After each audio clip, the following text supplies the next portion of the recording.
when this one starts. I hope so.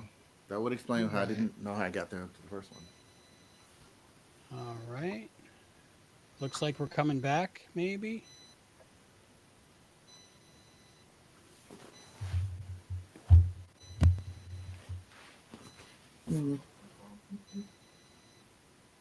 For it. We're back on. Okay, there we go. We're back on?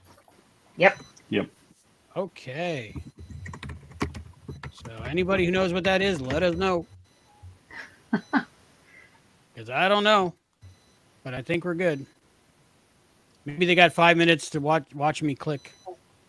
We'll give everybody a minute to catch up, and then we'll restart the episode because we don't want to just end in the middle of an episode. Okay, all right. So we'll start from the beginning then? I think so. It's worth it. It's a very important episode. Good episode. All right. So we're going to go back to the beginning of episode 6 of season 2, Secret History. And let me open that window. Let me open this window. This is how the sausage gets made. It's really good with peppers and onions and mustard. Say mustard? Mustard. We're practicing our different accents because we're traveling around the country. Fantastic. Remember to say water. Water. Water. And pop instead of soda, depending where you are. Ooh, I don't know if I can do that. You can do it, Ellie. I think it's soda. Thank you. All right. So what I'm looking for, got my chat window. Here we go. Okay. I can see everybody but Drew. Can anybody see Drew? Oh, my camera's off, but here we go. Hold on. Okay. There I am. You're a beautiful person. We love to see you. That's not entirely true, but I'll take that. That's my opinion. Inside and out. Yes. All right. And we have Sam joining us, it looks like, possibly. Sam. Yes. Oh, this is good timing. This is fortuitous, this live stream Yeah. crash, if we're going to get everybody. It was for a reason. Maybe Ben leapt back to the YouTube servers and just bumped into a blinky light unit and just saved us all. I think God, fate, time, or whatever was like, let's wait for everybody to be able to attend the entire episode. It was very Thank kind. you, Bruce McGill. Absolutely. That's right. All right. Resetting my windows so I don't lag behind everyone. All right. And Brian Green, what is this episode about? What's the synopsis? All right. Secret History.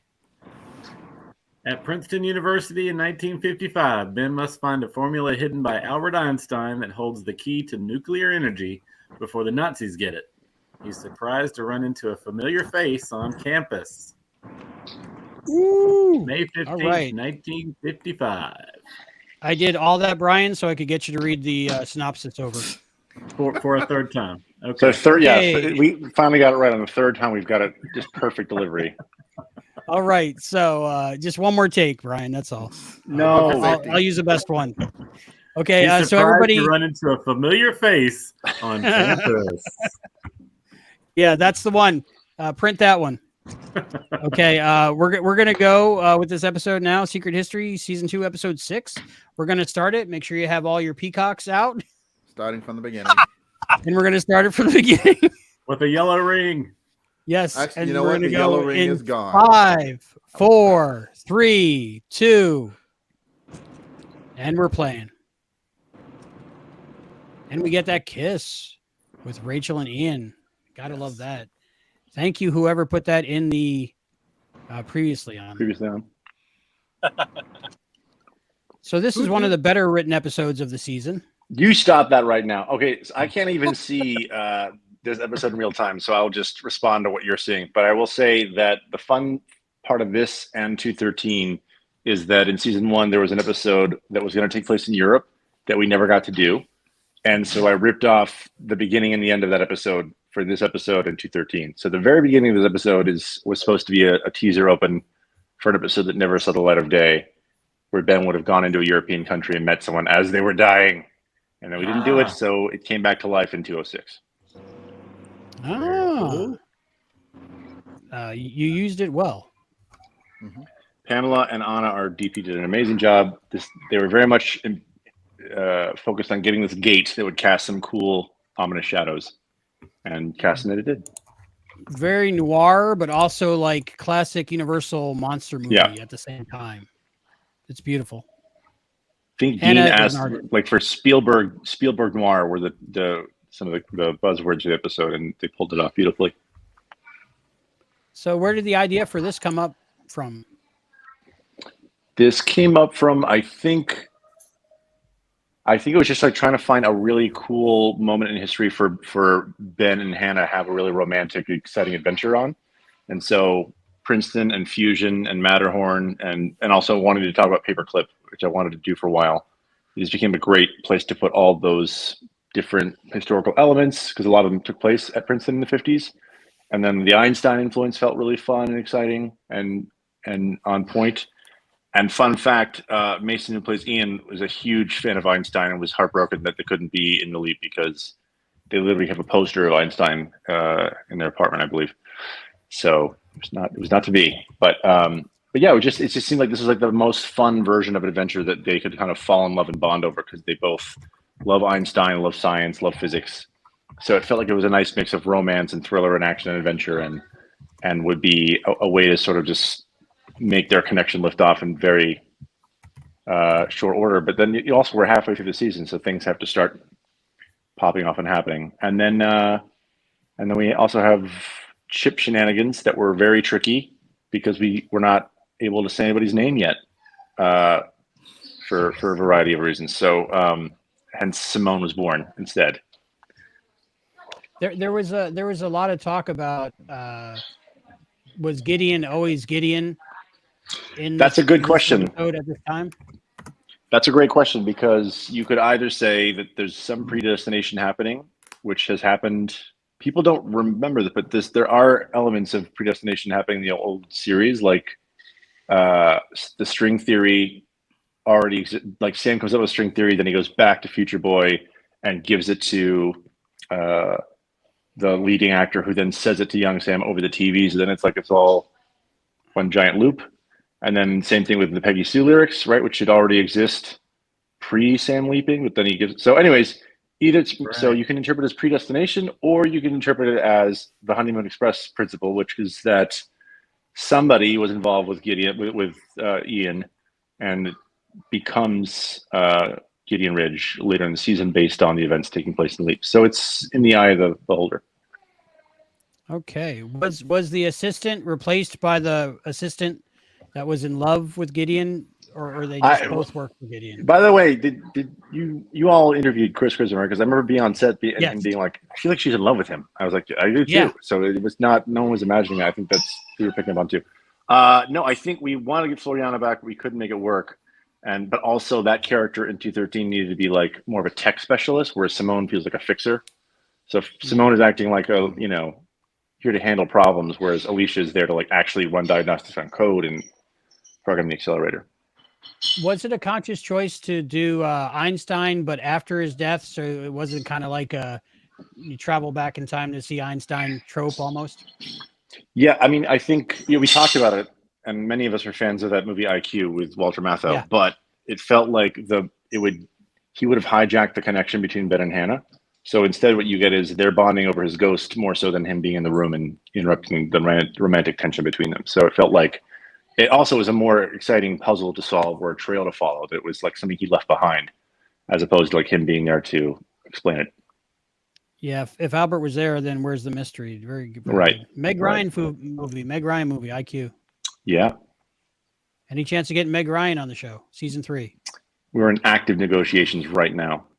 Awesome. I say promise the world. Worst case scenario, you get season 3, and you have to get Meg Ryan. Can you imagine that tomorrow it's all over the internet that a writer claims Meg Ryan is trying to get on Quantum Leap, and then we... well, then NBC would have to renew it because they'd be like, well, we got Meg Ryan. Ben's going to leap into Seattle. There you go. There you go. Be waiting at the tower. Mm-hmm. I would love that. I have two questions. One is me analyzing too deeply. The other one is also me analyzing too deeply. Okay. First, Hannah is a palindrome, works the same way forwards and backwards. Was that on purpose? Yes, it was, and it's funny you mentioned that because there were 3 audition scenes for the character, and one of them talked expressly about that. Like the palindrome was part of the. It wasn't a monologue; it was like an audition scene, but literally, like she writes down her name and demonstrates the palindrome within the audition scene. So yeah, that was Dean. I think that's why Dean named her Hannah. I'm pretty sure, but yeah, it was literally like that's Eliza was saying that exact sentiment in her audition. All right. What else? Then I feel emboldened for this next one. Okay, go for it. Okay, so she figures out basically how to make the time travel work right by zoning in on a fixed point, right? Home is not necessarily a place. Home is a person. Home is a feeling. Love is infinite. So is it that she has basically love isn't like just the emotion. Love is like a force, like gravity. And her calculations work because she's recognizes that, and she's starting to recognize it in Off the Cuff when she says love is infinite, or like and so that's why her equation is able to work, even though it doesn't work the way that people expect it to work. It works the way it's intended because she can see it in a way that they can't see it. That's an entirely valid interpretation that I cannot say is canon or not, because I feel like people have different ideas about the final scene. So I feel like that's definitely what it feels like to me in 12 when she's talking about all sorts of bonds in the universe. So I feel like that lines up with your theory very well. I will take it. But like the question of like who, if Gideon had done it, how would it have worked and all that, that's all a question for people to. Maybe he would have shown up and tried to shiv Ben if they were both there. Maybe it would have actually worked. And I wasn't even thinking that. I was thinking more that like because Ian says, all right, I've got the code in, and I just need a fixed point. I just need a constant or something. And I presumed that the constant was Addison, and it was like a lost. What was that character's name? Desmond. Yes. Constant. So yeah, the constant. So it's like they're like 2 magnets. So maybe he pulls her, or maybe she pulls him, or maybe they meet in the middle somewhere. But like if they're the 2, it definitely seems that it was designed for the 2 of the the entanglement of it all. That seems like the main thing. I don't know where you are in the episode right now, but I just wanted to do a quick shout out that the little class or office where Hannah's watching the equations get scribbled on, and later goes on and does it.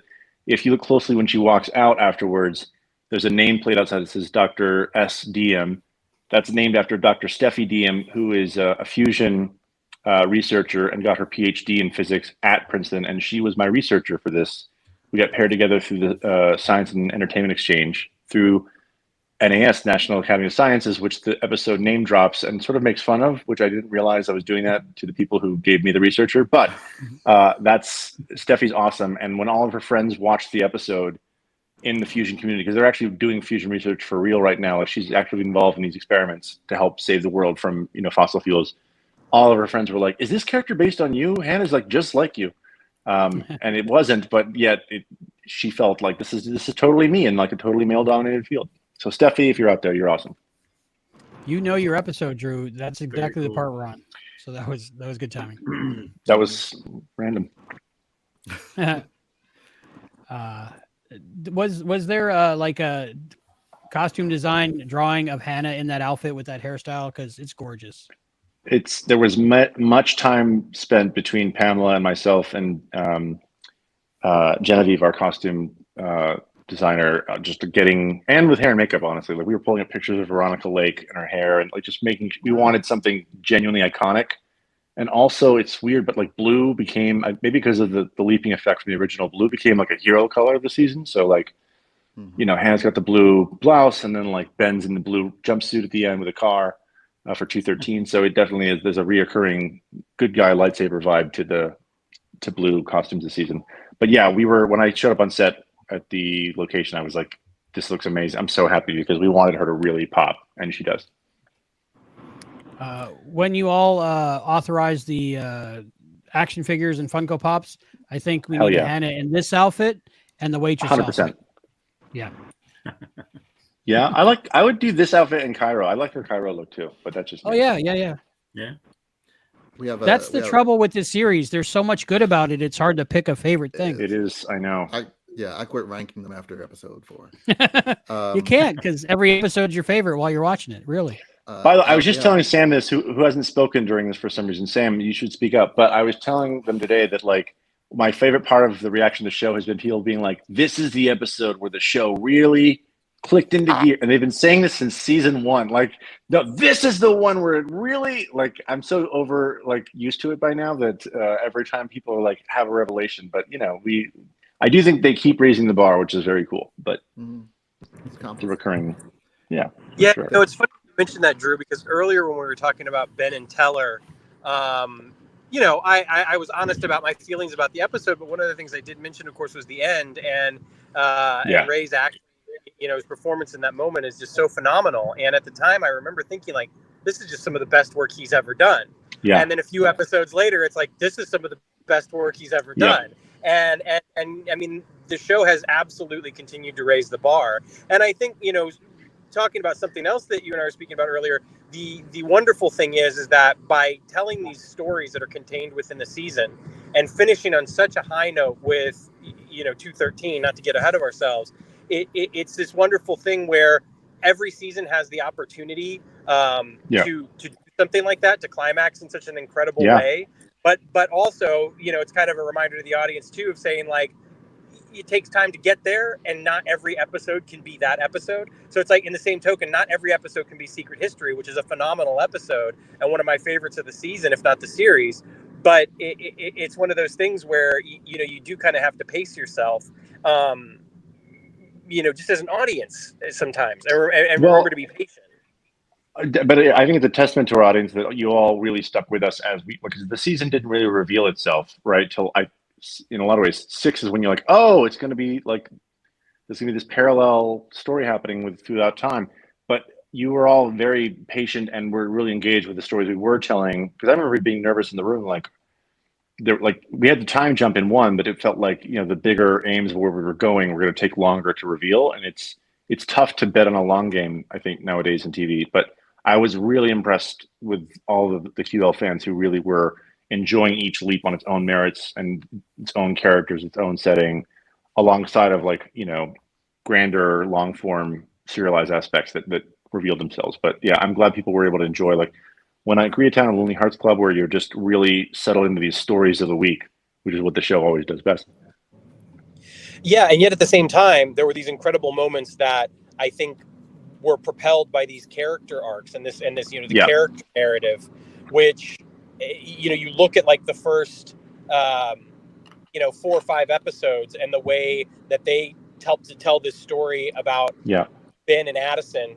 And certainly you look at 4 and the way that things go down there, it's almost as though, you know, each section of the season was an act unto itself, setting the stage for what was to come. And I think, you know, the episode 6 is the first episode to really be able to truly capitalize on everything that had really been set up before, as opposed to continuing that character narrative that was driving, you know, the season from the first episode. Yeah, definitely the breakup is the first chapter, like the first 4, 5 or so, you know, 4 or 5, and then it's the Hannah chapter, and then it's the consequence of Hannah for the last third. But I have no idea where we are, by the way. Where are we now? They're looking at the stained glass window. They just found the stained glass window. Stained glass window. That was a big thing. Oh, yeah. Fun fact of the scene. You've all been here before. This is the same library as Ben Interrupted. Same location. And we had significant concerns about it looking like the same library from Ben Interrupted. And never saw it. Right, exactly. It's nobody picked up because I remember we circulated, we were doing a bunch of reference images in prep, and we pulled the image of Last Crusade of the stained glass window with the light coming down on the X marks the spot. Like, if we just bathe this in amber and decorate it differently, and art department works their magic, no one will ever know. And they didn't until now, and I've ruined it, but that's how it happened. I never saw it, not once. Is a copy of Beyond the Mirror Image on one of those bookshelves? Sure it is. Of course it is. Look closely. Spirit. Enhance. Alejandro Angel in the chat says, "Don't know how true this is. I read somewhere that Einstein left a few letters to his daughter. In one of them, he states the same thing Hannah says about love, that it's a force like gravity." Wow, happen to that's know? amazing. No, but there's. I remember talking on the interview with Chris and Matt and Pamela. There was a bunch of stuff we didn't include that we wanted. Like, there's his life is just so fascinating. Like, he worked with the NAACP. He paid for tuition for black students. He had a love affair with an actual Russian spy named Margarita, which is crazy because Margarita is the name of one of our writers on staff. So there's like a lot to his life that that's not in the episode that we could have done. You could have done a whole movie about Einstein's secrets, but he lived such an incredible life and really tried to demonstrate his humanist views even there. And it was also wild that like Oppenheimer was coming out, what, I guess months before this aired. I can't remember what it was before or after, but we were writing this before Oppenheimer came out, and then it was released before this aired. Was there any ever talk in the room about showing time changes outside of the bubble? How so? Like they were mentioning, no fossil fuels and stuff like that, and the world would be so different if they discovered fusion. Like, just in general on the show, like, will we ever see like time changing for everyone, but at the project? I think that to me was like we were raising the spectrum, but it sort of violates the rule of the show, which, at least the one I interpret, which is that the effects are always meant to be human and not global in scale. So it was the fun mislead is that it's a huge, breakthrough of technology that could change everything. In reality, it's about righting a wrong that these Nazis were given power, but also to help Hannah have a better life and a better career and the future she deserves is like the real reason he's there.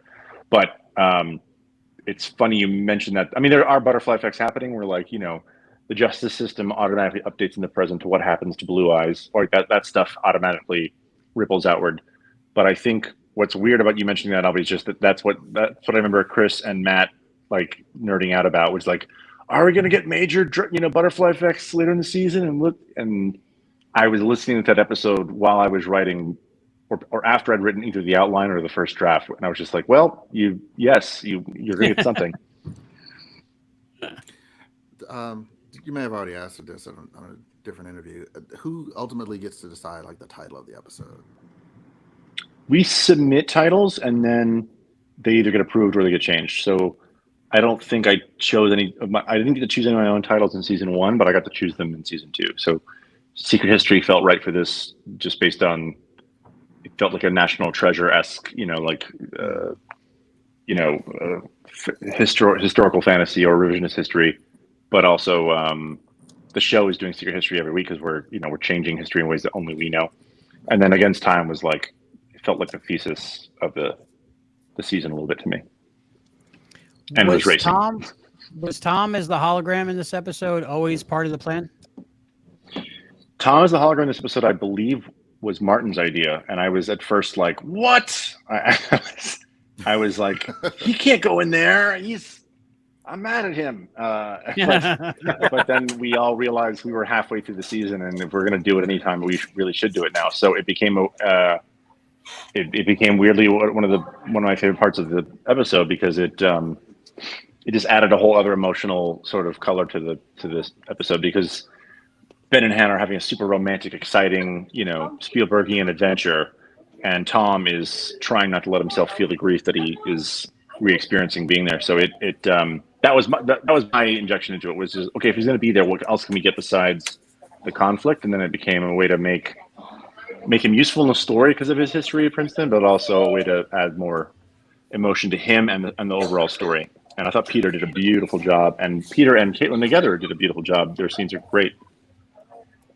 This is Peter's episode, except for maybe this breakup scene was more of a good Peter moment, but this was really good for his character. I think he was also really good in the top of 8 when they're doing the shakshuka in the kitchen. That was just like something that I remember Dean being like, we should have done this sooner. It's such a great moment they start to really soften in a lot of ways. Speaking of Peter Vunasak has landed at the airport safe if you're following his journey across the country. What state or city are you in, Peter? I am currently in Dallas, waiting for my flight to Corpus Christi. The big D. Yeah. We are tracking Taylor. Nice to meet you, Peter. I like that we're tracking your flight just like Taylor Swift's in real time in the farming community. There's nothing creepy about it Taylor whatsoever. Swift. Nothing Indeed. creepy about it. Now, this is a thing that happens, I noticed in this episode, and as the world burns, there's a lot of heartfelt moments while the other room is on fire. Is that ever trouble? There's no heart. It's not a heartfelt moment. It's not a heartfelt moment between Ben and Peter. Is that which you mean back at the project? Well, no. Just that Hannah and Ben are having a conversation while the other room's on fire in this episode, and then the conversation. The conversation is called the police and fire department, Albie. It's not. They're not having a heart to heart. They're saying go get help. Maybe I just see romance. Maybe I just see romance and floaty hearts every time they talk. So maybe their chemistry is undeniable, even when they need to call out fire and rescue for sure. Smoking hot.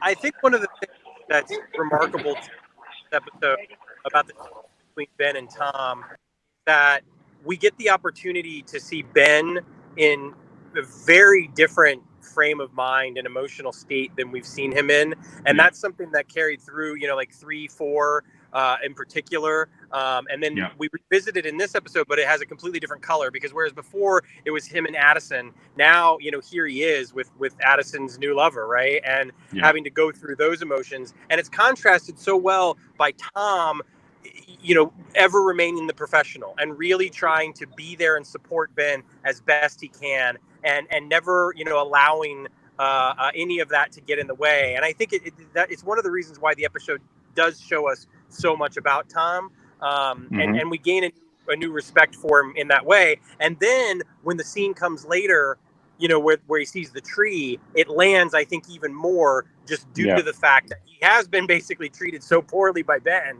and remained so cool and professional during these, earlier moments. 100%.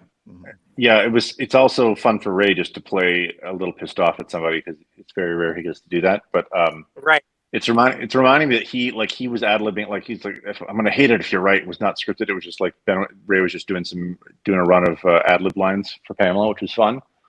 There's a few ad-libs that he's got in this episode. There's even Normandy was something that him and Narissa put in there, because the discussion about his injury came later in the script, and they wanted to move it up. So it's fun how dynamics can bring out new ideas even from the actors, and new improvisations and fun stuff. But yeah, I mean, it's just nice to see Ben not be so nice all the time to everybody, because that's what I think is emotionally raw about those for 3 and 4. You're seeing him just be so frustrated and angry and hurt.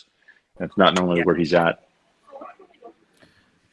In the chat, let's see. Natalie Kirk says this is one of the several scenes. This is the scene that just happened. To come where Hannah saves Ben from being beaten up. True. Jim Beam Games says it was a really good idea to have Tom be the hologram, gave Ben some insight into who Tom is and vice versa. And Natalie Kirk also says, I keep wondering what would happen if some maintenance person wanted to fix that clock. Well, listen, something clearly changed between now and the 2000s. So we can blame the maintenance worker for the movement of the door. It's that guy's fault. It's a historical landmark. Don't forget to take a flyer. By the way, just to speak to that moment, you all Josh, but I'm literally my daughter has been watching Quantum Leap with me, so she got interested in time travel. So we've just been watching Back to the Future for the first time together this week, and she is keeping up with that. Logic is crazy to explain to a 4-year-old, but she's rolling with it.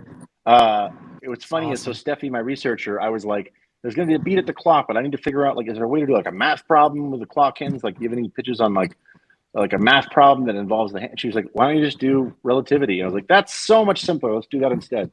So Steffi is brilliant, but Gus, the janitor, will ruin it all in 10 years from now. So many people suspected Tom as being a bad guy this season. Was there ever any talk of having him be an actual bad guy, or was he always a good guy? We definitely talked about it, and I think Martin and Dean felt like that would be the easy way to resolve the problem. If it was just like, oh, he's evil, then that's sort of like it sort of takes the choices away. But we definitely talked about it. We even talked about like we did talk about Tom's wife and could that be a motivation for him to do extra? Like we talked about all that stuff, but it seemed like it would have made it easy for that story to resolve. Oh, he's bad. Back to us.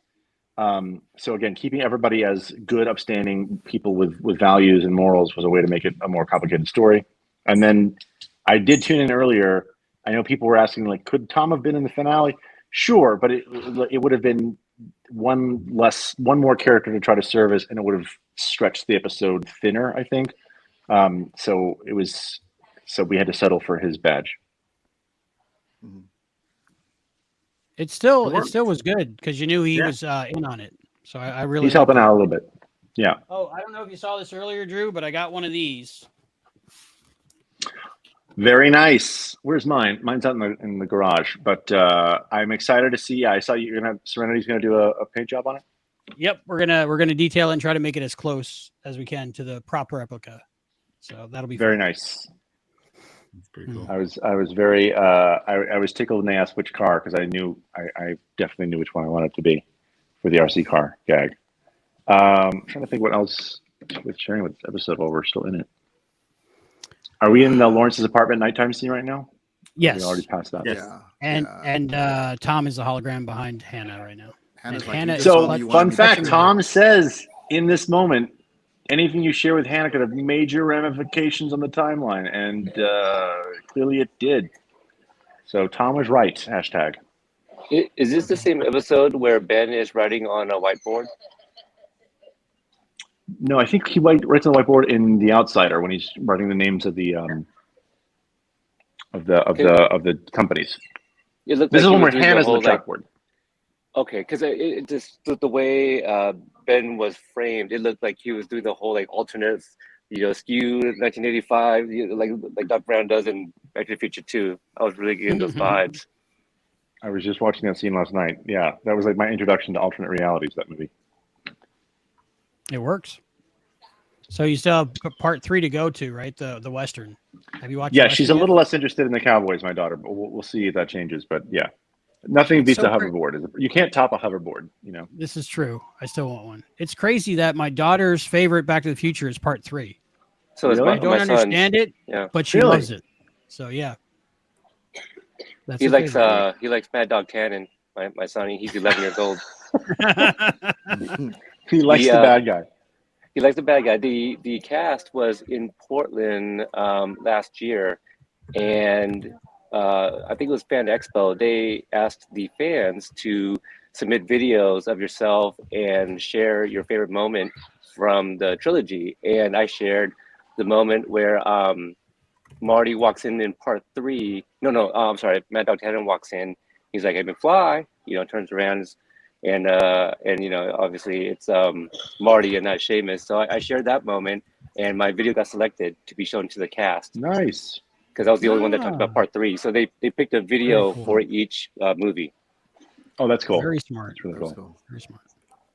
I have to imagine for Tom, losing his wife and being in a time travel project, he's got to be a great person with a lot of moral character to not try to go back and at least see his wife, if not save his wife.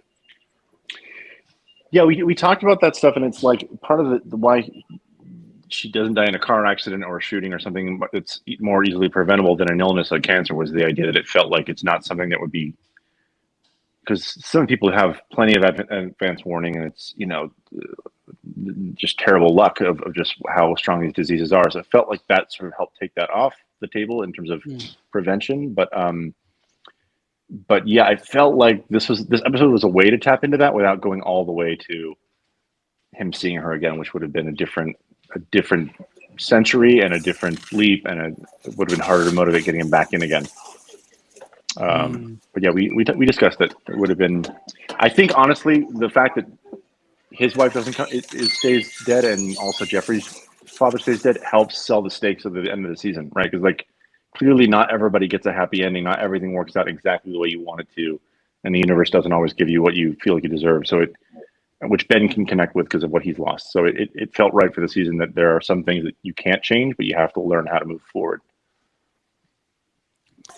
Is the reason for Hannah having an eidetic memory also just so that would help her with the final formula?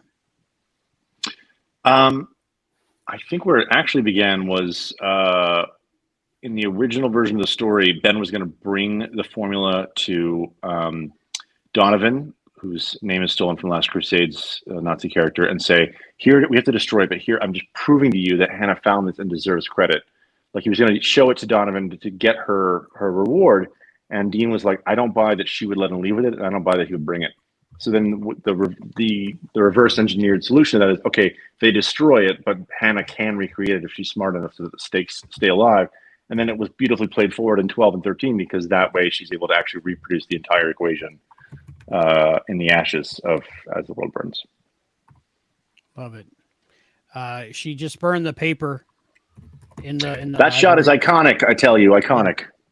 It's a beautiful shot. It's a beautiful shot. Anna Mortigani, our DP, did an amazing job. And I got to work with her on somebody up there like Ben in season 1, but not on Fellow Travelers. And we wished we had worked together again on Fellow Travelers. So this was a great reunion. And she really is such an artist and paints just beautiful pictures with the light and is amazing. And I like between her and Pamela and our AD trailer, I had like the best possible team in this episode to get it all shot on time, but also to make it all fantastic. And then of course Eliza just absolutely crushes in this episode. She's like a forever a part of the QL mythology because she's so great in this episode and the whole season. Hey Drew. Yeah. Sorry. So many of the shots of Rachel and Ian in this episode are just so beautiful. Yeah. We want more. We want more. I hear you. More Rachel, season 3. I was just going to say that I think of everyone that's appeared in the panel, I'm probably the most removed from the fandom currently. And I only just started binging season 2. I interviewed Jude Wang for one of my other podcasts on Twisted Metal. And after speaking with her, I was like, well, I guess I need to catch up so I can watch her episode. And her episode 110, her first episode in season 1. First, yeah, that was Ben Interrupted, I believe, which is 116. Yes, incredible episode, and I don't know what it is with season 2. I mean, season 1 ended strongly, and season 2, I'm not sure what changed other than the introductions of the characters of Hannah and Tama, who I love those two characters. What is it? Do you think that kind of changed? But because I thought season 2 was very much season 1. Hold my beer. Because you guys really brought it with the episode and the storylines and the ones that we just watched recently with Koreatown that hit home for me for being a son of immigrants. But the storylines, they're just I'm a lot more engaged, but the characters feel so much more rich, and I feel that I'm still behind on season 2. I haven't completed it yet. I'm trying to remember the race car episode. That's currently where I'm at. Oh yeah, that's the last one. That's the finale. Yeah. Yeah. Oh, is it? Okay. So we haven't spoiled anything yet. I don't think so. But I got to be careful now because Peter's behind us by 40 minutes or 38 minutes. But that's a great question. No, I'm so glad you enjoyed it more so. And I think the thing you're probably picking up on most is that season 1 was like Ben didn't have a super strong point of view because he couldn't remember anything. So it was like there was one mystery, one question. Like, what is he trying to do and why? And then season 2, Dean and Martin were like, well, we're going to take the show in a new direction, which is this time jump will allow everyone to have a point of view, right? Like Ben doesn't know what he wants or is trying to do. He's been robbed of time. Addison and the crew have like mourned his death and are trying to move on from it. So that it automatically made all the emotions feel way more grounded and relatable because everybody had just a stronger emotional experience to work off of. And that plus, I think, it's a second season, so if you're just gaining momentum in how you're telling stories. So we were better at some of that stuff. But season 1 was definitely like we had like this one mystery of like what's Ben doing and how does it all fit together and how does Leaper X play into it and how's it going to happen.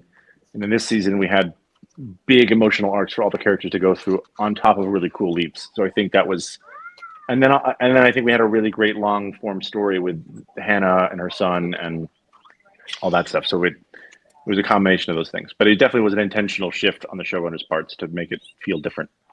Yeah, I think it's just one of those things that the storylines, it feels a lot more relatable and very familiar. And gosh, I had another point. I apologize, but I think putting our lead characters in very difficult situations makes it a lot more interesting. Sam didn't have to deal with a lot of this stuff, in the original run. So Right. I was telling a friend of mine who is not familiar with the show, and I said, what they're doing now, they're introducing things I have never seen on a Quantum Leap. And that's what's amazing about it. There's an expression in I cover Cobra Kai as well, and there's a term that we often use, and there's a quote from Mr. Miyagi from the first Karate Kid, different but same, and that's very much season 2 of Quantum Leap right now. Yeah, it's funny you mentioned Cobra Kai. That's all about a different point of view on a story you've already seen, and I think that's the long form story this season. Is even with this episode that ends with this kiss that Ben leaps out of, like everyone watching was like, "Wow, what happened to McCoy? Was he happy?" And sure, he was happy. He's kissing Eliza Taylor, but it starts making you ask questions about what is it like if you're in that story and someone leaps away and your life's supposed to just keep on going. But through the Jeffrey character, we explore like it's not always perfect for everybody. And these are questions you don't want to ask too often because it could hurt like the very premise of the show. But we're building to this idea of like, is it better? Is it setting it right if one person feels like they're now the loser in the story because you've changed things? So it was fun to reinterpret some of the core mythology with new points of view, which we can do. And are we at the sword fight yet? Because I have to just say that everybody it just passed. We're at the tree looking at okay, the tree. I did not know if they would let me do a sword fight with a Nazi in this episode. I was thrilled when they said sure. And in the script, it literally said Ben Song is sword fighting a effing Nazi. So it was just like if you've gone this far, you're just in for a penny of the pound. So, but that was a very fun thing to shoot. And Cullen Douglas, who plays Donovan, is a fantastic actor, really nice guy, and was a joy to work with. And totally came in with a different incarnation of the character than I pictured, like a John Slattery, like can-do jingoistic red-blooded American, and then you reveal, and then he came in and was like, we need your help, please. And like, I don't believe that guy is evil. So this is great. So Cullen was fantastic. And yeah, the scene with Peter in the trees, wonderful. I didn't think about this until you were talking about it just now, but as far as like the kind of ripple effects from like, maybe making a character bad by doing a good thing. But it might be that's just the steps that they had to take. Like right. he might have had to change history the first time and make him evil, so that not make him evil, but kind of make him evil.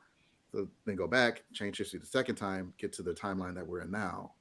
Where I won't reveal what happened at the end of it. But, right. I mean, you still want to believe we're getting somewhere better, which we, spoiler, maybe do because it's Quantum Leap. But yeah, that's the universe, right? Like things get really hard and then they get better, and then they get worse and then they get better. So that's just life. So it plays out well on both fronts. But even like we've seen Sam change history through his perspective, but this season we get to see what it's like for other people. Even in the finale, which I will try not to spoil because Peter is behind by 36 minutes. Don't mention anything about Jen being the leaper. I will not. Should I log off now and go watch that and then come back in? You listen. I'm just saying. Spoilers might fly. 35 minutes. So I think I will hop off so I can finish it. And it's an amazing show. If this has come up on anybody's podcast, I apologize. But in the episode with the fireman and Ben is out on the ledge, was that intentional? Because it seemed like Doc on the ledge and his scream. It seemed very much Back to the Future. Doc on the ledge of the clock tower. I think Ben and Derek were way more into the towering inferno, literal 70s disaster picture influence. We do have the clock tower is on the Universal backlot, but the issue is everything around it needs to be dressed to be able to shoot in more than one direction. So we haven't been able to use it yet because we have but we all love the fact that Back to the Future clock tower is right there on the backlot. So someday. I meant like cool. Ben. He does a little scream, and the scream sounded like Doc when he kind of drops the line. I don't know. I wasn't there for that one, so I'm not sure. Okay, maybe. I got to rewatch that then. I'm gonna go finish. Thank you, Peter. Finale, guys. All right. Have a safe flight, Drew. All right. Have a safe flight. Nice meeting you. Again, Peter is my co-host on Back to the Future, the Animated Series podcast. Nice. So check that out if you want more Peter. Are all of your podcasts time travel related? Most of them, yeah. 11/22/63. Yeah, I think they all are. Yeah. Oh wow. Yeah, we did. That was a great one. Christopher was one of the main hosts of that show. I produced it. We got all the guests, all everything. It was great. I gotta know something. Shakshuka. I'd never heard of it before. Never What heard is of it? Really? Where did that come from? Of all the dishes you could have had them make. It's. I mean, I didn't. That was Dean's episode. I have weirdly though. I have had shakshuka. I have a friend who's Israeli who made it for me once. When I was because she's pescatarian and I'm not. I'm definitely a carnivore, and she made it one night, and I was like, "This is actually the eggs really make this my kind of meal." So Huh. I will ask Dean why it was shakshuka, but maybe it was just the search for spices that premeditated the ring. I don't know. That's a good question. I got to say, showrunners on this show are really amazing because when you want to do a Nazi sword fight or anything really cool, they say go for it, and I love that. I was shocked because there were things I wanted to do season one where like for production reasons or different reasons we weren't able to do, and so this season I was like, I can't believe they're letting me do this twice. Was my feeling both on 6 and 13. I was like, I can't believe you're letting me do this. Was there anything that you wanted to do this season that they didn't let you do? No, That you can tell us. Yeah, no.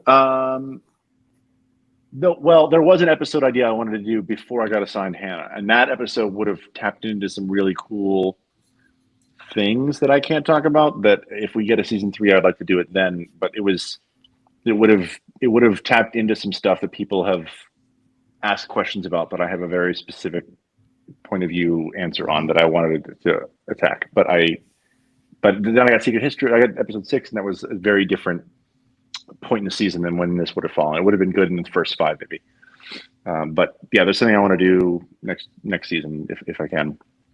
Very cool. The episode just ended. I gotta say that the leap shot in this is one of my favorites because Thank of you, the Ryan. kiss and the rotation of it. That was very awesome. Anna and Pamela, I mean, we all kind of envisioned like a really beautiful, I envisioned it like a 50-50, like just on the two of them, but then Pamela and Anna wanted to spin, which is great. I always wish it could last I know Anna wished it lasted like a second longer, but people ask like, why don't we always do leap outs to the next episode? It's like, that's part of why, right? It's like we're getting with 42 minutes. Sometimes you have room in your story if it's short enough to do 2 minutes of the next episode. And in the case of this one, it's like we wanted that scene to breathe and be as lovely as possible. But that moment was amazing on set because we were watching the monitor. There were grips who were holding up like flags to bounce light, and they would drop it and run out of frame as the camera spun around, and like all the timing was perfect. But Pamela and I were at the monitor watching Ray and Eliza do the scene, and we were like in tears. Like we were just like grabbing each other's hands, like I can't believe we're getting this perfect. It's perfect. It was beautiful. It's beautiful. It's Really what nice. like it sells their whole story for the first chunk of the season. So it's and weirdly I didn't realize this, but I remember I thought it had been done a lot in the old show because of the saga cell, but the saga cell that I kept remembering was from Honeymoon Express, and when I went back and watched it, it was a leap in kiss. It was not a leap out, but the way in the saga cell they like reverse it so it looks like he's leaping out during the kiss. Right. Anyways, there's ways you remember it and there's the way it actually was, and so it felt like an homage to that, but then it became its own thing. That kiss is an amazing kiss, an amazing moment. And if, as we know, if it's not on the page, it's not on the stage. So how does one write a kiss that amazing? How do you put that in words? Because every episode is an opportunity to do something we haven't done before. And so this episode was exciting because we had never seen Ben unattached to Addison before in a way that where he could have, because he's had chemistry with some really beautiful co-stars of the week, like I got to write him with Deborah Ann Wall, which actually what's weird is all of my episodes have Ben getting kissed by somebody. So like somebody up there likes Ben, his girlfriend kisses him right in front of Addison. In Fellow Travelers, Carly Farmer kisses him on the rooftop. And then in this episode, he finally takes initiative to kiss somebody of his own accord because he's tired of having things taken. He wants to have something for himself. So it was just like, what's the most beautiful version of this romantic sci-fi adventure we could do? And it felt like we had to, if he waited for another episode, God knows when that'll happen because he never knows if he's going to see her again or not. So it was just my dream romantic action adventure indie national treasure movie in 42 minutes. And this team pulled it off beautifully. So my hat's off to everybody in the crew. They did an amazing job. Absolutely well done. Beautiful episode. Beautiful season. Yes. Thank you very much. Thank you. Just want to say again, thank you to everybody in the community who's been so amazing with just everything, whether it's coverage, praise, criticism, it all comes from love for the show. Both shows, we're very grateful, and this is awesome what you're doing right now. So Godspeed into 4 a.m. land, Albie. I will come back and see proof of this in the morning. All right. Might be 4:30 because of technical difficulties, but I'm in for it. 4:35. I'm going to nap Alrighty. about 5. See you. John and Thank you Brian, so nice much. talking to you both. I'll You talk too. to you all later. Really nice. It was an honor to have you. Spread the link around. I will, Albie. Bye. All right. Bye. All right. What's our next episode, Brian? Our next episode is A Kind of Magic. A Kind of Magic. Yes. What's the synopsis? Ben leaps to 1692, the furthest he's ever left, where he finds himself on trial for practicing witchcraft. With limited records online, the team must race to save him before he's put to death. Very cool. And as a reminder, we are doing this in part to raise funds for Matt Dale's family, his partner Sharon, and his son Zach. Please check out the link below and give what you can to his GoFundMe. We want to bump up that fund a little bit. Every little bit helps. Every lot of bit helps. If you happen to win the lottery, make them happy. All right. So we're going to go to A Kind of Magic, and we're going to go. Everybody ready? We're going to go in 5, Going straight 4, in? All right. 3, 2, and we're going. NBC logo right here. Which? Ooh, okay. Zoom. I'm good. I'm in. I'm right. What I missed? Yeah, no spin this time. Jet Wilder. That's one of the things I like most about this episode is I got to chat with Jet Wilder. Such a cool person. The center mean girl there. I think I got cut. I'm gonna leave and come back. Give me I'll be back in a minute. You got cut. What do you mean? All I right. can hear you. What? He'll be back. Now it's the John and Albie show. Yay. Woo-hoo. KISSING. All right. No, not us. Not yet. I'm not in DC. This episode. I You like know that what? Ben leaps into just random genders like back and forth. Yeah, he's. I don't know if there's ever been. I don't know if there's a pattern. We'd have to ask No. Brian. I was gonna say even kind of an issue. Like he's like, oh, this is riding up. Like Yeah. he just rolls with it. Whatever, he just rolls with it. And a lot of times it has Yay. nothing to do with the story, Black which is cat great. representation. Black cat representation. Yay! I mean, not necessarily lyric. in a good way. Lyric. Stop doing that. Did I get it right? You're gonna confuse Limerick. me. Limerick. Why am I Yes. now? Is that the same well from the Goonies episode? I want to say, I think they asked that question, and the writer said no, or the director said no. Okay, it's similar. Foreshadowing with the apples there. Mm-hmm. Salem that way, Boston that way. Boston. This is a quick opening logo. Sometimes it town. goes like 10, 15 minutes. This was 2 minutes in. Of course, more Rachel. Of course, we missed her in 213, 212. What is like? It looks like the most like technologically advanced like moonshine still in the world. I want to say that's a quantum computer. If you check it out on YouTube, they show some real quantum computers and they look Look like that. very similar to that. They nailed it. The prop department, set design. I don't know who takes care of that particular thing. But most of it is cooling. I know you've interviewed Mason before. So, and I can't remember if you asked this question or not. Do they get to like how much weigh-in do they have in their wardrobe? Because it's always awesome. My memory is Swiss cheese, so I'd have to ask Brian what I remember, but I want to say they said that they have input, and I think that was from the Matt Dale episode with the costume designer. Yeah, I feel like it was definitely season 1, I think. Yeah. But whatever they're doing, I love it. Mhm. That's part of the fun. I mean, with the original Quantum Leap, we had Al and what outrageous costuming. did Jean Pierre put Dean Stockwell in, and then in the new incarnation, we have Mason. me. What's Mason gonna wear this week? Yes. And when it's just like a drab like pantsuit and a beige, I'm like sad because I want fabulous flair. But they still look good. It's true. So you can't complain, Yeah. and not everybody can, every week wear that, especially to I was about work. to say, I I mean, thought- that clothing budget. They must get a clothing budget. I thought you were at going to say Project not Quantum everybody Leap, can right? pull that off. I'm like, girl, who you telling? Right. Ian and Mason both can pull it off. Yes. I like this episode. Hopefully, Christopher joins us soon. You know Hopefully, what? he didn't fall asleep. This was, I think this episode was probably my least favorite initially because I was like, Ben, you should have figured it out sooner. I was annoyed that like the first fine, but he definitely should have figured out when they were in jail. I was like, come on, they should have figured it out. Even if the prejudice and the hate were still things they had to contend with, that could have carried them through the rest of the episode. But him not figuring out what the issue was, what the real issue was, until the end of the there was absolutely didn't a track lot of foreshadowing and a lot of hints to the audience to put the mystery together. Yeah. About the well. Yeah. And again, maybe we're seeing it from a different perspective because we're watching it with the intention of talking about it, whether we consciously think about it or not. So we're scrutinizing more than I'd say the average viewer. I consider myself the average viewer. I consider myself the average viewer of like the sci-fi fan, not necessarily a huge Quantum Leap fan, like most of you guys.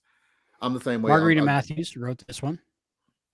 I'm on I do a Star Trek show also. I'm the same thing. Like I'm not, like I can't name the episodes. Like I don't know. I haven't. There's a couple of series I haven't seen all of, but I'm still a fan. So I consider myself a fairly average viewer.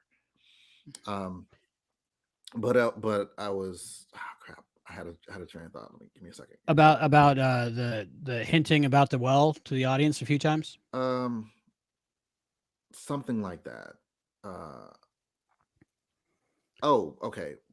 And I don't even know if this is intentional. I think it probably wasn't, but it's helping me appreciate the episode where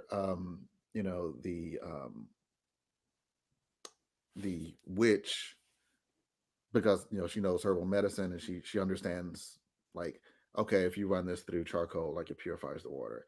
Even though she doesn't understand the science of it, she knows it works. And I feel like that's, again, it's helping me appreciate the episode. I don't know if they intended it this way, but that's kind of how the whole Quantum Leap project is. Relatively, like, we're relatively in the dark ages, or not the dark ages, but like this agrarian level of understanding of the world, and there's spirits and there's ghosts or whatever, but there's this segment of the population, there's part of the community who understands things on a more scientific level, even if they don't understand scientifically why it works, even if they don't know, like, this chemical mixes with that chemical and that's what purifies the water and that kills this. They know that if you do this thing, it works because they've experimented. And I feel like you can make the argument that that's how the Quantum Leap project is. They don't necessarily understand exactly how it works. They don't know, fate, God, time, whatever. They don't know how to get Ben back or how to make leaping do exactly what you want it to do.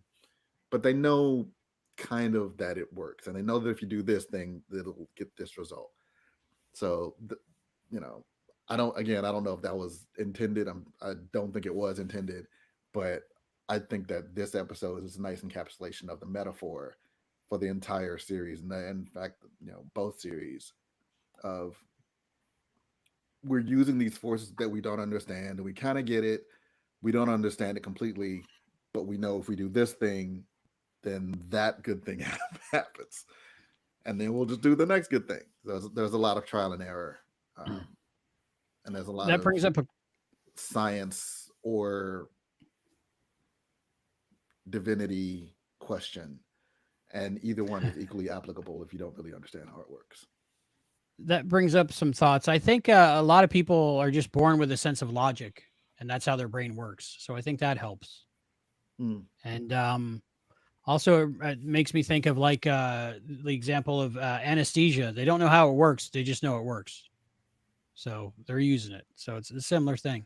Is that true? Brian, I don't know how to- what's it like in Wisconsin, the cheese state?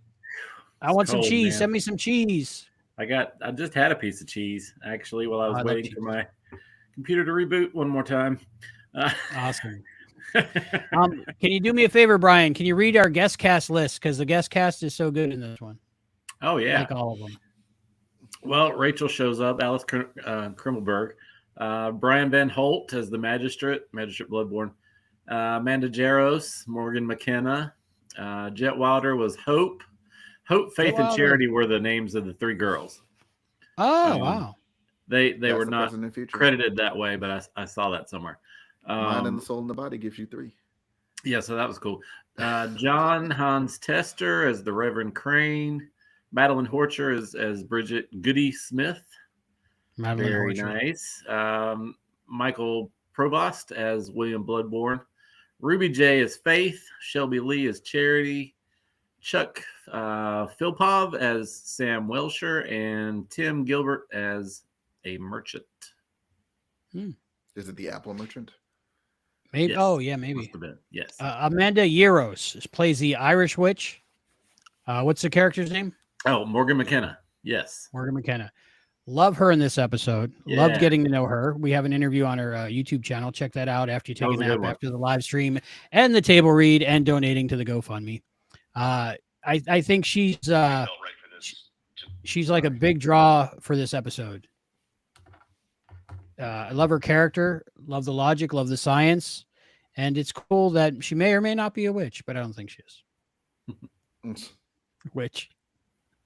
That'd be a weird, interesting time, right? Anybody you didn't like, just witch. Yeah. Witch. Sure. That was like social media, I guess, back then. Just making fun, bullying people on social media. Just everybody pointing witch. Yeah. And, despite all the inaccuracies in this episode, and there were a million, younger, people were the ones that were accusing people of being witches a lot. So that was actually accurate, compared to a lot of the things that weren't. So that was kind of neat. Well, I guess back then a lot of people died young, so everybody was younger. That's a good point. And this set is the church set and the court set, and they just redressed it. It's hard to tell. Wow. Didn't know it until I was told. Yeah. No, I never would have thought that. I might have guessed the church, but I definitely wouldn't have guessed the court. Although this is, I guess, a court and a church in the way they're using it. So I should have figured it out. They do so well with the resources they have. Yeah. They maximize everything. I'm just watching it. Beautiful episode. Same. I think this Costuming in was this episode. I think this was the first episode where they used the zoom in, leap in instead of the rotation. There was no rotation. Mm-hmm. Okay, we can fix that in the fan edit. Along with making part of the Halloween episode black and white. Leave it alone. I have my own Right. fan edits. Yeah, that'd be Leave it good. alone. And there was Leave it no alone, saga sis. cell at all. No Just saga leaped cell. right in. Yep. Yeah. I guess you gotta pick what you use when you only have a limited Wow. amount of time. Okay. I guess so. Yeah. Since we were talking to Drew, I have left the chat. Oh yeah, let's read some comments. I'm There's- interested to there's know. a billion. Let me. So I'm gonna Go curate go a through little them. Go through them. Any super chats? Read those first. bit. those go to Matt. No super chats. You want me to read everything here, or do you want me to? Well, choose? use your discretion. I trust you. Okay.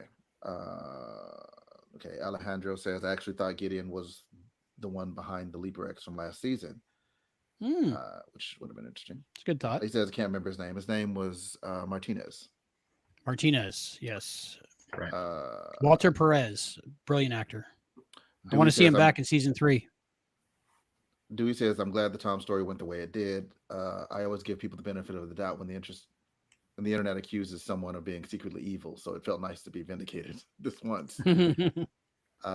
Rolford Taraco is Tommy Westfall from Westfall Universe. I believe you guys, I think Chris asked that. Chris and Allison asked that. Jim Beam Games, full name. If Tom had been in the final episode, it would have taken away the power of him leaving in the episode prior to that, in my opinion. Very true. Very Yeah. true. Good point. Good point. Let's see. I was glad that they didn't go that way with Tom. It would have been predictable. That's Alejandro. Dewey says part 3 was secretly everyone's favorite Back to the Future. You disagree. 2 for me. 1, I don't know. All of them. All of them. Yeah. Hopefully. Even the animated adventures. Yeah. There you go. Check out that podcast.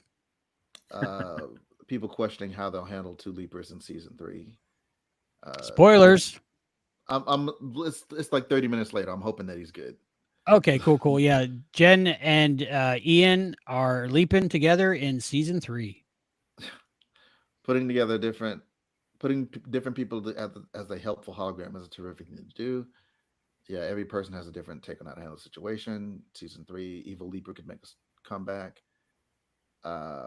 Jim Beam asks, how far could Ben go back in time based on this Salem episode? Like, what's the limit? And I believe that question was asked as well during one of the interviews.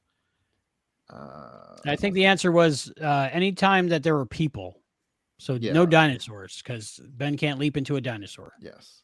And there have to and enough people that there is a ripple effect to occur. And if to help He someone. could leap into an ape. Yeah. Is leaping only localized to our own galaxy, or could Ben possibly leap to another planet in another solar system? We don't know these things. The muscle memory, he can fly because his host can fly. Exactly. Hope for the future, both leapers could be mountain climbers. Okay. That's Castelar Daniel Garcia. Sure. It'll be fun to have Ben running around the American. It'll be fun to have Ben running around the American Revolution, interacting with John Adams and such. All right. That would be good. You two chat while I find stuff. All right. I think for this episode, what I really liked most about it, besides the actors in it and guest cast, was that the fact I learned more about the Salem-esque witch trials and that history, and it changed my opinion on it. And Christopher helped me with that. That changed my opinion from thinking it was just like I think it was overly romanticized in history as something fun because witches are like something fun, but this was real people suffering and being killed with stuff, and that really hit home. Alejandro says he loves that the changes Ben does don't always have a positive impact, like he was talking about. Like with Jeffy, even though Hannah's husband was always meant to die, there was that was a fixed point and could be changed. Natalie says the Gideon plotline reminded me a bit of the QL novel Mirror's Edge, with the rich guy with a history set in place by Sam's leaps, going to steal data and more. Was that intentional or a coincidence? I apologize. I did not ask that question in time. Yeah, sorry. We'll check back in at 4:00 when he or in the morning when he in the morning 4:00 wrap up. I hope there will be a future episode that could deal with the Leapers being lost in a jungle with a dangerous tribe. Okay, this is just people pitching. That'd be good. Put them as a pair Ben of leaps players. into J-Lo during the filming of Anaconda. Have Ben Jumanji. Have Ben and Sam ever crossed paths in one of the leaps, unbeknownst to Ben? I think so. An episode of the Three Sisters, since so nice, we watched it twice. Oh wait, okay, well once and a half, but that was fun. Probably my favorite watch experience, especially the second time. And now we're moving into the episode I have the most fun with. All right, so I'm guessing that this is Dewey that we're discussing the previous episode. I'm convinced that when we see Frankie in the final episode of season 1, that's actually Sam.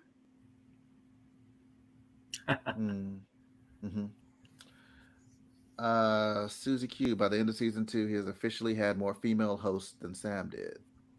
I like it. A record.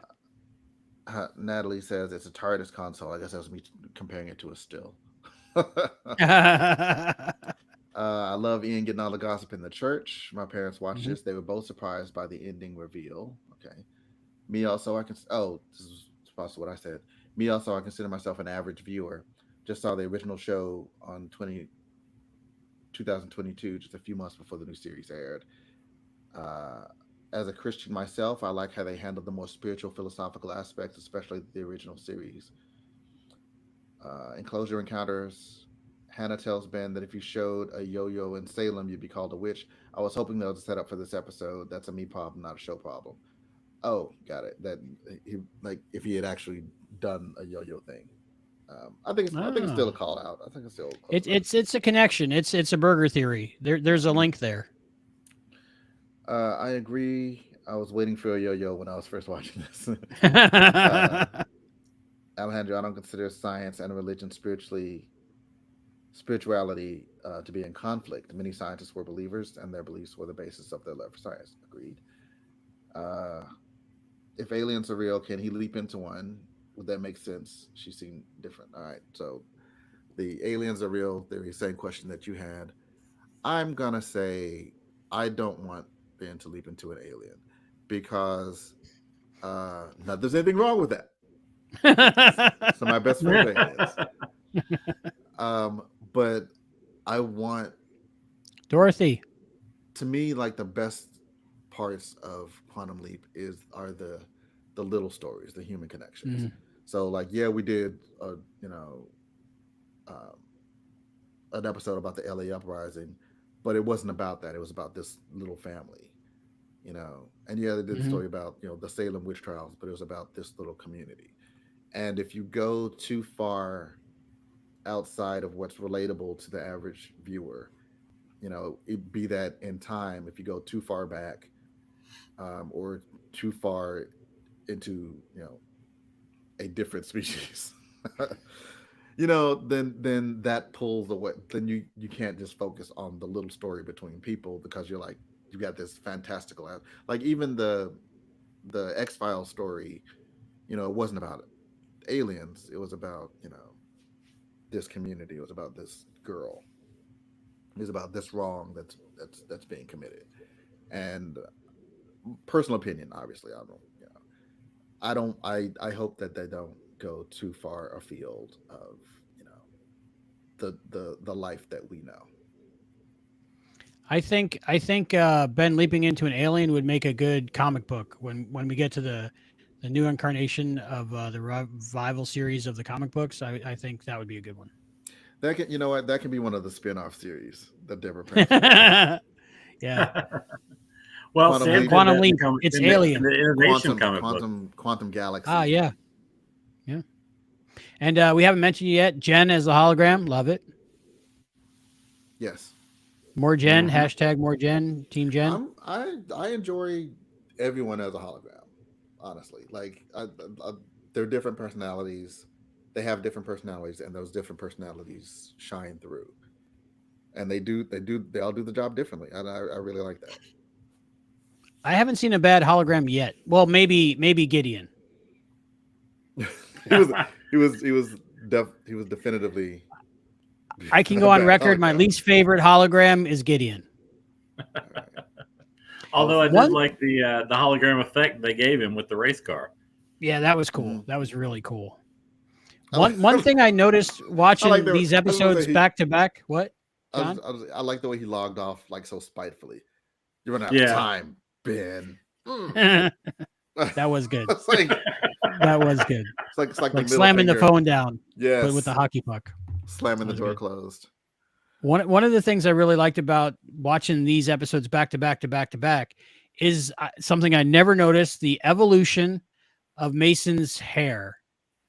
Ian having more and more red in their hair as they go, almost like it was like a spray on red, and then maybe a temporary rinse red, and then a full dye red. And it's like they were just trying it on to see the reactions. And then they finally committed to it. By the time the seance scene happens, fully committed to it. Seance.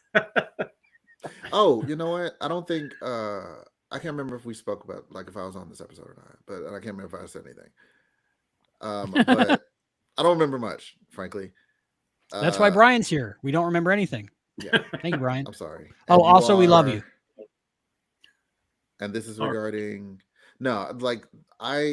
Actually, I think I did say this during the podcast, but like the seance, I felt like they could have made it they could have tied it in, and at least left it to be a question, because clearly, the thing with Quantum Leap is there's science and there's maybe something else. There's definitely something else. I just don't know what it is.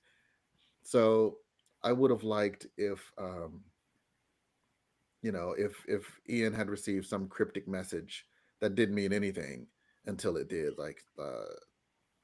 So really, you're doing a seance? Yeah, and it says something. Wait for rain. Time to rain. That doesn't make any sense. And then, but by the end of the episode, you can interpret it in a way that it did make sense, even if it could have been nonsense or it could have been whatever.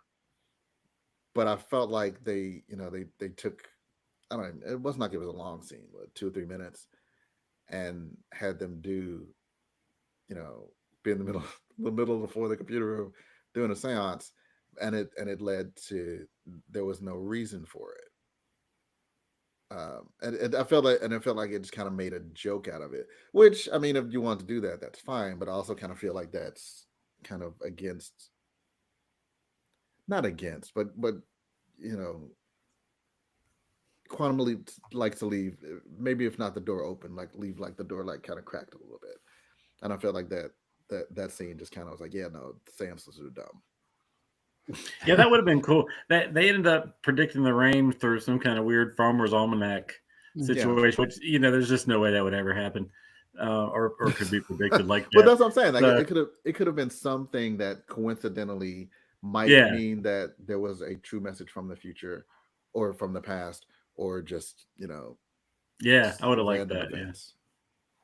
Yeah. Stacy's back again. Hey, what's up, Stacy? Welcome back. On the seance after scene, I gave the computer a break, I thought I'd try again. Thank you. Awesome. Great. Welcome back. Always happy to have you. I gotta say, this is my least favorite episode. I'll say that, but I love the score in it. It's beautiful. Every piece of it. I found a video that Daniel James Chan had posted on Twitter, and it's the violinist playing part of this. It's called Asking Heaven, and it is beautiful. I listened to it over and over when I saw that on there. I asked him if he had any more, and he said he really didn't have a whole lot more, but so hopefully he'll come up with some more clips like that. But it's really cool. It's on. Please send me a link later. Yeah, well, it's on the site. It's on the episode guide page. You can get to it. I agree. This is, of this season, this is my least favorite episode. But again, it's not a bad episode. It's just my least favorite one. And like I said before, like, the more I watch it, the more I appreciate it. So least favorite is almost like a misnomer way to put it. Like, it makes it seem bad. It's not bad. It's not bad at all. I think it's a good episode. If you watch it just for fun, it's great. But if you're really into history, you're going to see a million things that are just wrong. Yeah, all over the place. But that's okay. I think it goes to say, for that saying, like, the worst Quantum Leap episode I ever saw was still pretty good. Mm-hmm. Yeah, I mean, it's fun to watch. About pizza. Yeah, I love this episode. I'll stand by it. A lot of people poo-pooed it and didn't like it at first, but I loved it. I really did, and I don't know why. It's just something about it. Honestly, the thing that makes it my least favorite is just like I said at the top. It's like it should not have been that long, especially since, like, in this, like, there's other episodes where he's like figuring stuff out like really fast. Yeah. And this was not that hard. This was not hard to figure out. Well, going back to what we were talking about earlier, I think the average viewer now in 2024 isn't like you or me that sits down in front of the TV and says, I'm going to watch an episode, and really gets into it like a good novel. People are on their phone. People are eating dinner, doing dishes. People are on airplanes. People are running errands, watching TV 5 minutes at a time. So they might need little reminders that the water stinks, or the town stinks of sulfur. I mean, no, I'm not accepting. No, that. I'm sorry. I like that. No, I'm not accepting that. That's fair. That's fair. I never thought of it like that. You're right. Because the, like, if that's the show you're doing, then fine. But like, we just saw 2-3 episodes that shows that's not the show they're doing. They expect to ignore And of course, we don't know this, but there might have been network notes that said you gotta bring that up a little bit more. You never know. That was my thought on it. And again, it's I'm not. It sounds like I'm pooping on the episode, but I'm not. Like it's not a bad episode. Like that's the thing that bugs me about it, and that's the thing that makes it that puts it at the bottom of the list for me. But it's still. I mean, it's still way high up on a list that's way up here. I definitely wouldn't skip the episode. There hasn't been an episode I'd skip in the 2 seasons. So no, you don't want to skip it, but yeah. And this is another episode that Ian Mayberry edited. So I'm noticing things this time after I talked to Ian than the last time. We had a conversation, and this is totally on me, not him. I asked him specifically about the shot of the apple falling because I just wanted to know like the process. And it was a very interesting conversation we had for about 15 minutes about the apple falling. He's like, I dropped in it this episode on the ground, and we filmed so. it. I got my dream come true with that episode. I got to delve into the minutia of editing and post-production in Quantum Leap, live vicariously through Ian because, we're all editors, at least people that do the editing, dream jobs would be stuff like this, Yeah. I'm sorry. Addison's really pretty. Like this is a very good looking cast. It's hard to not say Addison and Caitlin is gorgeous every 5 minutes. It's very difficult. And every shot is like an extreme close up. So and Ernie's beautiful. He is. Like, with good-looking cast. Yeah, with this high resolution cameras they have now, I mean, they really had to search for these gorgeous people because they look good. When I'm going through getting screen caps for the episode guide pages, I freeze frame a lot of these, and sometimes you stop on her and it's just like, oh yeah, okay, that's a good one. But with Ernie, he is a really good looking man, but he looks the same in every single shot. Sure. Yeah. I think one of the producers told me one time TV's going to TV because I said there's so many beautiful people. And, I guess that's what they're going to do. They're going to show beautiful people. Yeah, that's by design. Is what you're saying. Yeah. Hey, it works. I watch it. Especially American television. Yes. Yes, that's true. That's true. Some British television, not so American much. television prettier than some other countries' television. But for me, as long as the story's there, that's fine. Here's an interesting tidbit. He Loves Me Not was written in 1872. And this takes place in? 1692. Well, the first recorded instance, maybe. Yeah, see, we're on the same page. Yep. There's an oral history. All right. The rhyme, Elizabeth and William kissing in a tree, is not accurate for 1692 because it was the first baby carriage, as it says in the rhyme, was not invented until 1733. Was that before or after the can opener? Probably before. Okay, so maybe a leaper has already been there and introduced this to them. Oh, there you go. Sam has leaped back and given them all the rhymes. That lends credence to the theory that Ben is just following Sam's leaps and fixing his things that he did wrong, maybe. And maybe by carriage, maybe they don't mean the carriage that we mean today. Maybe a carriage is just a baby bassinet. They just called it a carriage. It's just a a carriage. Didn't Shakespeare get a lot of credit for things that other people wrote? So history is written by the winners. So maybe there was a rap battle of KISSING. Maybe there was. Addison should have rapped it and been interrupted. I mean, how heavily was plagiarism litigated back in the 1600s? That's a good episode. This is a good, Like again, like this scene is great, where he's got to convince her to have hope. Actually, like, why should I? That was a good one. Yeah. In the chat, didn't Sam? So I'm playing catch up again. Didn't Sam leap into an alien in one of the comics? Pretty much halfway through the rewatch. Yeah, I was saying maybe that's why I thought of that. It was one. Yeah, number 13, the last one. Yep, that's right. There's a page about it on Al's place. 1 minute delay got me. Zoe and Tim's the worst hologram. Zoe and Thames. What's that? Yeah. Okay. From Worst the Evil holograms. Leapers from the original. Evil Leapers. Oh yeah, bad holograms. I was glad they paid off the original series finale. Al having 4 daughters. When Janice was introduced, I thought they changed it to just her. True that. Very good Alejandro moment. says that's one of the reasons they have 10 episodes or less. I'm sorry, I'm not sure what you're referring to. Alejandro, you're saying you don't like British people, Diaper maybe. Monkey. Oh, What? right. Oh, so there's a less episodes conversation- because they're not as attractive. No, this is a conversation between Alejandro and Roll for Toronto. Up, hair watch on Addison. She's got the one side braid. I love it. I might grow my hair out just to do that. Okay. Alejandro, you don't. Yes, it sucks. It says Diaper Monkey sucks. My firm philosophy is everybody is beautiful all the time. Nice. This is true. Beauty comes from within.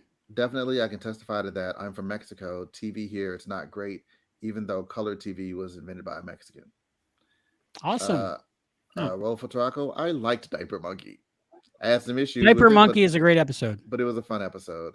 It was even better after listening to the QOP episodes that covered it. I agree. I feel like I don't even need to watch it now. I feel like I got it. Diaper Monkey. Maybe You haven't seen Diaper Monkey? I saw it like when it aired. The And wrong stuff. I remember being what was that movie? Project X with Matthew Broderick. Oh yeah, that's a great one. The commercial made it seem like what the Quantum Leap episode ended up being, but it Mhm. wasn't a comedy at all. Like it was very sad. It was very sad and disturbing. These lives are great. They keep me company. Oh, us. These lives. Aw. These lives are great. Thanks, They keep me Adrian. company on my workday. Started at 9 a.m. Still going at 3 in the afternoon. We have the best community. Awesome. Who wrote Natalie, that? I feel vindicated. Adrian Thank you. Sal. Adrian. We love Adrian. There's Adrian Sal. Sorry. Yeah. Yep. Okay. Good friend. Good friend of the show. Good friend of all When of does the us. second shift come in? Because Data needs to be- Somebody call Chris. Wake him up. Yep. It's time for John to take a nap, maybe. Brian's Yeah. with me the whole way till 4 a.m. No, I'm not. No, I called your boss. I called your boss and I called off for you. I was like, "Hi, I'm Brian. I'm from Indiana and I'm calling off. And Well- you can handle the paperwork yourself tomorrow. Yeah. Not only do I have Just to go to sell work and tomorrow, buy I've some gotta- stocks. I've got to What? drop the car off in the morning. Like when they Is first that a opened it. euphemism for something? No, that's a car that I have that I need to take. to the Yellow mechanic. ring. The yellow ring on your Peacock. Do not Google that. Don't make the mistake that I did. Don't trade All right, places. so with they got others. the fire. Back to the episode. They've got Whatever the you fire do. going. Fire, in the fire, mid- fire. in the middle of the street, but the fire's already lit. Like if you're gonna burn somebody at the stake, wouldn't Yeah. you like wait to light it so you don't burn Well, yourself to death? It depends if you want the meat tender or extra crispy. So you want the fire to go out before you put them on, so it's like a slow roast smoking, maybe. Right. So here's a funny cosmic coincidence. I wrote a short story, comedic short story. When did I write that thing? Send it to me. College. I mean, I don't have it anymore. I actually had it up until very recently. I moved. My last move, it got lost. But there was a shaman type character. This is like caveman types, basically.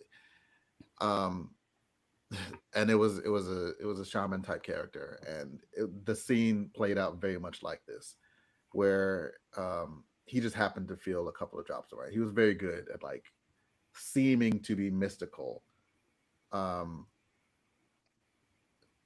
but they're like he just kind of played it up. Like he wasn't like a charlatan per se. He was very smart, but he wasn't especially magic. But much like Ben did here, he felt a drop. He knew like what the clouds looked like. He knew these clouds meant rain, and they hadn't figured that out yet. So I guess he was the wise man. But anyway, this scene reminds me of that. It was, you know what? Like I should look and see it. Maybe I sent it to myself in email 100 years ago. I do that. somewhere. Most of my book is emailed to myself. Yeah. I love that just it raining has this big emotional release, at least for me, because I was way into it at this point in the episode. Yeah, a single drop Which- of rain definitely came to mind. Mm-hmm. Mm-hmm. Yeah, single drop of rain. Now that fire was Yeah. ablaze. That fire was ablaze No more 5 burning seconds people. ago. And 3 drops fell and put it out. It was Well, not 3 drops. It was a The camera doesn't catch all the summer water, squall. and that was wet wood to begin with. Yeah. All right, and most of it was charcoal before it was burnt. You got to remember. That's not how you make charcoal either. But God, that's okay. fate, time, cumulus, whatever. Yeah, Cumulonimbus.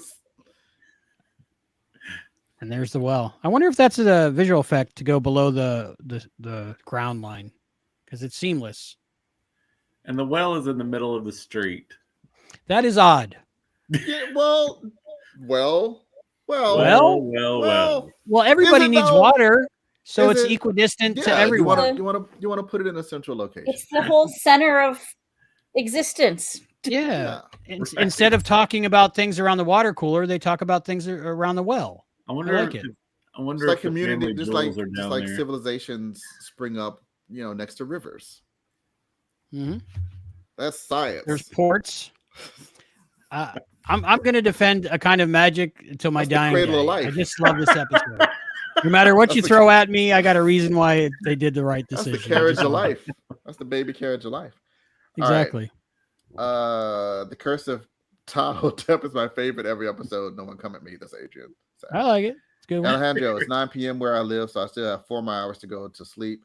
Natalie, I'm gonna miss the end of the stream, not because of sleep, but because I have a singing class to attend tonight. Dewey Finn, I can't believe Santa's daughter-in-law potentially was fully ready to kill people until the rain.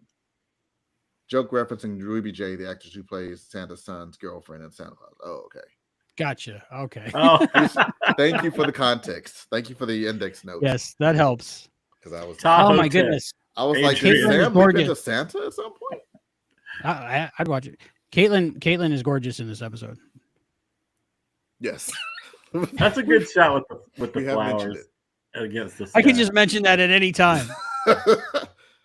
Caitlin and Ben together in a western town in the witch days. Yeah. I like it. That fire's lighting back up again. What? Something's hot in this chemistry. episode. That's chemistry. That's charcoal. Wow. All right. I should probably. Charcoal. No, I'm good. Uh, I'm good. Hold on. Wait until after our break, if you could. No. I can. I was. Okay. Because Uh, I got could make. I I I'm got not to run even an errand sleepy, for like- 2 minutes between like me being- episodes. me being sleepy is not the issue because I don't sleep enough anyway. Me making myself sleep is the issue because otherwise I will just stay up and it's fine.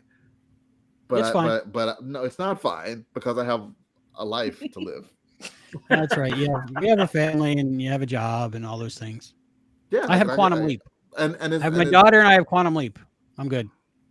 and I'm actually I am fine. Like if I get like 3 hours sleep, I can come back on. Yeah, you're good. They're going to Egypt next for real. Man, it's another. This good is a episode. location shoot. No, Tahotep, Adrian, they're going to Right, so we Egypt. pause it, right? No, it's still the same episode. No, don't See- pause it. See, that's why I don't like it when he leaps into the next thing because like I'm on a Get all streaming confused. service and they'll just start the next episode because that's how streaming services do. But that's not what this. That's Yeah, not you what gotta it needs pause to it. do. I know I gotta pause it. I'm pausing it now. All right. Nomads. Oh my Nomads. good Lord. All right. Pause. You guys talk amongst yourselves. Remember, I can still What? hear you, and so can the world. Why? I will be back in 2 minutes. Let me Where are you start this going? media. Yeah, I gotta go to the bathroom. Or Getting lightheaded. All right. right. I used to email this is from the chat. I used to email stories to a friend, and I lost the email account and lost contact with the friend years ago. I still remember portions of it though. He feels my pain, is what he's saying, or she feels my pain. I don't know what to roll for Taroko is. Like, you know what? They feel my pain. Alejandro says if there's a Christmas special in that one, Ben should leap into Santa. Adrian Sal, I'll be called Hayden. Laziosity is during the day here. Natalie Kirk. Oh, there was yeah. a comic where Sam leaped into Santa too. There was a comic where Sam leaped into Santa. That's true too. Wow. Alejandro, is it the same comic? Dewey says this is the episode this season I have the most fun with, so this is the current top of the list for this rewatch. This episode Dewey, are you referring to the episode we just watched or the episode that's about to happen? Natalie says that Hayden's probably working. No excuse. Hayden. Roll for Taraco. I'm a man. You can call me Frank. Will do. I'm watching Hi, the Frank. animation on the screen, and it's Yeah. crazy. What's with the two big eyes? And like has two big eyes. I don't understand that. It's a little. Is that supposed to be Deborah? Is that supposed to be Ziggy? Ziggy, I guess it may be. I don't. Very I think interesting. I don't think I like it. It's disturbing me. I'm gonna have a dream about this. I feel like And I'm it's gonna watching wake up me and tell you everywhere. guys about it at 4:00. The eyes are following me. I'll be right back. Oh man, I'm getting lightheaded. So like I'm trying to I'm doing like the Weight Watchers app. So like you put like everything has points, right? You can eat whatever you want basically, but you put it in the points. Yeah. You get a certain amount of points for the day. So if I wanted to have a quarter pounder and fries and a drink, I could. I just account for the points, and that's probably all I could eat today. So one of the hazards of me staying up late is I get snacky. Late at night. And I want Go for water. I want a snack. Water. Well, I've been drinking my Coke Zero sparkling water combo. But now my tumblies are rumbly. So I want food. I want food within it. Oh man. Adrian Sal, Yellow Ring Google search. I'm so sorry. Natalie Kirk is the third comic in the series. Looks like. Lily, stay. Lily, where are you going? Come here. You have a cat No, situation. my dog's leaving me. You have a dog. Doggy. Oh man, I'm going. She to was like, I think it's bedtime. She just left. I am. My anger for Chris is rising. I need a second shift relief. Somebody call Chris. Somebody call Hayden. Hayden's probably working. He said. Let me. It's daytime there. I will text Chris another call. Yeah. All righty. So we're coming back, and we're going to go Nomads next in a little bit. Once everybody has reassembled, Leapers assemble. Oh, here's what's funny. I don't think I ever. I had his phone number, but I don't think I ever really. Let me hang on. I have it somewhere. I usually contact him through Messenger. Yeah, me too. Do you or someone you know want to be a podcaster and start podcasting live on YouTube tonight? Relieve John Iron. Are you a fan Anybody? of the show? Huh? Yeah. Come on the live stream. Come in live stream. All fans of Quantum Leap are welcome. See exactly how easy it is to do my job. No. It's you are a unique perspective. Yeah. What is going on? There's an animated Ziggy handling thing. What do you mean? What is going? Didn't you do A that? rolling hockey puck. What? You didn't do that? I might have Well, made a 10-minute animation. Now I am disturbed. Like, No, I might have did an animation for it. Took a 5-minute animation just in case. okay, yeah, like I would have had to like really hang up for real. Like if there's some the eyes, man. The eyes. Yeah, I tried to search for free to use cartoon eyes, green screen, and that's what I found. But why? Why did you give it eyes? If our look and leap or leap and look Okay, animation all right. has That makes eyes, sense. so I wanted it to be consistent because I'm trying to go for like Clippy, but Yeah. different. It looks like Clippy. Thank you. That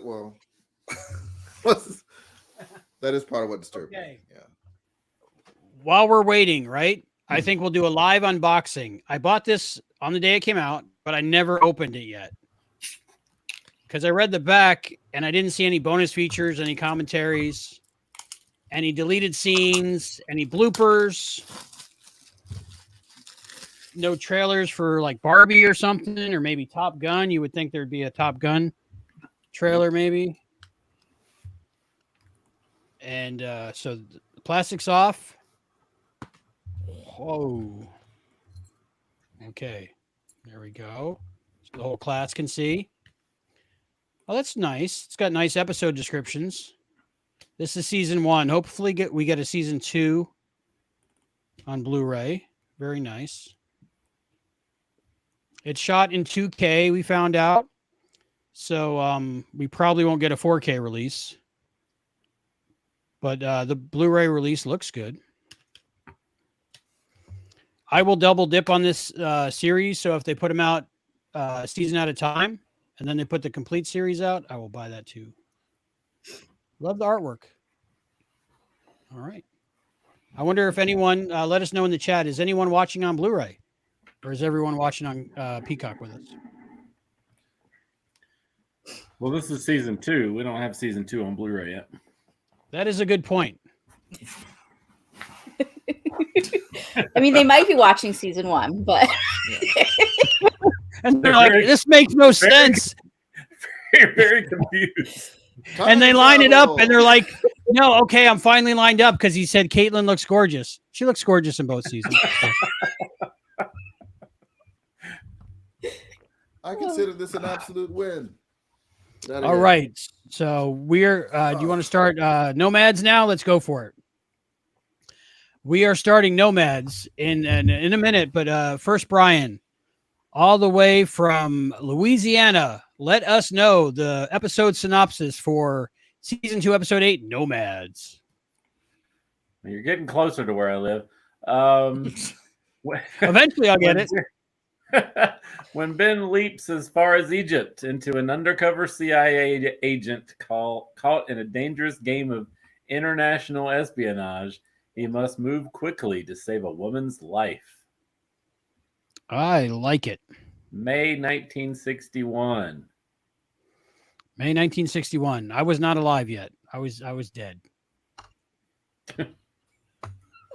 All right, we're gonna start this in 5, 4, 3, 2. The hell? And we are playing. Well, if you're not alive, you know, I didn't mind it. I didn't know what was going on. That's a very binary way to see the world. You're right, and things aren't binary. You're right. Yeah. Thank you. I learned. Yes, you're welcome. All right. They went to Egypt. pretty cool. You know what? Fate has intervened. I can't find Chris's number in my phone. Oh, I called him. I can't find his number in my phone. I called him. Suzanne, call Chris. Hey Siri, call Chris. Is your AI called Suzanne? Alexa. No, my AI is called. What is my AI called? I forget. Gloria, okay, they're really in Egypt. Suzanne. That's the real pyramid. Yeah. As we all know, the pyramids were constructed as power plants before Egyptian civilization moved there to honor the monuments. Maybe. I don't think any of that made sense. None of it, no. I love this episode, probably mostly for the Hannah part of it. And of course, Egypt's cool. Nice shots. So what do you think? Drone shots, helicopter shots, stock footage? Got to be a drone. Very smooth. I'd say drone. Of the with the pyramids? Yeah. Probably drone. They very well could have just done this in the California desert and then did just CG, but they literally went there and it's so amazing. Yeah, that's pretty cool. It's good. We saw camels and we know camels love to dance. What are you doing? What are you drinking? Diet Dr. Pepper. Because I ran out of the other stuff. All right. Going into town. On his $200 scooter ride. Yep. 1961. We get a super of the of the year in this one. So that's nice. I wish they did that every time. That'd be nice. Yeah, they just kind of throw it Mhm. in randomly every 8 or 10 episodes. When they need So it. I there we guess. go. May 3rd through 7th is the convention. Lou I think Diamond that's what Badger Phillips. said. Yeah. Yeah, I was trying This to figure out what day it might actually been, but it doesn't really. Was this a was? Say. It's was got to this be one of canceled? those days if she's there. Yeah. Yeah, he's there for at least 2 days, 2 or 3 days. Did you guys know that Lou Diamond Phillips was going to be in this episode beforehand? I knew way ahead of time, and I leaked it to Matt, and Matt didn't believe me. And then when it came out, Matt was like, "You were serious?" I was like, "Yes, Lou Diamond Phillips." I was so excited. He didn't believe me. It was a very nice surprise for me. I'm a big fan. Oh, Jackie Rogers is in the chat and says she can confirm that it's drone footage. Awesome. Thank you. Thank you. Thank you. Very cool. Yeah, it was well done. Makes me wonder what special effects were in this episode. Probably just like de-aging the town because, there's going to be modern things there that aren't there. Hey, Suzanne's Hi. back. Hey, I hope this works. Hey. It's working. Hello. We can definitely hear you. Okay, and I can hear you, but I didn't.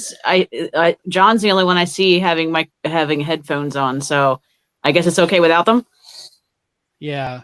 Okay, It's a little loud still, but that's okay. I can fix it in post. We're not live, are we? I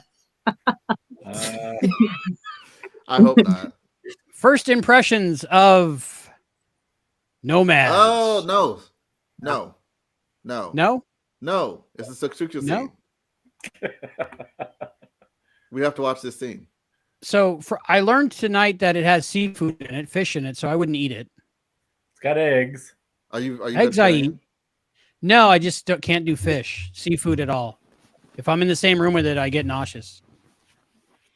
So You know what? You should not live in Florida. right? Oh my goodness. Go swimming in the ocean and there's seafood everywhere, but it's Seafood alive everywhere. and attacking me. Yeah. Crazy. But, I get that same thing. I lived for 10 years in Maryland, and my family still lives there. My brother lives near DC in Silver Spring, and he has friends that will say like, "I don't like seafood. I'm sorry." He's like, "You don't have to apologize. Just because you live in Maryland and you're near the bay, it doesn't mean you have to like seafood. It's okay." You know what's crazy? I live near DC in Yeah, Silver Spring. John lives near there. and I also don't eat seafood. So is there a chance that I'm your brother? Are we reuniting siblings right now? Reuniting siblings? My brother's middle name is John. Said it right. What once went wrong? So a good scene for Tom and Addison. Mm-hmm. And if you're following along, I was about to say the best scene, but actually no. I the feel like breakup it's- scene, I think. Spoilers. Again, seeing everything again, watching it back to back, like the scene, the previous episodes were good. Like where the secret history scenes with them were really good. Where he kind of opened up about his wife. That was good. Yeah, Peter's good. Peter's really good.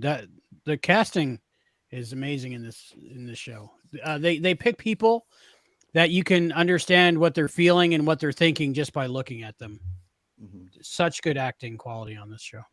I do like top to bottom that she has great chemistry with both of them, but it's very different. Like the vibe is different, but you can see it either way. You can see it. So what scene are we on right now? They're walking along. Addison and Ben are walking betwixt the pyramids. Yeah, And just over 6.5 minutes. They walk past the Sphinx. Okay. Yeah. Gotcha. It's gorgeous, the shots they were doing. She's Oh, on yeah. the hand link there. She's. I like the story here. This was written by Dean Georgaris, directed by Chris, Right here. and Chris assistant Grisman. editor is Jackie Rogers, who was just in the chat a minute ago. Oh, Jackie. Cool. Hopefully I get to talk to you. I'll send you a message. talk to you for a couple hours. That'd be great. We got that interview coming up with Ian Mayberry, and he taught me what the difference between an editor, assistant editor, co-editor, and all those things are. And I always wanted to ask those things, but usually you only get a limited amount of time with people. But he was so gracious with his time, and that's coming out later this week, Leap Week. And remember, Leap Day is Matt Day, and we're doing this for Matt's family's GoFundMe. Go to the link below and click on that link. Give what you can. Every little bit helps. It all adds up. They went to Egypt. I remember when we talked to Caitlin before this episode aired, we asked her if she went to Egypt and she couldn't tell us. But I'm sure she wanted to tell I remember that. Yeah. Hi, But, Jackie. She says, She's saying hi. I don't know if I'm allowed to answer that. All right. Is there any more chats, John? Any super chats? I'm not looking. I'm still trying to find Chris's number. I was like, Suzanne, Jackie call was- Chris. now I'm Jackie's worried. saying hi right now. Hi, Jackie. Yeah, assistant editor. That's an Hi, important Jackie. job. Very important. They do so much. So much. Got it. All right. That's all I wanted. I just wanted to make sure I had it. Okay. Well, just drive over there. Take the train. Wake them up. You know what? You know what's crazy? I could take the What? train, and I would. Yeah. You would still be doing this live cast by the time I get there. That's how insane this Yeah. is. That's me. I come up with insane ideas, and hopefully other people help. So It's like luckily, we have an 4 amazing 4 hours, community, and everybody's 4 hours. pitching in. So I appreciate it.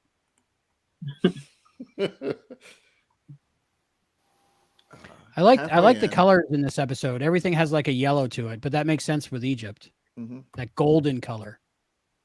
It all looks like golden hours. Very beautiful. Yeah, they didn't design that for the show. It was there already. Are you sure? Time travel. So this episode was named Nomads. I like that. I put a nomad in our credits for this season 2 of our podcast shows, just as an homage to that. So what? So are what the... did- Go ahead. The mystery in this episode. What do you think of the mystery Which mystery? of who is Nomad? Was that a mystery? Oh, I presumed. I didn't. I mean, not that it was a bad mystery, like, but I mean, I guessed correctly, so I was good. The Sphinx.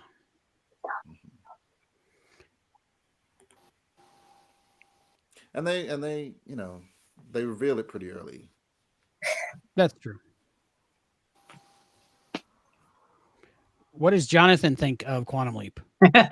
There you go. See, he's been begging to talk. What do you think about Quantum Leap? He's a little budding YouTube star here. You know, it's their generation just loves watching YouTube and he begged me to like sign back in and let him skip his bedtime story tonight so he could like be on the live stream. So, Yeah. Mission accomplished. Very good. Quantum Leap is the best bedtime story. Yeah. yeah, he There was should be watching. some- I was there gonna say should be some golden bucks. he was watching it in the beginning, and then he kind of. I think I got to get him caught up with the original more. So he gets the idea. He loves time travel. He loves Back to the Future, and Yeah, yeah, I stopped watching Chloe because like I got distracted with other things on those days. That's life. Hashtag life. We all get busy, man. Yeah, I feel you. yeah. Lou Diamond Phillips. I think a lot of this is just a really cool backdrop for Ben and Hannah to meet and be together for a while. Yes. When I see cool guests like this, like Lou Diamond Phillips, I wish they were in like a different role so we could see them again and again. That's the problem with one of the only problems with Quantum Leap is you get these great actors and they can only be in one, maybe 2 episodes if there's like 5 seasons.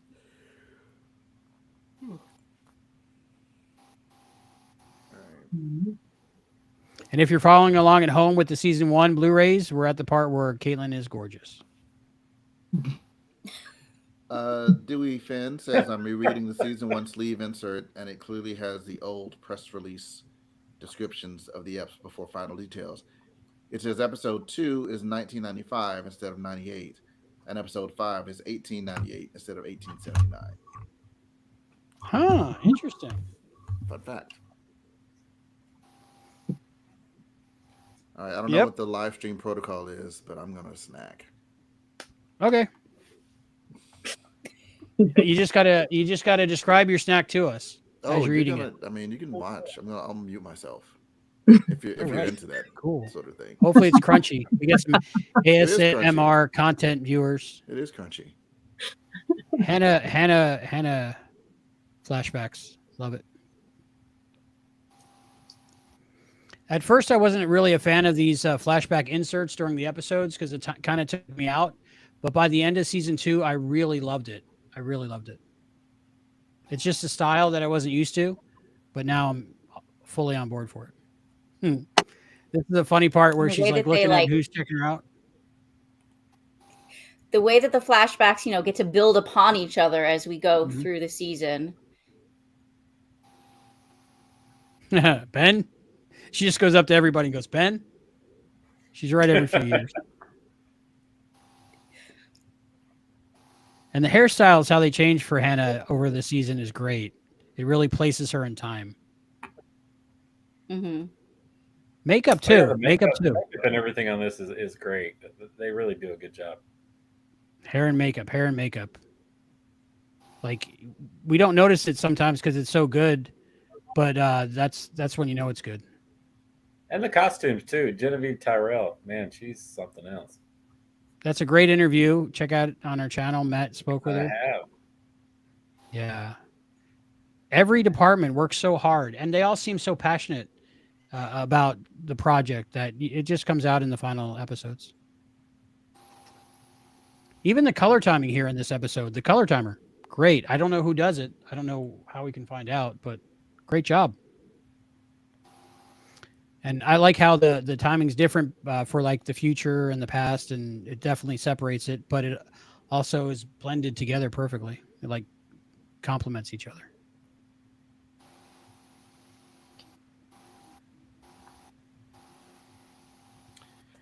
In the chat,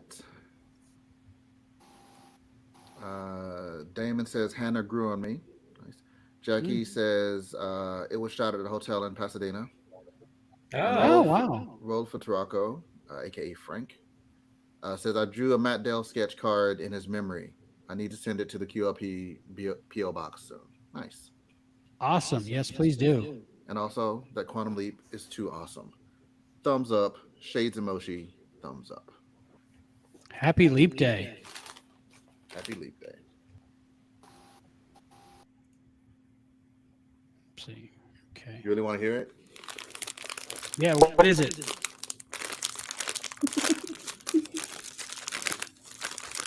I'm not going to show you exactly what it is because I'm not going to endorse. Am I getting all these shivers down my spine there? John, I've never seen you without headphones. It's like a whole other personality. Yeah. Oh, you might need to put it back on. We're getting an echo. We're getting an echo. Getting an echo. Getting an echo. Echo. Oh, Bonsai tree. Is there? No. Is it Magic's? No. What reality are we in? The Pinecone reality? I'm still Or the watching Aloe? season 1. Okay. That's next. 4 a.m. we start season 1. No. I need a nap first. I love the interaction through Ben of Addison and Hannah. Mhm. I've been in similar situations where you're with you bump into an ex maybe while you're with a current, and it's interesting feeling. And I think they nailed it in this episode and the next few episodes, especially in this episode because there's a humor to it, and almost like Ben's the butt of the whole thing, which I really enjoy.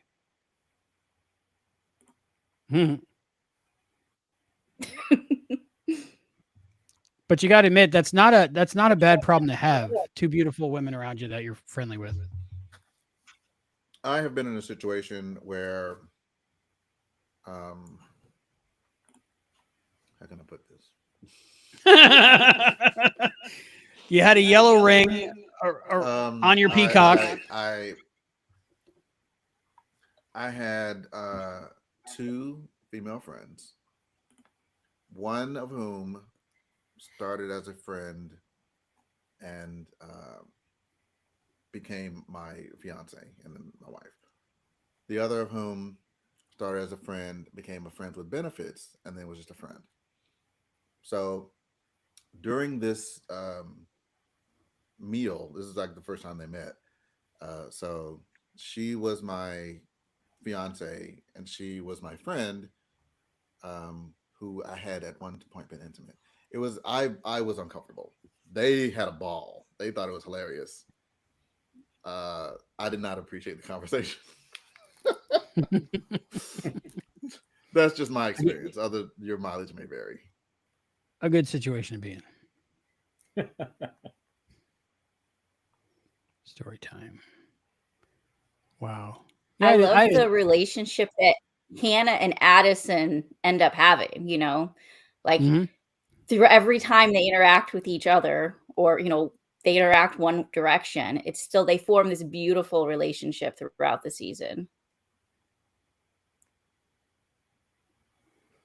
I was saying on another episode we did that this season I was really worried because they added Hannah to the cast and added Tom to the cast, and they kind of seemed to push Addison aside a little bit at first, with her not being the hologram anymore. And I was really worried for Caitlin, and I was worried for the character of Addison. But when you watch the whole season as a whole, it's definitely like Addison's season. It's like all about her story and what she goes through, and to find her way back to Ben, I think. It's a good way of looking at it, yeah. This was a fun little game with high stakes. I love the accent. I think Eliza could do any accent.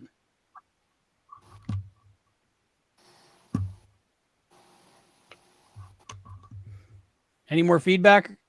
We just eating chips? Let's see what we're doing here. Ooh, read the comments while you're eating chips. That would be interesting. No. All right. But you should definitely read the comments. Okay, let me see if I can do this. I'm going to have to learn for later when I'm all by myself. All by myself. Where did we leave off? Hi, Jackie Rogers. All right. I think that's where we left off. Ooh, how is there a different font? That's pretty cool. Okay. Pasadena. Thanks, sketch. Too awesome. Okay. Natalie Kirk says they reiterate that she isn't a leaper, but it didn't stop people of Reddit from still thinking she was. LOL. I did think she was a leaper. I did.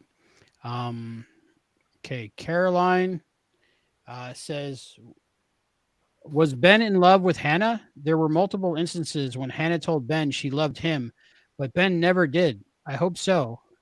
I love them both together. I think they both loved each other. He ends the letter with "all my love," and I think he said it at some point too. Yes. Yeah, I thought he said it once, at least once. LMAO, Hannah is like, I'm Hannah Carson, and then gets excited. I'm probably not reading these in the right. Caroline, roll for Taraco, says Caroline. I believe Ben, right? Love Ben in a letter. Yep, very true. Jackie Rogers, these scenes with the three of them are so special. They really are. They really are. Christina Castro, yes, another editor. Hey, Christina. Great editor. Yes, love her work. Spoke with her. Awesome person. Ben says, me too, at the end of this episode. Oh, me too. There we go. So kind of like an I know. Yeah, I like that. Me too. Okay, Dewey Finn. Eliza does well at pretending she can't see Caitlin. I fully believe that she doesn't know where Addison would be and is trying to look in her eyes, but is completely off. Very true. Very true. Because she's got to look at her without seeing her and not look at her at the same time. Well done. Well done by I'm Eliza. looking Probably through you. Where really did good you blocking.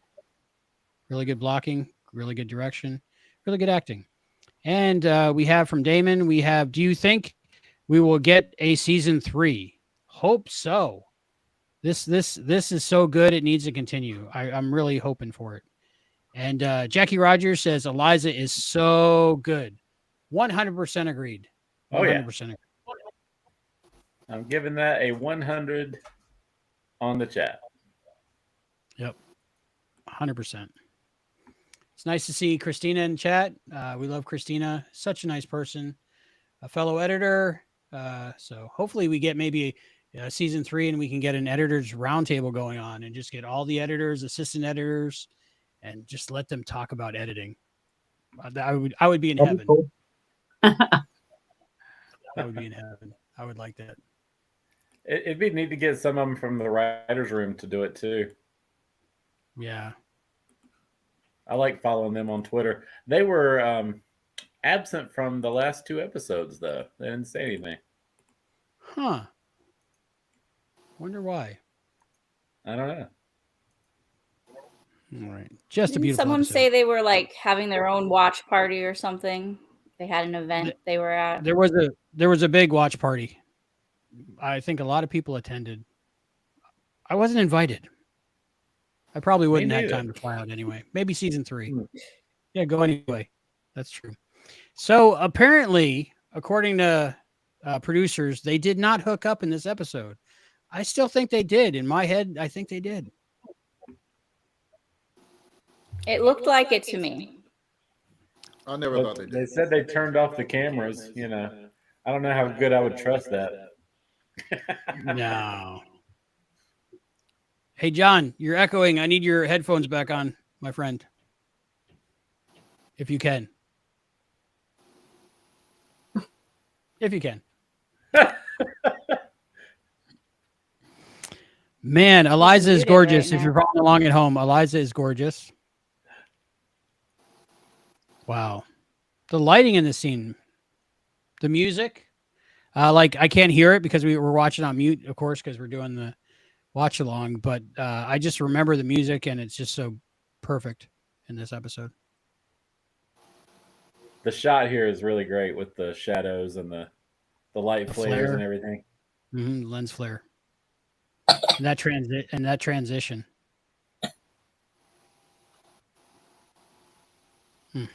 Such a good show. See, so yeah, I never really got the impression that anything happened because it ends with him saying he can't. So, Well, there, but then once he's stuck there. Oh, well, okay, I got in you. a couple scenes. Gotcha. But it's like all those reasons he just said don't exist anymore. Mm-hmm. Okay. Looking at the feedback. Yes, we're good. Cool. So I have to say I was a little confused when I read Albie's note about BYO Peacock. I already mentioned this to him. That I thought maybe it didn't even occur to me because the way it was written, I was like, okay, yeah. I said, well, maybe he wants everybody to like bring like actual like little like stuffed peacocks or something so that we could like, have this big like promotional, hey, NBC, pay attention to us. We want a season 3. And so then after I said that, I was like, that I say that out loud, I kind of wish I had like a little stuffed peacock. So this was the best I could do. It's a Vulpix, but the tail. Love it. Yeah, looks like a peacock. Yeah, so he always said he had like a peacock tail. So that's what I got there. Do. So maybe we should all send NBC stuffed peacocks. There you go. Yeah. Will that help? I don't know. I'll do it. That might go against our cause. Shut it down immediately. Just don't put a yellow ring on the peacock before you send it there. You can get a 12-inch stuffed peacock for $14.68 on Amazon. Share the link in the chat for the 12-inch peacock. Jonathan, go to bed. You need it. No, he's still here. All right. John's out on that one. He's playing on his tablet. He wasn't paying He's like, attention. with that, well, he's got to take a nap because he's gonna wrap up with me. Is that you gonna wake up at 4 a.m. to wrap with Albie at the end? Yeah, he said sure. Yep. Jonathan, just put yourself on the sign-up sheet. That'd be great. What? Oh, we were just my talking dog about is your insisting peacock. it's time to go out, so I'll be back in 5. All right, thank you, Stacy. Can't wait to see you again. I had the same thing. The dog was trying to like put her face like right here. Yeah. But now I think she put herself to bed because she's passed out on the bed next to me. They say when you're watching an episode, if you watch it without the sound on, you still should be able to get the story. So, job well done. Because I'm still like sucked into the story, even though there's no sound whatsoever. Lou Diamond Phillips. I'll do the chat while John's trying to come back. Sounds good.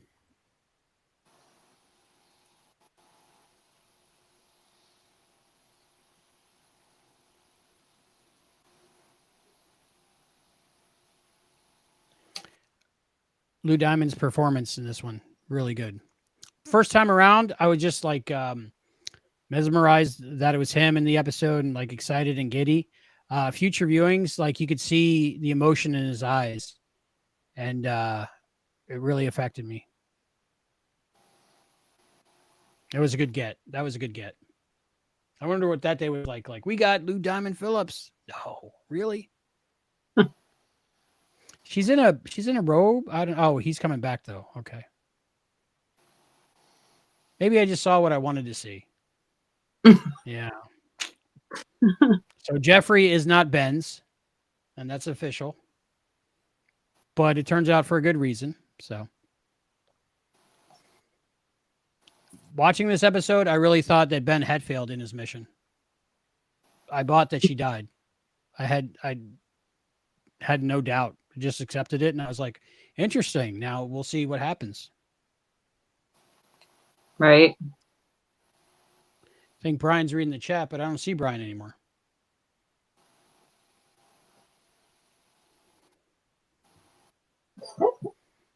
See, Ben's got his shirt off. They seem to be afterglowy, and he came to Hannah's apartment to get consoled, kind of like when Harry met Sally. When Harry goes over to console Sally after she finds out her ex-fiance is getting married. I got you. So they went to the 3-minute commercial break, which you skipped because you don't have the ads. That was all the time they had, right?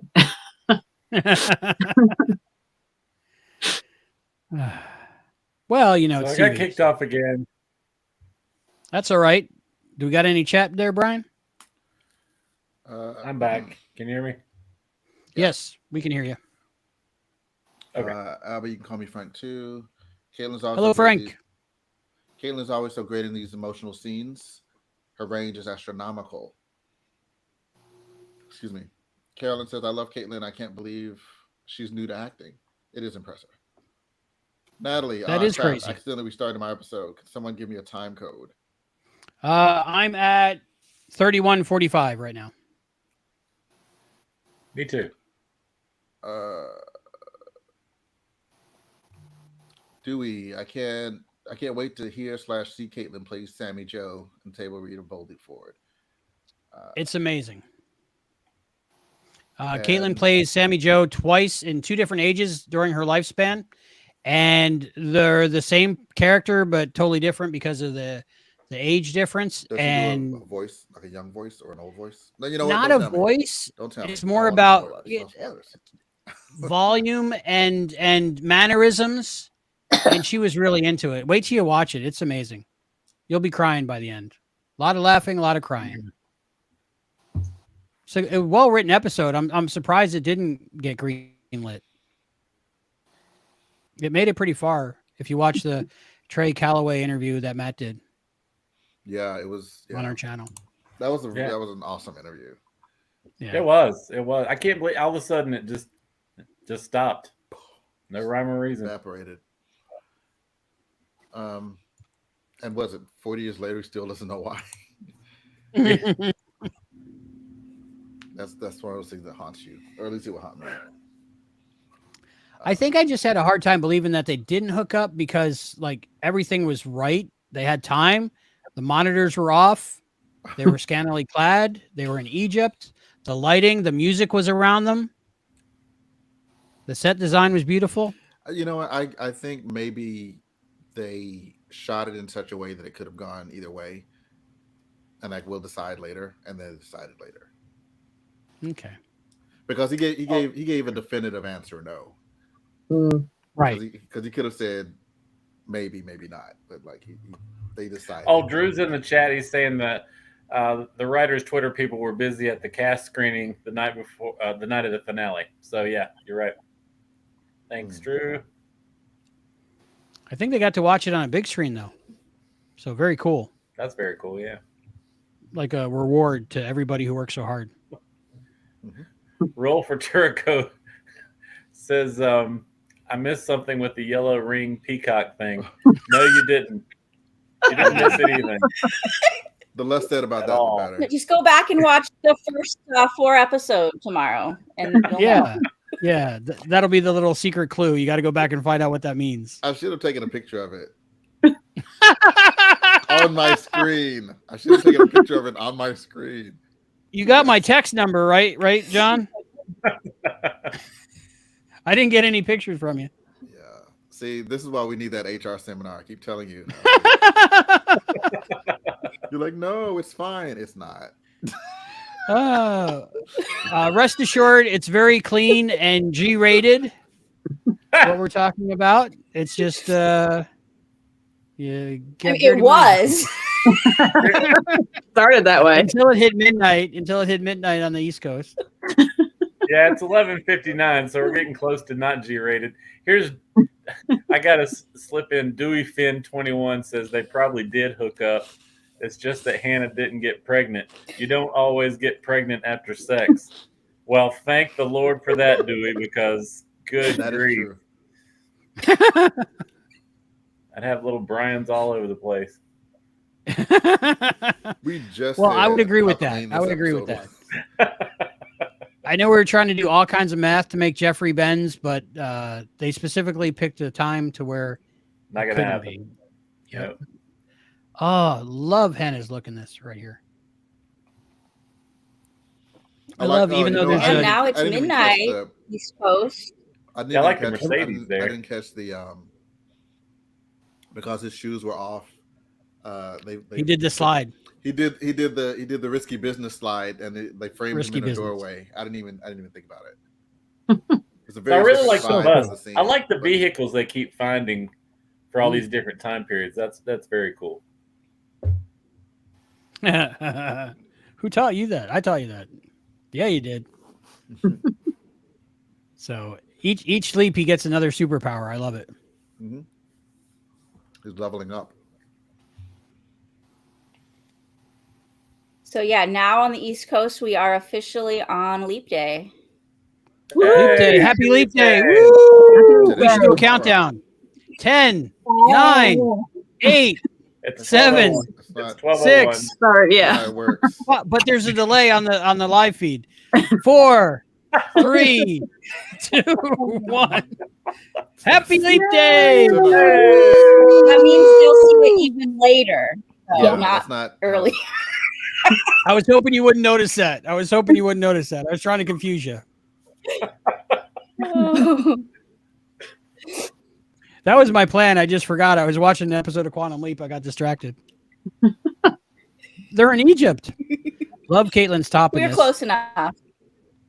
You've got 3 more chances to catch it, though, for 3 more time more zones. time zones. Yeah, Dewey All Fan right. says, I "I've think still we'll got still an be hour. on It's only 11 when p.m. Hawaii turns over the day. What time is it in Hawaii, Brian? Yeah. What time is it in Hawaii there? What time is it where you are? It's 12:02. It's Way noon past there? my bedtime. I only Weird contracted coincidence. myself to 11, and still I'm sitting here. We love you, Brian, and we thank you. If I start snoring, please I log me said- off. That's said fine.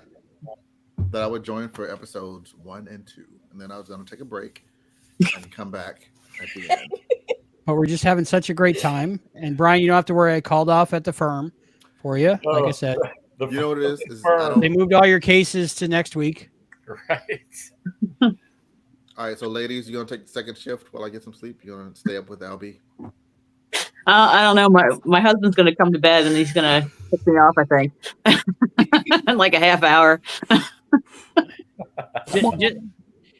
Just leave Limerick on camera for me, so I'm not alone, John.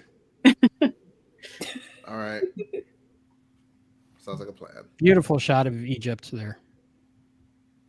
Yeah, this is a really nice episode. I found this ending interesting. How Hannah walks away before Ben leaps, but I understood it on the rewatch. I thought they'd want to spend every last moment together, maybe do another leap kiss, but that'd be redundant. I think repetitive. But I love how they did it.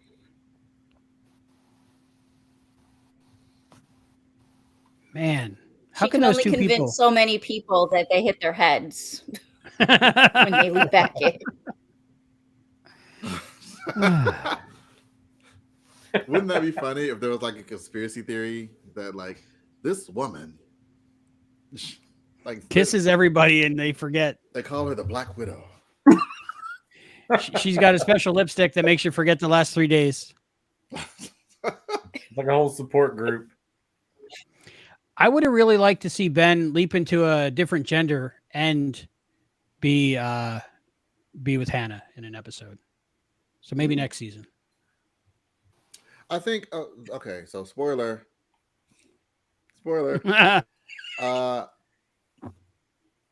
Am I the only, like, again, we haven't talked about the episode yet, but in 212, the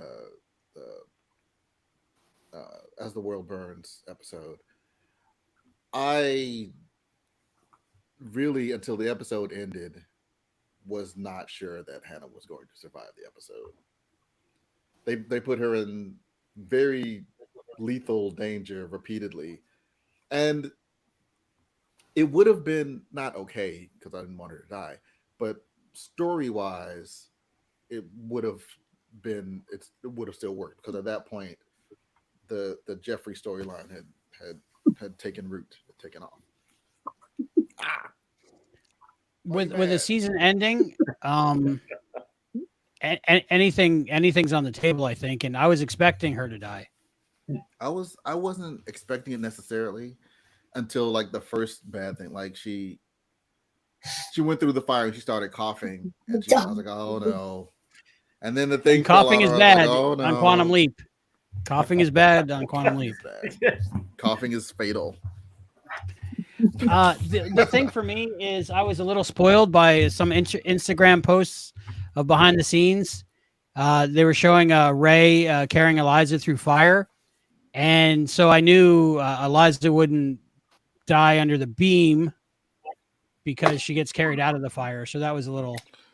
Let me tell you a spoilery. little story about Gwen Stacy. Sorry. Terrible. I'm just saying, sometimes That's saved true. isn't saved. Nomads. That was Nomads. That was season 2, episode 8. Next is Off the Cuff. We are in the home stretch. Oh my Who's gonna go with me? Christina Castro says the risky business. Now we just got to take a 6-week break. What? The risky business slide almost ended up on the cutting room floor, and they were happy to keep it. Christina says that's cool. It was, yeah. I'm glad it didn't. Subtle. It made the trailer. It made the trailer. Like I said, I didn't even notice because there was so much going on. It's the middle of a chase scene. Because that's honestly, that's how you would have to do it if you're running in socks. I didn't even make the connection. So well done to everybody who made that happen. That was great. I love the fact that it was like a life or death chase, and they still took their shoes off to be respectful. I really appreciated that. Well, they weren't going to let him in otherwise. They had to. That's true. Anybody got a look and leap before we start the next episode? Did you bring your stuff? It's not quantum leap related. Happy Leap Day. Is that relevant? Let's see, do I have anything? Mine's behind me. Oh yeah, it is. You met Scott Bakula. Hopefully I meet him in a couple weeks. A week? Hope so too. Yeah. Directed by Scott Bakula. I think. Hey, I've got that one where he too. plays his dad, but he didn't direct it. That's the other one. And Dreams. Oh, Dreams. Are you my mommy? Where's my That mommy? was. How's it go? Wait, that was today. Was Dreams today? They leaped into Dreams, yeah. Wow. February 28th. Well, it's the 29th now where we are. Yeah. That is one creepy episode. Yes, it is. That's a good one. All right. Who's with me for Off the Cuff? It's a great adventure. Alejandra Angel says, yeah, I thought she was going to die too. Natalie says, I saw a photo of Ray in the racing suit posing with Hannah. Okay, so she knew that she was going to die. She knew. Yeah. Jackie says, so glad Hannah didn't die. She had a wonderful ending. Alejandro, if there's a season 3, I don't think she'll come back as a regular, maybe as a guest star.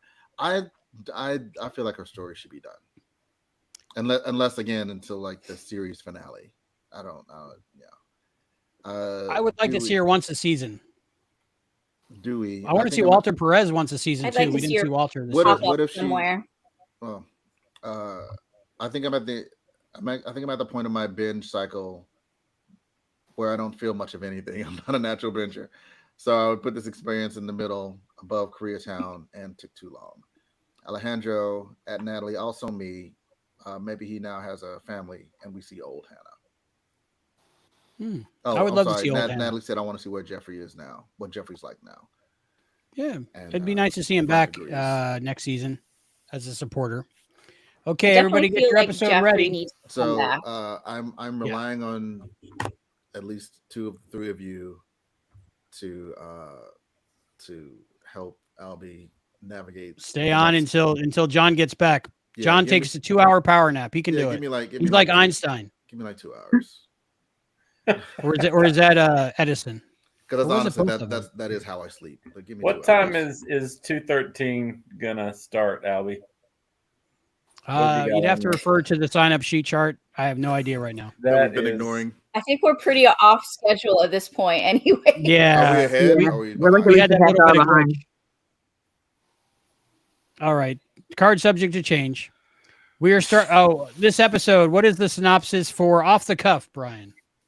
All right, I'm going to give you one more, and then I'm going to sign off for a while. I may come back for the last one. Sounds good. Don't be afraid to snore on camera. That's fine. Yeah, no, you don't want that. Again, don't trade places with me. It's not. Albie's lying to you. Off the cuff. All right. When Ben leaps into a bounty hunter escorting the world's most slippery criminal, a deadly pursuit forces them to go into hiding. But Ben quickly realizes this leap is more than meets the eye. Addison faces a difficult decision. I want to read that part in the voice of Optimus Prime. Really, you know what? I heard it in the voice of Optimus Prime. So you're Brian, who wrote it? Who directed it? Remind people. All right, that would be writer Alex Berger. Good one, directed by Joe Menendez. Joe Menendez. We talked to Joe Menendez, and we did a commentary for this episode with Joe Menendez. Yes, that was a good one. Check those out during Leap Week, Leap Day. Leap Day is Matt Day. Leap Day is Matt Day. Before you start the episode, let me catch up on comments. There's a few. All right, that sounds good. Frank says, I have a theory that Hannah met her husband Josh and thought it was Ben at first, but then they genuinely fell in love. I like that. I like that. Jackie says she'll try to come back for 211. Alejandro, Frank, that's a great theory. Makes sense. Dewey says 3 Eastern with the delay closer to 3:30, since so we're basically 30 minutes off.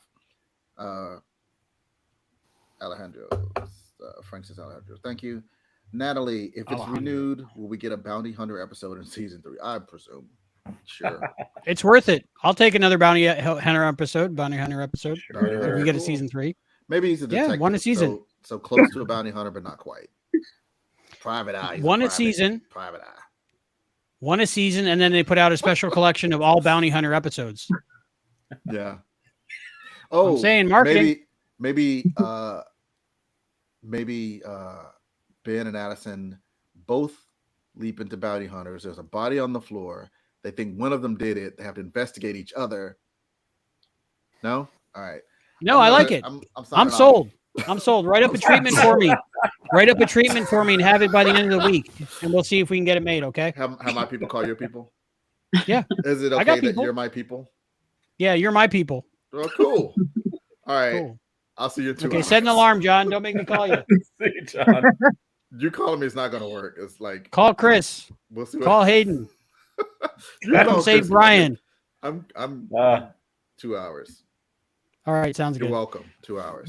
Thank you so much. We're gonna watch Off the Cuff in 5, 4, 3, 2, and we are watching the Bounty Hunter episode.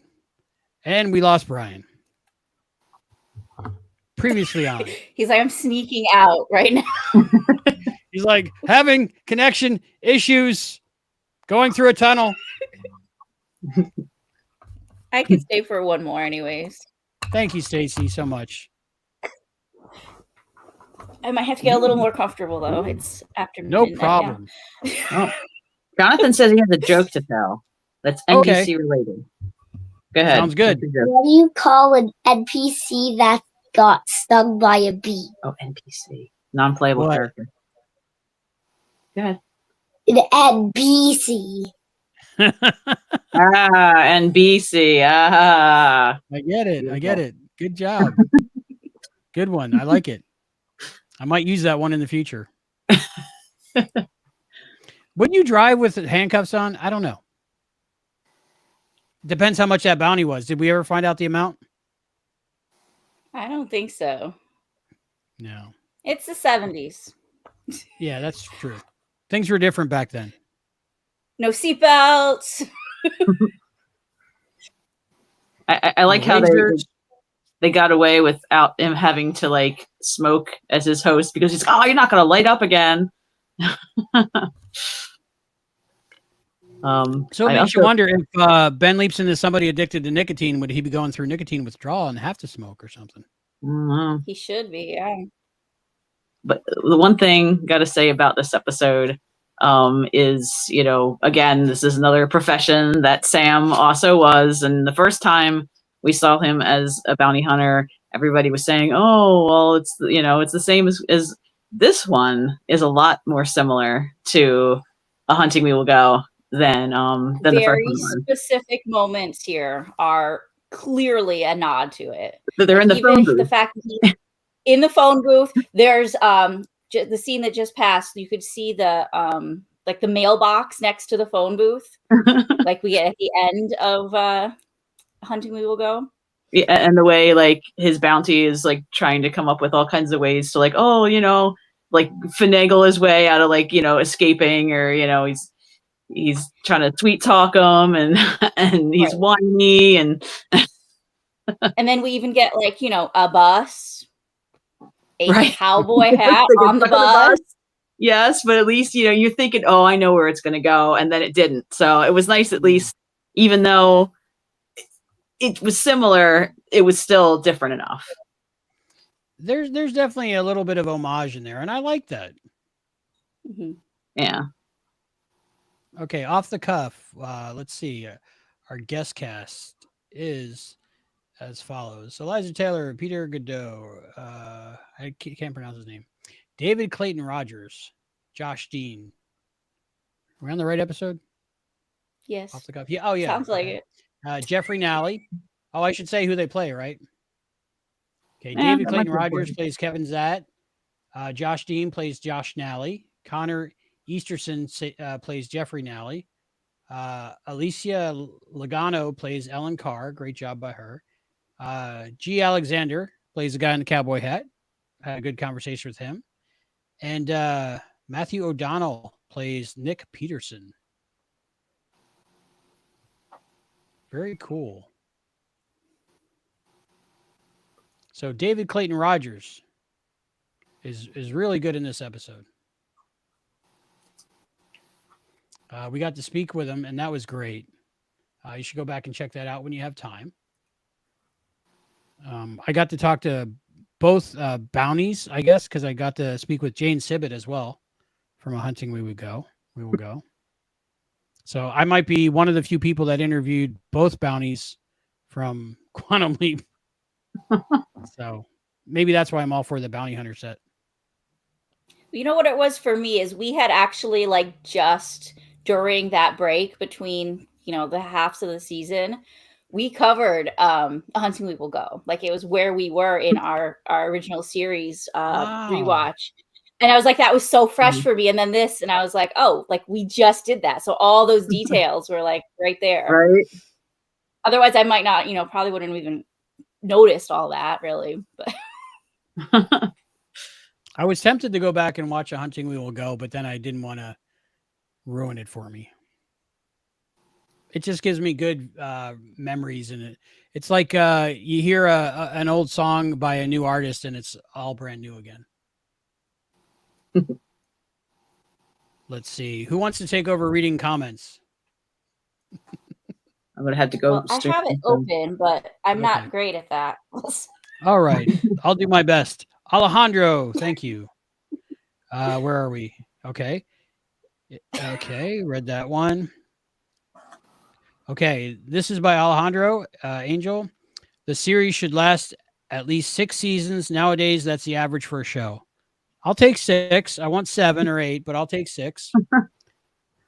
Dewey Finn 21. Well, I'll try to be here for all of the episodes, commenting on my rewatch rankings because having a simulation of order helps me focus. Okay.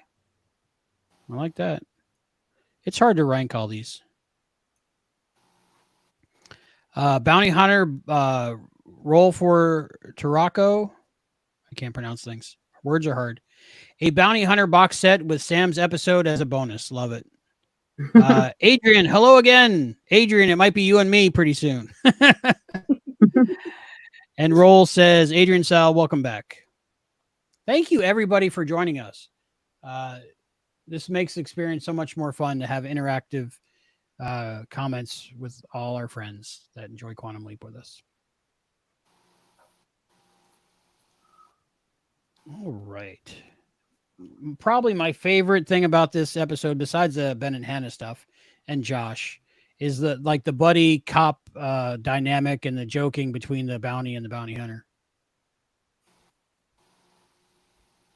Yeah, that's one of the reasons why I wanted to sit in on this episode, because it was just, there's a lot of fun dialogue between the two of them, and it's entertaining to watch.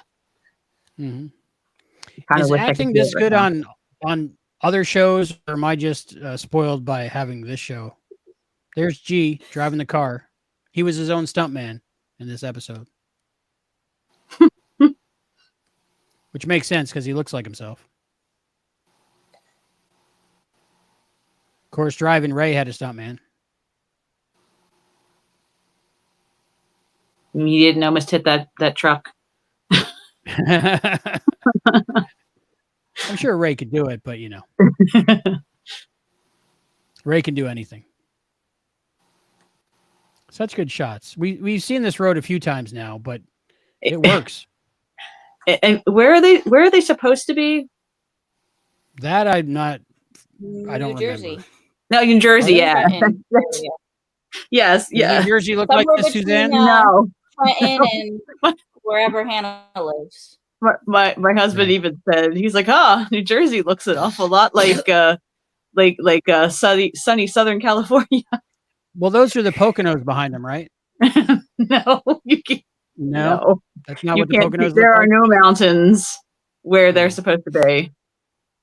They And rolled it's a that lot car. drier looking there than it would be. Well, you got to I make mean, do with what you have. unless it was like last spring when we had that drought and everything turned brown. I mean, you know, maybe they were going through a drought, in which case I would buy it. I buy it hook, line, and sinker. See, everything. I mean, there's so many people working on this episode. There's somebody, smoking up the atmosphere. There's cameramen. There's script supervisors. There's directors. There's cameras people. There's director of photography. There's guys or people just like running up and spinning those tires real fast and then running out of the shot before they start the shot. They got to be, so many people working so hard on this show. And Peter. So did you think they were going to leave Ben in the car? Yes. I think this is the moment that tells you he's not a bad guy. Yeah. He's had a rough life and he Kevin's deals a with great things. character. Yeah. But when it comes down think to he's it, really he saved memorable. Ben. Yeah. Gotta love this explosion coming up. Boom. Yeah, look at those New Jersey mountains there. I mean, there are mountains, but not where I forget where. What? Not where I'm going. Yeah. No. We'll see. I'll take some pictures of some if I see them.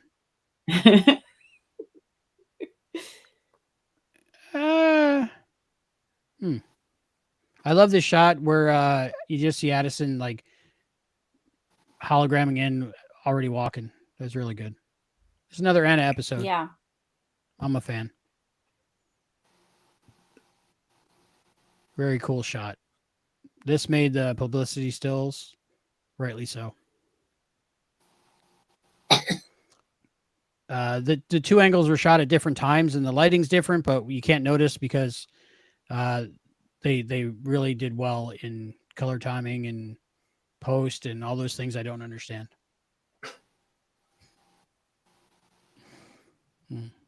Beautiful people walking.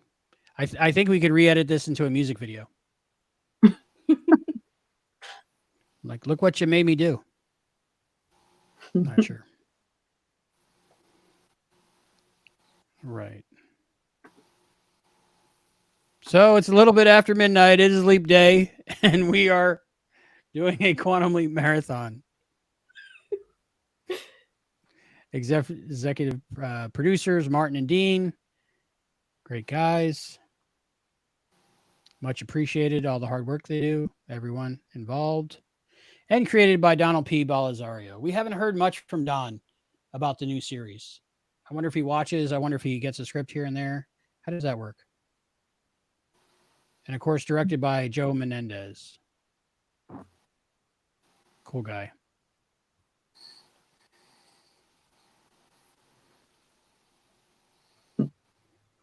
Albie, you want to remind everyone why we're here again doing this? We are here to support Matt Dale's family and the Matt Dale GoFundMe. The link is below. Please follow it and give what you can. It is late at night. Hopefully you're extra tired and delirious and donate extra because you're not thinking straight. Maybe you get that little high for going shopping and spending money online late at night. Maybe you had a couple drinks. Maybe you need to spend money on Matt's GoFundMe. That's a good place to spend money. Yeah. I actually did that. Oh, cool. Thank you. We all thank you. Right. At least this way, Amazon boxes don't show up at your house and you're like, what did I order? That happened with this car. I got a box from Target. I was looking at it. I'm like, what did I order from Target? And I looked at my name's on it. What did I order this big from Target? Barbie car. Okay. Forgot. Now I have it. Ben's on the phone again. Yeah. I did not see the diamonds in the bear coming. I did not. I thought he was just being nice and giving his nephew a teddy bear.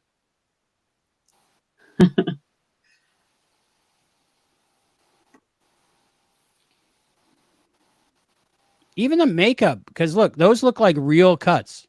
And I know they're not. I don't think they're that committed. This is great. The bus stuff is great because it looks so real. The bus wasn't moving.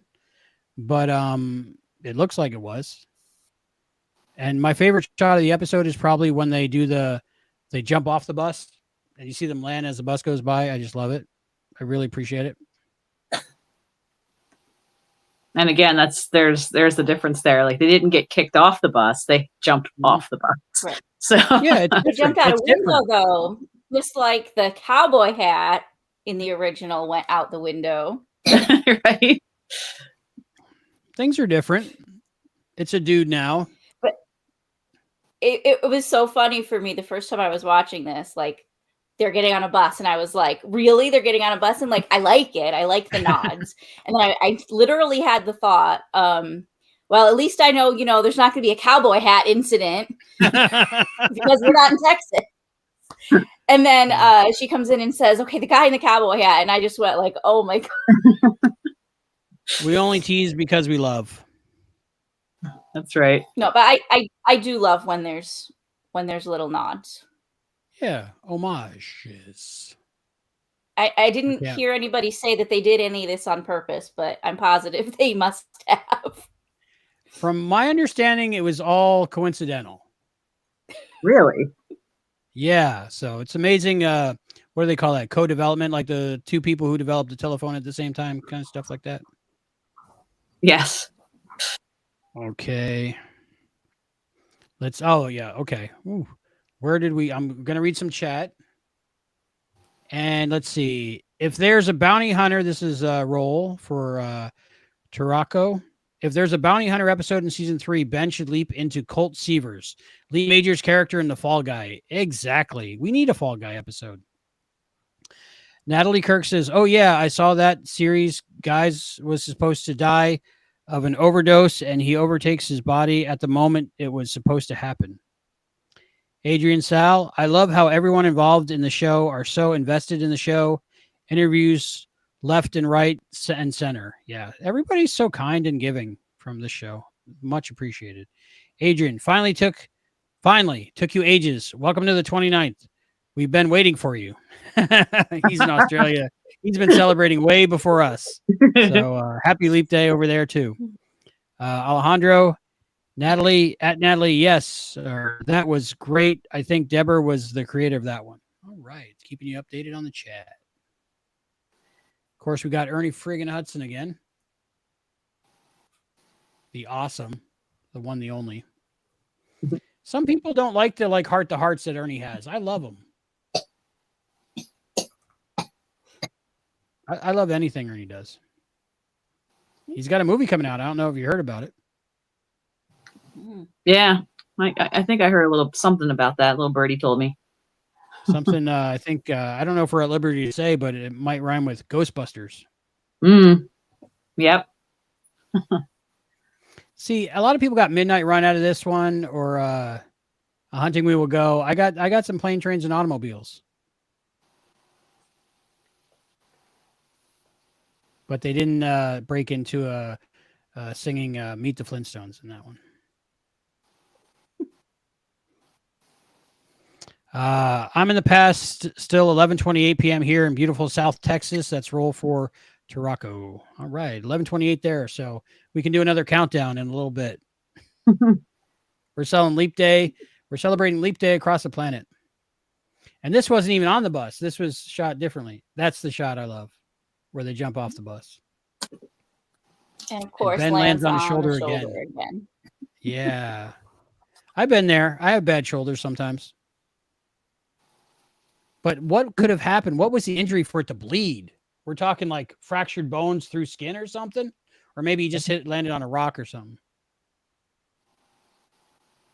I don't know. Maybe when they rolled over.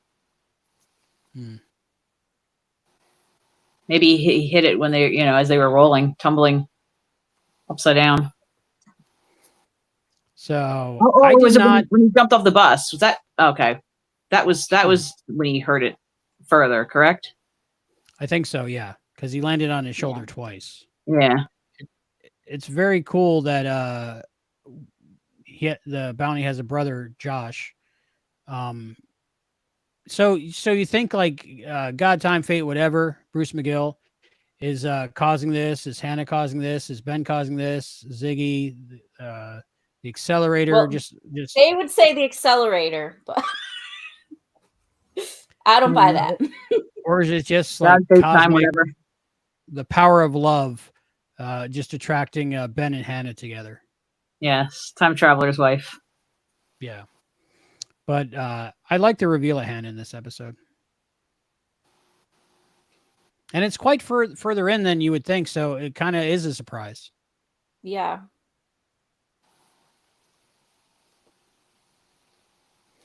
I think part of it might be, I don't know if you ever hear about like, things that are so perfect, like life on Earth, because this has to happen, this has to happen, this has to happen for it to all work. But of course, if it didn't, we wouldn't be here to ask, why is it so perfect that it worked? It'd be that world with rocks with googly eyes. So I think maybe we're just viewing the timeline that Hannah and Ben just happen to keep bumping into each other to make it all work out. You were saying a thing about, co-development coming up with the telephone, two different people.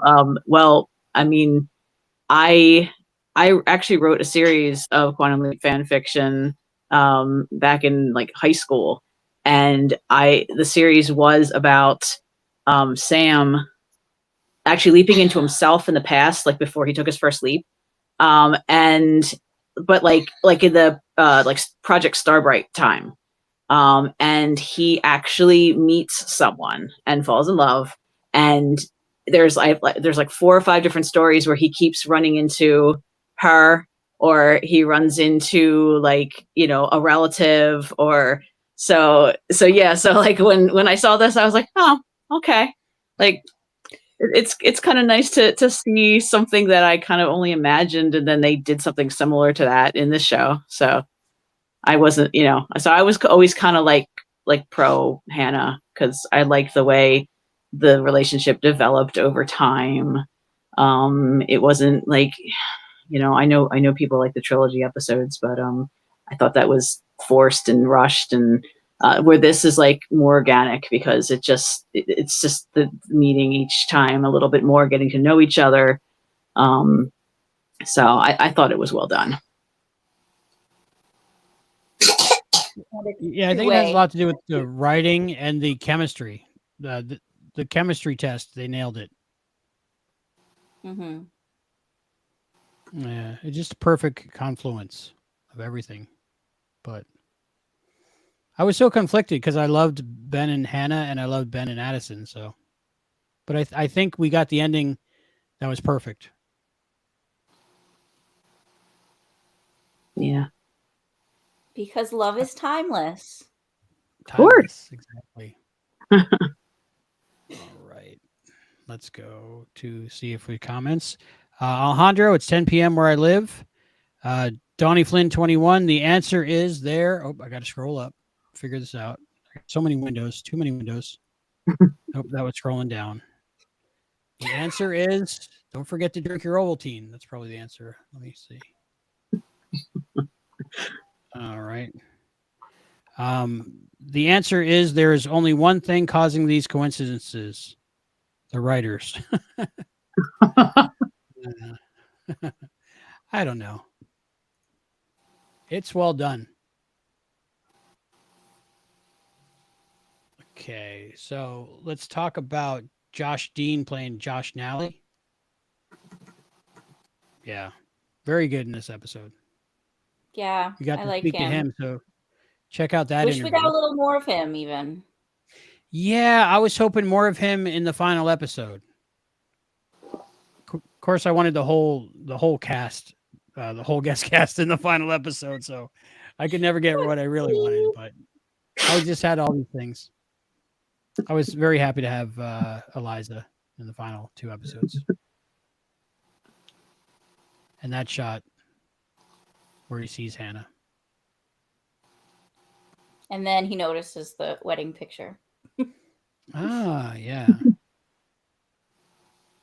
And again, the hairstyle different on Eliza, marking the time going by.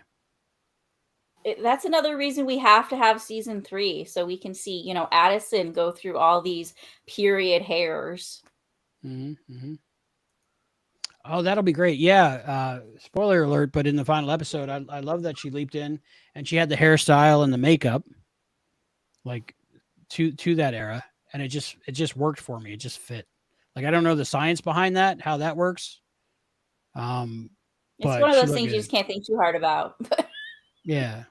Just don't worry about it. Look over here. Don't look over there. I'm fine with that. As long as I get I my mean, it's stories. the same way, you know, that Sam was able to, you know, just do Samantha Stormer's hair, even though it wasn't there. This little teeny curl. Yeah. He actually had to put the lipstick on in that episode, though, I think. But maybe Samantha didn't have lipstick on when he leapt in. Don't know. All right. Who plays Jeffrey in this episode? Connor Easterson. Very good job, Connor. Props to Connor. And it's an important role because it really starts off the final part of the season with the Jeffrey storyline. Jeffrey and Gideon. Yeah.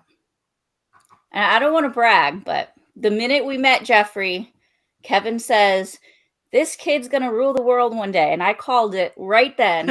I said, "That kid is Rachel's boss." Wow. Very good. Let's see. Dewey Finn says, if they do have a season 3, I want Ben and Addison to leap into a wedding. Ben the bride and Addison the groom. Yes. That would be great. That would be a funny rom-com hijinks adventure. I'm all for it. Yeah, that's what I feel like this show misses sometimes. They need some more of that. Just the comedy aspect. Sometimes it takes itself too seriously, it feels like. And that would be great. There's light moments, but there could be an episode where it's just all fun and games, I think. That's a good idea. I like it. When I saw this house, I wondered if 101 was there on that house. Or if they added it in the design, and if that had to do with like binary and computers and stuff like that. I like it. I'm always looking for stuff. Oh, that got Jonathan excited. He's all about binary and computers and making video games, and he's like, "What? Yeah. 101, huh? Binary." These two together. 01010. Yes. Exactly. One of my favorite episodes of season 1. So we got David Clayton Rogers and Josh Dean going back and forth, really being brothers. Now, you think he did this to set up the argument so he could escape to get his diamonds and escape? Or you think that was just, that's how they interact? I think that's how they all go up. Diamonds are in the basement, right? Oh, that's true. So now we see the scene from the final episode. Maybe he's going to look for him. From the first. I want to talk to the prop department because I want to know how they built this. I want to know how they built that magnetron thing. Just cool stuff. I want schematics. I want diagrams. I want blueprints. I want how-to videos. I would have that in my living room. So how does it work? When the water's flowing through the house, it flows through those tubes, goes in there and then spins and then generates electricity? The chat says yes. It doesn't yet, but I'm going to type yes. Yes. This is a hot moment, but I really like that Ben said no because Hannah's married. Although, if Jeffrey didn't walk in, I thought that was pretty bold of her. I mean, like, their son and husband are like in the same house, and she's just like going for it. It's like, come on. That's got to mess with a Jeffrey, right? I think it did. It turned him into Gideon. Yeah. And how cool is it when we get to see this scene again from his perspective? Right? So cool.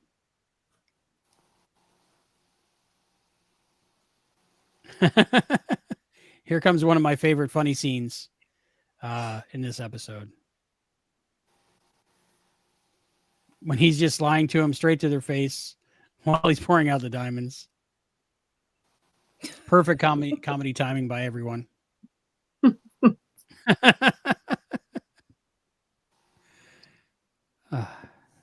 So good.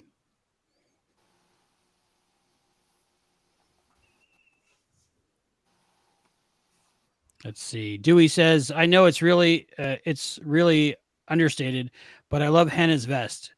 That's one of my favorite aspects of the 70s fashion that isn't around much anymore, style nowadays. Yeah. Definitely 70s. Yeah. I remember when I was a very tiny little kid at the tail end of the 70s, because I'm in my very, very, very late 30s. People wore that stuff. People really wore that stuff. Is that Indy? The dog? Yes. Marion. Yeah, she's Marion. Yes. Yep, this is Okay. Marion Ravenwolf. Aw, I love it. Come here. Love it. They're talking about you. Yeah. Hello, Marion. She's like, Mommy, I want to go to bed. Yeah, Mine's out on the couch. What are you still doing up talking to a crazy man on the internet? Here, let me show you mine too. She usually goes to bed at 12, and she's like, "Why are we still downstairs? Which way? There we go." Oh, She's over there somewhere. She's like, "Nope, done. Yep. Wake me up tomorrow." This one was asleep, and then she woke up and was like, "Hey, why are you still awake? You should be asleep too, Mommy." That brings up the question: who likes Quantum Leap more, cats or dogs? From what I'm seeing, I'm thinking cats. Why not rabbits? Dogs tend to sleep through it. Rabbits. I don't have any data on rabbits watching Quantum Leap, but it's something we could experiment with. But in a kind and ethical way, of course. What about horses? That's what you should be asking. Do they leap? Yeah. Yeah. So they might like Quantum Leap. They might like Quantum Leap. Yeah. Yeah. Because they leap. Yes. That's a good idea. Wow, Ben has a horse. That's like a season 6 thing. If Ben leaps into a horse, you know, he leaps into a horse on the set of Mr. Ed, and he has to like put it right that once went wrong because they were being mean to the horse that played Mr. Ed. Oh my god. Yeah. And then season 8, Adam Sandler is a robot. Yeah.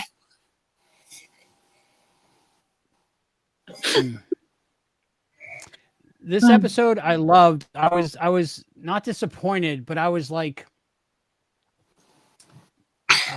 it made me long for Hannah and Ben to kiss again because they don't in this episode. And I'm glad that they did that because it was like prolonging their reunion, let's say. Of course, this A-team moment. I love when they have A-team moments where they electrocute people. So I don't know if we're talking 110, 212, or even higher, I think. Chief Dancing Ghost Reich says, or maybe Ben leaps into BoJack Horseman. Yeah, so you get your animated episode and your horse episode all in one. And Adrian says, well, a cat had its own leap in the original, so cats. Yeah. So the cat that Sam saves from the tree could be Ben. Think about that. There's the one ideas too.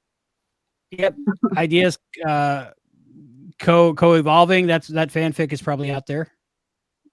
Some kind of slash fic with Ben and Sam. No. And one's a cat and one's a horse. I don't know if that's written yet, but it'll be up there tomorrow. Albie's been up too long. Yeah, a little bit too long. It's been too long. What's the episode name? It's been too long. It's been so long. I can do this. Took too long? Yeah. This took too long. Yes. Then again, a monkey had its own episode. Who had its own episode? Yeah, monkey episode. So they can leap into animals, but that's because technically he wasn't a monkey. Yeah, it's a chimp. Yes. No, not a diaper monkey, a diaper chimp. Yes. Such a good shot. Now that this reveal that the bounty, the agent was the bail bondsman was the bad guy, I had no idea. Really? Oh, like Yeah. it seemed like the a huge cliche, and I was just like I was waiting for it because it reminded me of Piano Man. Okay. When he kept getting on the phone, she kept getting on the phone and talking to her fiance and basically feeding him every step of the way where they are, and they couldn't figure out why everybody kept catching up with them. And it same thing in this. Like, well, how come they knew every place that they went? Because he kept calling in and saying, "Hey, we're going here. We're here," or she'd say, "Go there," and then they would do it. So, yeah, I was like, I was kind of hoping that wasn't what was going to happen because it was. I felt like it was too obvious. It surprised me for some reason. I wasn't thinking of that episode. Of course, retrospect makes sense. Yeah. I mean, of course, they probably weren't either because they said that this one wasn't like Hunting We Will Go.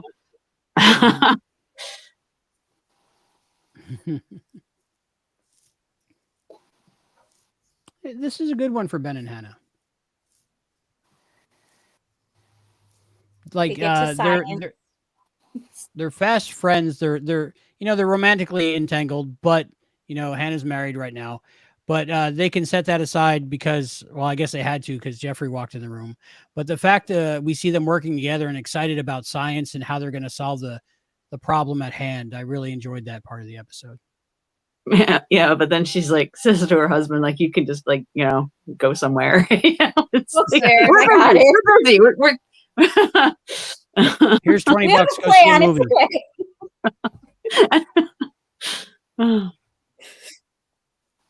Wow. And they fell. And the stunt person's laid in the water for hours. And it was cold. So. And she was wearing rubber soles.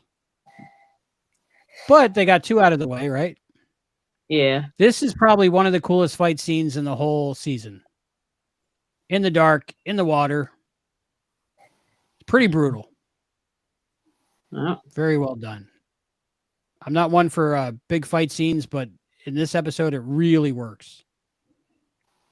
and Hannah got a lot of fights. Yes, yeah. I was about to say the same thing. Yeah. She just jumps right in.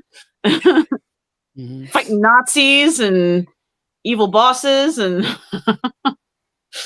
Hannah really is like the superhero of the season. Let's see.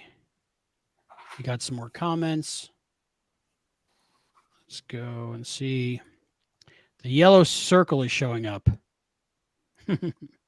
On the Peacock or on the YouTube? Then again, a monkey had its whole episode. I think we read that one. Natalie Kirk. Yeah, I did a no context spoiler post for this episode and included a screen cap of Nikki from Piano Man. Okay, so a lot of people were thinking Piano Man. And also one from a cartoon movie called The Chipmunk Adventure, in which the chipmunks were unwittingly sent around the world to smuggle diamonds hidden in stuffed toys. Oh, okay. Yeah, I brought that one up. Yeah. Immediately, that's what I saw when he was ripping those stuffed animals open. Adrian says Allison and her diaper monkey references. Diaper Monkey. That was the name of my band back in college. We were not successful. Otherwise, I wouldn't be doing this. I'd be touring the world. Speaking of touring the world, we got the script reading coming up, the table read at 4 a.m. And they might be going to Live Aid in 1985 during that script. And there might be some rock and roll people there we know. Little tease. Of course, that's with Caitlin Bassett, Georgina Riley, Narissa Lee, Deborah Pratt, Christopher D. Philippus, Allison Pregler, which are all talented. And then there's me. I'm there. If we had one more person show up, I could have just worked the board, but I was reading parts. But I enjoyed it. I enjoyed it. So that's coming out at 4 a.m. Make sure you stick around and check that out. I might have to Actually, not set a that timer far for away that. anymore. Right? I know. It's only 2.5 hours. So if you take the 11 hours plus add the 2.5 hours, it's only a few hours. And the ending of this episode, the way they look in each other's eyes. Ah. Yeah, because her husband's standing right there, so she can't even like, he's kind of like, "You coming?" And she can't even like really hug him goodbye. Yes, not in a way they would want to hug. Right. I've been in both situations. I've been Josh. I've been Ben. Neither one is fun in that situation. I've never been Caitlin, though. I'm still young. So yeah, I'll say it's something to aspire to. Yeah, I'll be a hologram. That is an ex-fiance of a leaper. You never know. This was a good ending where we find out that Josh isn't going to make it, and then No, that I didn't see coming. no. A lot of this I didn't see coming. I really enjoyed this episode. I think I was just mesmerized by the Ben Hannah thing the whole time and the comedy of the episode. Well written, again, very well written.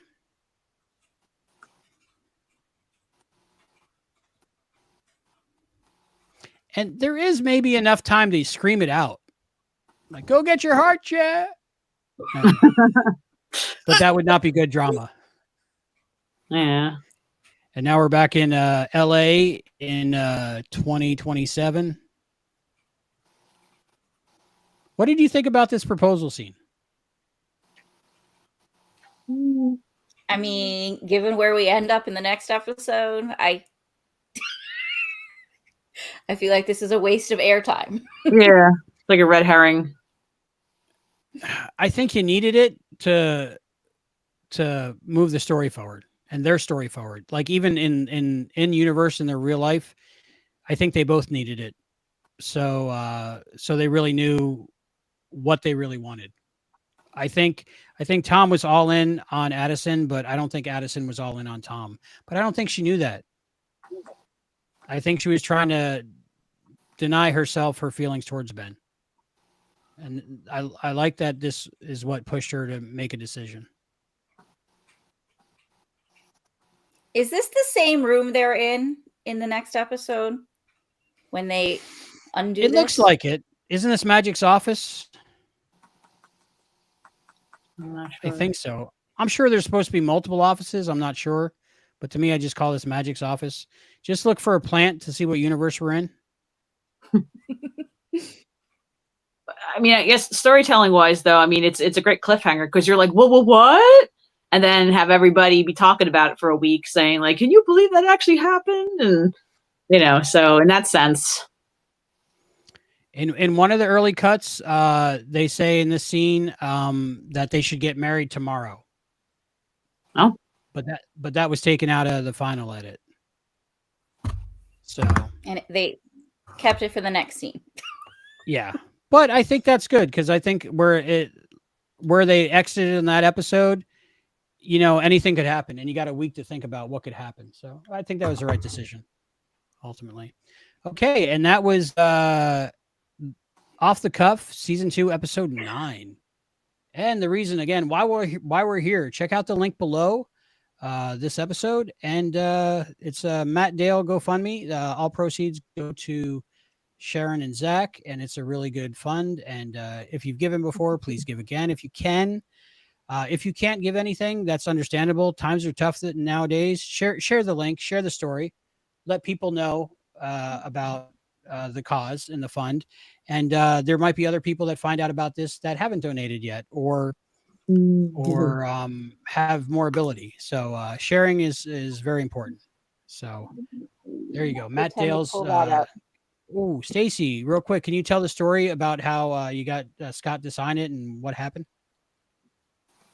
Yeah, so when I met Scott at the connector, This was the item I chose to bring in hoping that we got to do signatures, which we did, which was amazing.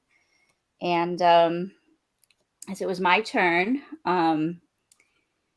Scott's publicist, Jay, says, "Oh, what book is that?" Right? Probably wanting to make sure I wasn't having him sign something he shouldn't sign. And I told him, it's, Beyond the Mirror Image by Matt Dale. And, I said how sad it was, he passed away on Christmas. And Scott says, yeah, I heard of that. I heard about that. And I know that touched you, that it did. Heard of it. It did.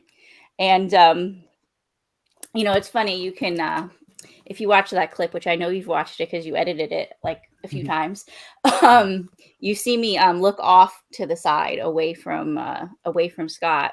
And that's because I felt really awkward in that moment because I was like, wait, Chris is standing right there. He was the next person behind me and Dave. And I was like, I don't feel like it's my place to be talking about Matt. Chris is right there. And I was like, how are you reacting to this? And then I saw in your, in your episode, he goes, oh, I didn't even hear her say that. He wasn't even listening. Well, I haven't met Scott yet, but I'm thinking when that's happening, it's kind of like everything's in slow motion and you're overwhelmed because, Scott's right there. And right. I was answering the question and then I was like, oh, wait, I just missed my chance to actually chat with Scott Bakula standing right there signing my book. And then it was like, picture done. Okay. Yeah, it went quick. Awesome. Quick. There's that's Scott's. Very cool. And let's see, there's Matt's. Oh, and then we got Christopher to sign it. Oh, cool. Very cool. Application page. Very cool. It's a collection. Got to catch them all. All right. If you could stick around for a few more minutes while I go grab a bite, and it won't take but a minute, and I'll be right back. And in the meantime, we will play this let's play from Project Quantum Leap. This is what it's all about. Leap Hi, Day I'm is Christina. Matt Day. I'm Andrew. And I'm Sydney from Project Quantum Leap, the podcast. This Leap Day is Matt Day. And we just want to remind you how awesome Matt was. And what a treasure he still is to all the lives he touched. Now, being the new kids on the block, we did not get a chance to know Matt as well as everyone else. I first heard his name when I began listening to podcasts a couple years ago. And upon joining the community, I quickly learned how warm and welcoming he was to anybody who wanted to come in and discuss the fandom. Yeah, my biggest sort of fear starting the podcast is hearing all the horror stories other fandoms have if you try to step in on their turf. And that was not only not an issue, it was the exact opposite. All he wanted to do was welcome us and actually even try to work with us. And although that never ended up happening due to timing constraints, the whole atmosphere that he helped foster, being such a big name in the fandom for so long, was unmistakable and well felt. It's very refreshing when a fandom has no gatekeeping whatsoever. And I think his social media bio really sums it up. He says that he was always happy to talk to anyone about Quantum Leap, not people who agreed with him, not people that he could get in the most heated argument with about, but anyone. And I think more fandoms could stand to learn a thing or two from him. And this Leap Day, please consider donating to his GoFundMe to help out his family. Thank you for your generosity, and we hope you continue to enjoy the live stream. Hashtag Leap Day is Matt Day.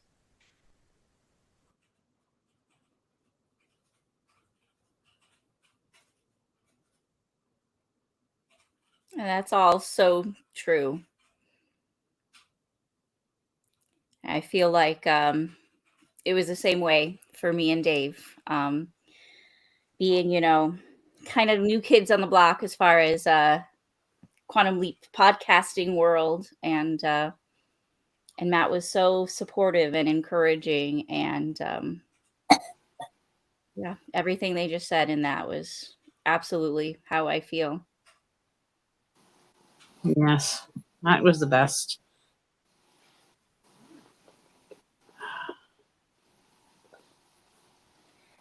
And sad thought time. We're in the batch of episodes now that he never got to see. Yeah. I know. It's like it made me think of what in the tribute show when gosh, I'm like curling Caitlin. When she said that in her very touching message, she said that, you know, I hate the fact that he's not going to get to see how this thing ends, and yeah, so that's very true.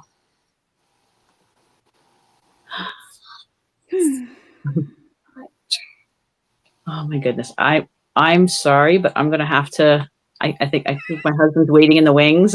He's ready to come to bed, and he's probably just waiting for me to sign off here, and he's not trying to interrupt. So I'm gonna respect that. I'm gonna have to duck out. So Okay.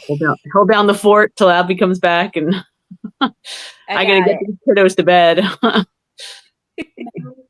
Yes. With you. With you. All right. All right. It was nice chatting with you. Nice chatting with you. Yep. Good night. All right, let's see if I can figure out where we were in the chat. I have no idea what was read last. Monkeys. We did that. Lots of monkeys. Oh, we missed another time zone. So it's now Happy Leap Day Central Time. 3 minutes ago. I know Albie was trying to hit that one, but whoops. All right, Dewey's ranking so far, 7, 6, 4, 3, 8, 2, 9, 1, 5. Just remind everybody listening that on my Facebook group, I'm the admin for the Facebook group, Quantum Leap 2022. We have a poll running on that group right now to put in your favorite episode. And then also, if you want to put as a comment on that post, your rankings of all of season 2 for all 13 episodes. We over at Corin Productions Deep Dive TV podcast, that's the podcast I'm from. Tomorrow for today, Leap Day, we are dropping our ranking video. Dave and I did our personal rankings, and we did our recap of season 2. And next Tuesday, we're recording like viewer rankings. So anybody who wants to give us your full rankings, put that into either in one of our videos on Corin Productions YouTube page, or in that post where the poll is. If you want to give us your full rankings, we'll read those off in the show. But definitely go at least vote for your favorite episode. I don't think there's any question this time. It looks like it's definitely going to be Against Time as the winner. The first season, we had a little bit more, what's the word? Like there was like more variation in answers given. We had a few different answers so far, but it definitely looks like Against Time is going to be the winner for season 2.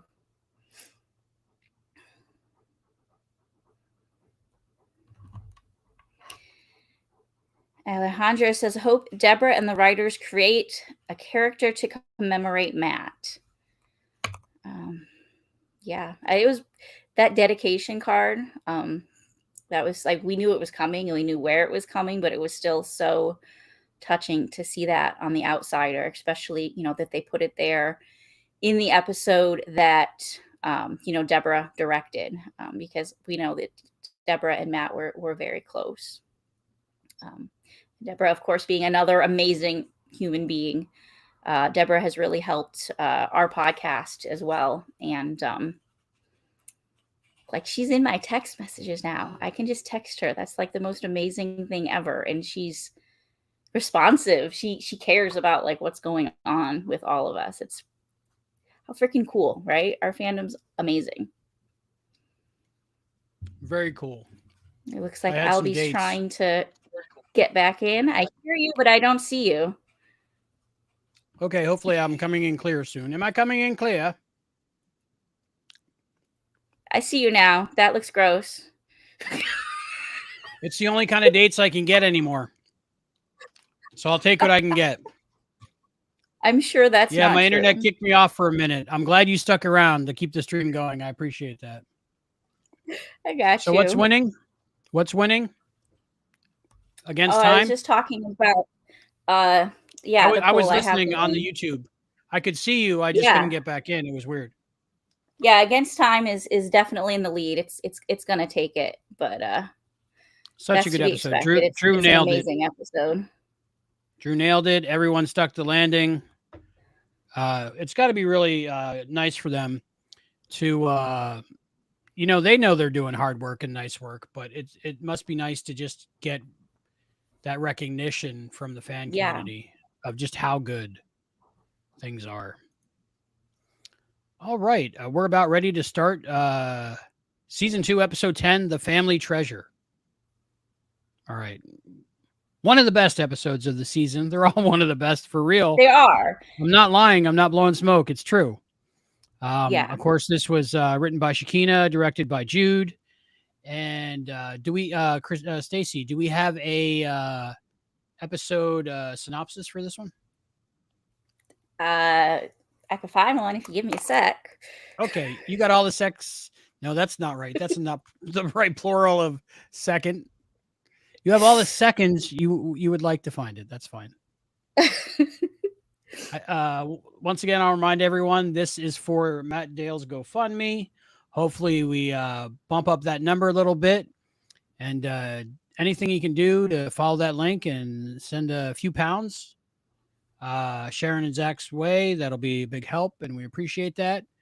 Remember, I Leap Day is found Matt Day. the lame one. Okay, I'll take it. That's probably the one I wrote.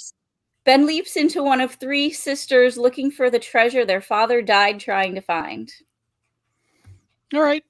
Yeah, that that's says it not all. a good description, but No, it's not very exciting. It's not a good elevator pitch, but we've seen the episode, so we know how awesome it is. So, and the people involved. yeah. All right, so I'm going to start the episode in 5, 4, 3, 2, and we're going. NBC logo. All right. Previously on Quantum Leap. Quantum leap, oh, quantum leap, leaping throughout time. All right, I am going to move windows so I don't get a lag behind. All right. Did I miss any chat while I was gone? I read some of it. Now I got out of it because I went to find that. Let's see. I'm so sorry. Love the pearl earrings. Let's see. We read out Dewey's ranking so far. Oh, yeah. Okay. And we missed the Leap Day transition for Central Time. That happened. Oh, happy Leap Day. And we were talking about Deborah because Alejandro said, hope Deborah and the writers create a character to commemorate Matt. That would be nice. Just somebody British. I don't know. A kind British person that likes details about television series. I don't know. Somebody who's good at stuff. He was good at stuff. I mean, All right. wouldn't it be awesome to make Matt a mirror image? Oh, that'd be great. They could do it posthumously, like with Sharon's permission, of course. That would be great. Like just one of the ones, where we just see a picture or just a quick still flash somewhere. I'd sign off on that. I don't know what rights I have on that, but I'd sign off on that. Yeah, you're not the person that would need to do that. But No, not at all. I think that would be amazing if that I'm could probably ever 15th happen. on the list there. Yeah, that'd be great. Okay, on Ben's whisker watch, we have shorter whiskers when he's one of the sisters. Jen is looking good with those curls hanging down. And they're all trying to be nice about the instant proposal / wedding eloption. That's not a word. Elopement. Elopement. Thank you. That way they both have good breath. Elopement. Need to get married right away? Have bad breath? Try elopement. You're very tired. Yes, a little bit, but that's okay. I'm enjoying myself. Mm. I really hope they weren't going to get married. And if they were going to get married, I wanted to see Addison in a wedding dress or wedding gown. But I wanted to Ben to stop the wedding, but I don't know how that would happen.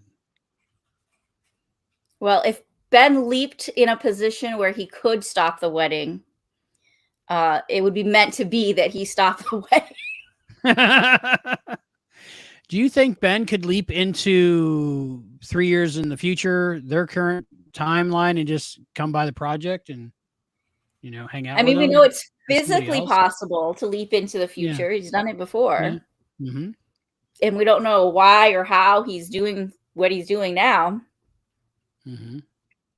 So anything's fair game, right? This is true. I'm going to look up the guest cast list for this because I want to get it right. Amazing people. Let's see. Quantum Leap.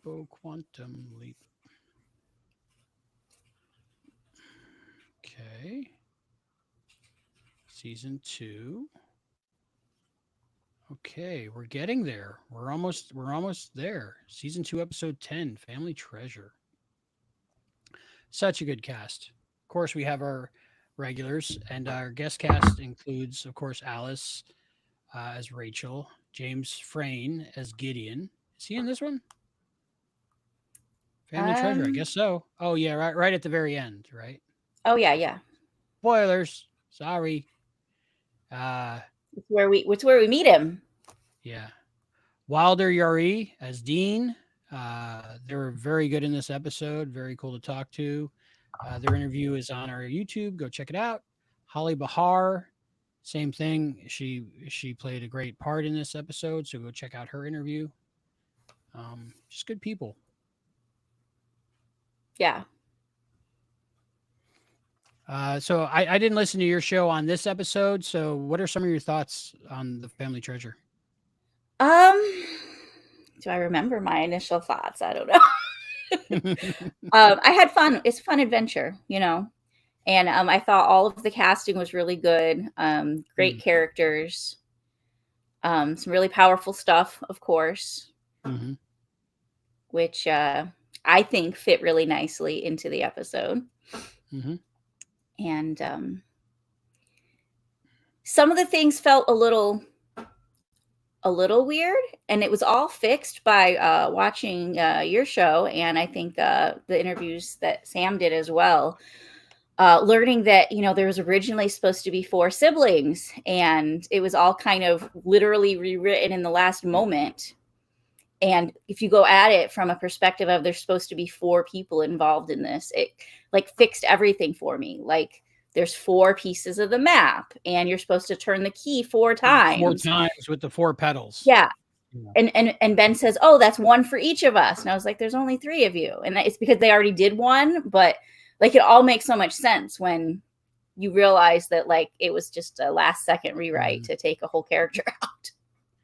There was that little bit of ADR by Wilder and I found 2 pieces in my baseball glove or whatever it was to explain why there's 4 pieces. So I think they were so far into production that things were set pretty much. Right. I'm sure that map was ripped into 4 pieces already. I wonder what the 4th object was supposed to be in the will. Ooh, good question. How did we not ask that? And you mentioned Sam's interviews they did. If you have not seen interviews by Sam and Fate's Wide Wheel, go check them out. Just search Fate's Wide Wheel. I think they're fateswidewheel.com and Fate's Wide Wheel on YouTube. You can go right down our channel and we have a link to them there. And just great interviews. And it's great to have Sam and Fate's Wide Wheel doing a lot of good work, and we can't interview everyone. We just can't. We don't have the You're getting pretty close though. We're trying. But Sam and I have been collaborating lately, and we don't want to have 2 interviews with the same person and miss out on somebody else. So I think between Right. all the Quantum Leap podcasts, we're really trying to do our best to document the history of Quantum Leap and the experiences people had on the show. So definitely go check out Sam and Fate's Wide Wheel. You won't be sorry. Yes. The look of everything in this episode is awesome. Love Yeah, the I love costume. the whole setting. Timeline wise, this is my favorite place to be, like in the 50s. I love it.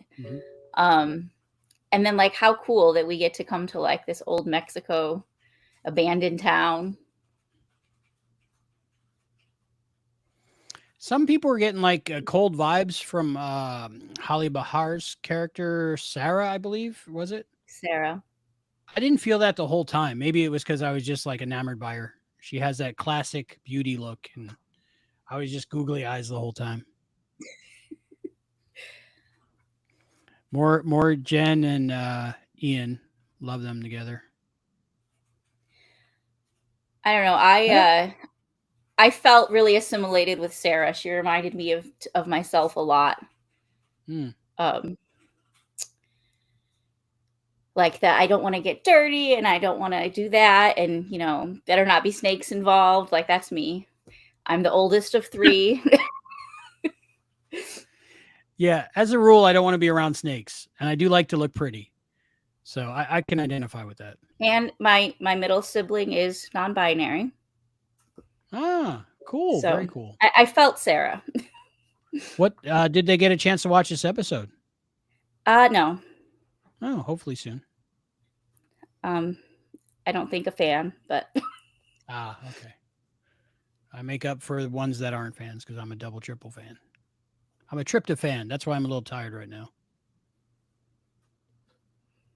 they're also a new parent. So Oh man, there's no my time beautiful for sleep time. 5-month-old niece kind of rules the months? world right now. So they'll be able to sleep in about 4.5, 5 years. A little bit, a couple naps in there. Of course, written by Shakina, directed by Jude Wang. Both great people. Go check out their interviews and commentaries on this episode. We're getting a lot more commentaries now. And we still have 2 to drop on the 212 and 213, the final 2 episodes, As the World Burns and Against Time. And those are really good. Our editing team is working hard to get them to you during Leap Week. Originally, it was going to be Leap Day, but then we decided, well, we did some math and how long it takes us and stuff. You just got so much great stuff, right? Yeah, it's what do they call that? An embarrassment of riches or something? So Well, you've got time because we don't have another new episode coming. So this is what's saving us. We're hoping we're fully caught up by season 3. Again, beautiful bartender. Of course, all bartenders when you go to Mexico are that beautiful. I think that's the only thing that like takes me out sometimes is just like, oh yeah, I'm watching a TV show because not everyone is that beautiful.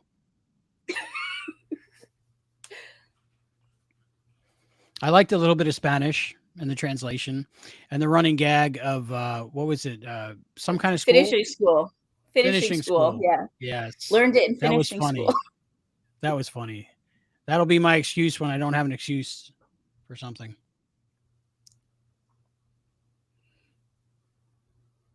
Was there a jukebox there? There was a jukebox in the last episode, I think. Or one of the episodes we watched tonight. That was a bunch. I don't recall. What do we got in chat? I think some more messages came in. Oh, cool. Send us your chats. Keep us awake. So we can enjoy these wonderful Huey episodes. says, my favorite episode of season 1 was Judgment Day, but I'm a sucker for endings. If you claim to be a final chapter, I'll be more inclined to like it.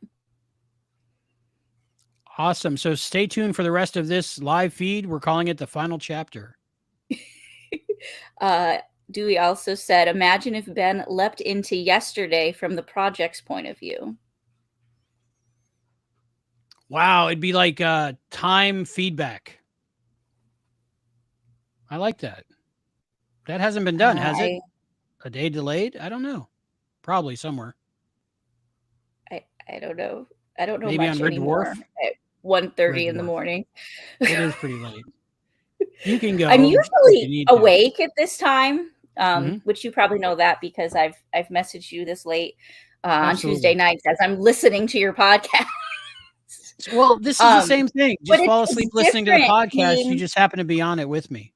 It's different, like to be like interactive this late. Well, it's the future. Everything's interactive now. You know, brain implants and virtual reality. Alejandro Where's the says, satchel? That was silly. Like you're just gonna Little leave bit. it. She wouldn't have just they wouldn't have just left it. I liked that at the end they found the true treasure, and it wasn't just the typical lesson. Friendship, family was the treasure all along. Yeah, and we didn't get to hear what happened to them, but I'd love to know how they what they did with that money. Right? It's a lot of money. Yeah. Well, I'm thinking they started a charity and they helped a lot of people. Because you change one life and those lives change others. I don't know. This episode just might be an excuse for an adventure and everybody to be really cool. It's yeah, There's that's what it is. It's a fun adventure. Yeah, and there's nothing wrong with that. A fun adventure is good, and it's because it's not all like heavy all season about everything. They're having fun. We're having fun watching them, and it's a mystery.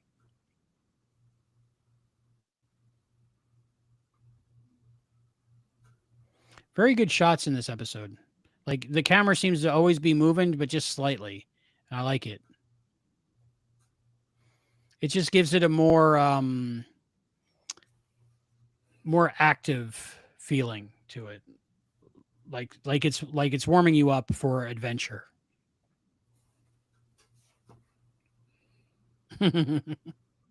Love the looks Wilder gives Ben there, gives Raymond there. And those double smile. I buy them as siblings. Like it feels right for me. 100%. Again, the chemistry and the casting, outstanding.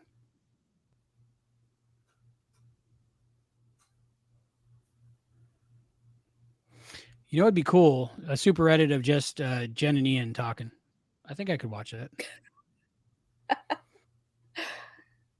Ian's outfit in this episode on point, of course. Most of what they say to each other throughout like everything is just recapping what's going on, right? So if you just watch their conversations, you'll probably be able to follow along pretty good what's going on. Challenge accepted. Beautiful mountains. This seems to be the same ranch that they go to for exteriors mostly. Like here, it looks like Stand by Ben-ish, the last episode-ish. I guess there's only so many locations in California that can look like something. Right. And it's not like they don't go on location when they need to. They went to Egypt, so. Yeah, but that was their location budget, right? So we're not leaving the back lot again after that. But it's worth it. Egypt's worth it. I always wanted to see in the original series Sam go places crazy like that, you know. Maybe season 3 of this episode, they go to Paris. But they weren't on location. Right. But Egypt as a location. Sam had a lot to do. Oh yeah, Tahotep. Yeah. But that was Universal Backlot, right? But that was probably filmed right here. So, you know, watching this again, it does look like it might be a different well. They said it was a different well. Okay. So I think so they didn't go to the same well twice. Same well. They didn't go to the same well twice, which is really good. I wouldn't trust that rope. It was just laying there. What happened to the person who left it there? I don't know. I'm with Sarah. I wouldn't trust any of this. Like, you want to go down there, go ahead. I'll wait right here. Yeah, just give me my third when you get it. But then there's this moment coming up where kind of changes our view of her, where she makes that joke, which is a great joke about her hand getting stuck. Yeah, I made that many times. Starts to have fun, right? The bad guy's got to come ruin it all. Yeah, and how did he get down there? Did he come down the rope? Was he hiding down the cave the whole time, hoping they'd figure it out? What was going on? What's the logic behind that?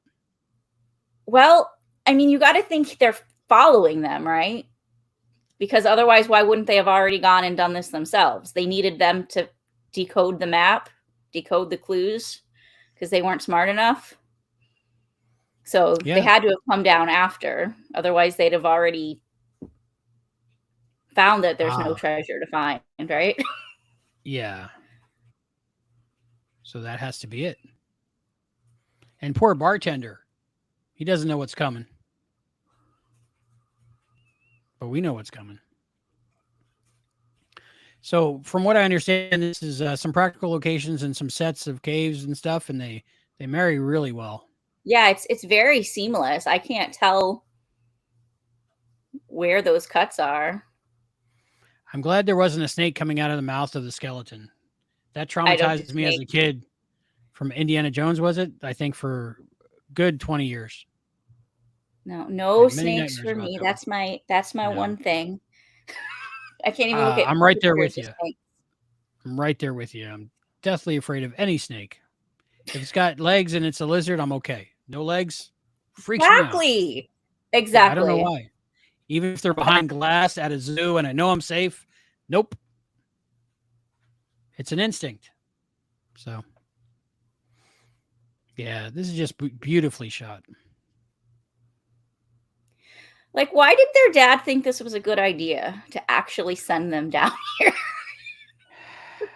I think their dad was a little bit crazy because, like, yeah, right. He was trying to do the right thing. He had good intentions, but this is dangerous. One of his kids was actually going to die in the original history doing this. Yeah, definitely a different kind of dad. But I guess if you're abandoning your kids to go treasure hunting, you're not the kind of dad I am. If I went treasure hunting, I would bring my daughter with me, but I wouldn't put her in danger. So maybe I wouldn't go treasure hunting. Why don't you give them, a treasure hunt at home to find the real treasure? Well, give them some clues around town. Go to where we get our mail. Then go check where we keep our eggs. Much safer. But like, there's literal bodies down here. This doesn't seem like a safe place to send your kids. There's a damn booby trap.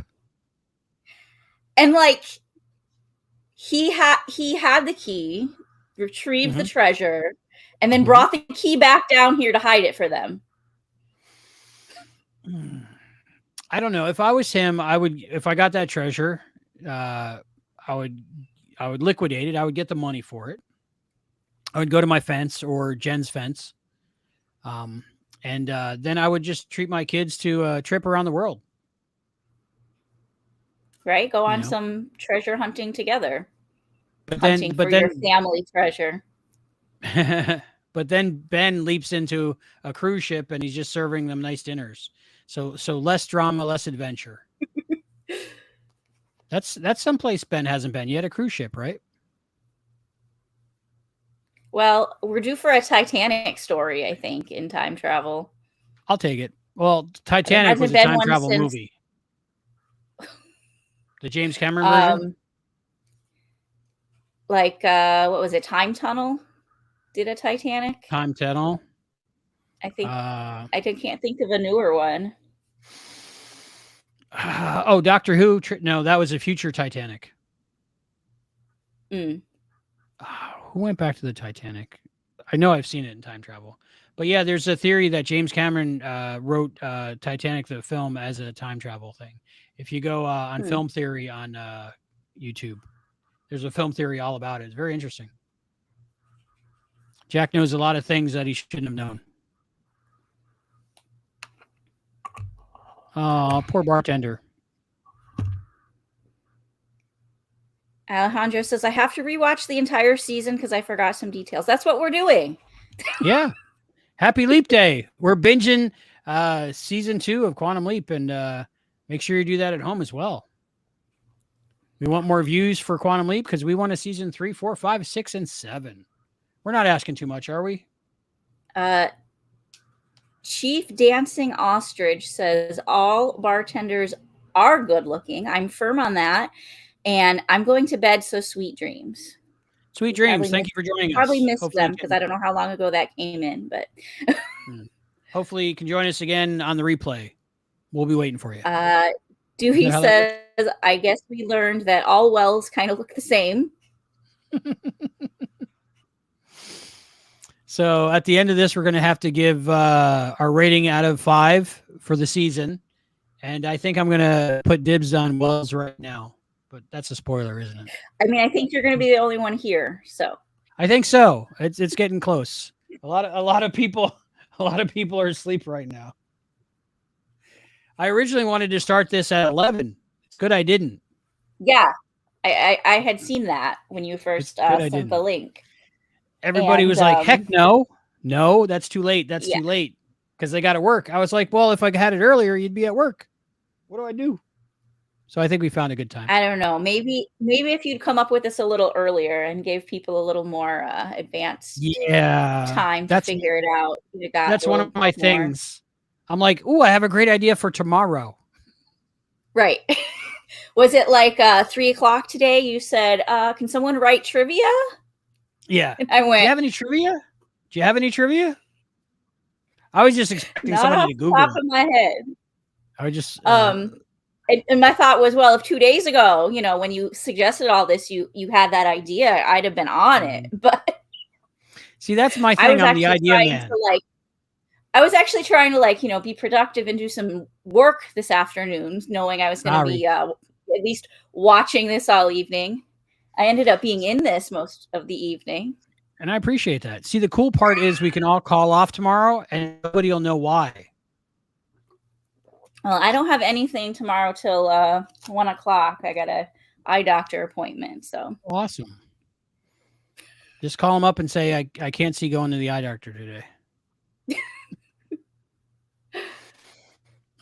Oh, they're in a cave. There's a cave in. Rocks are falling. I hope Wilder's okay. I hope Dean's okay.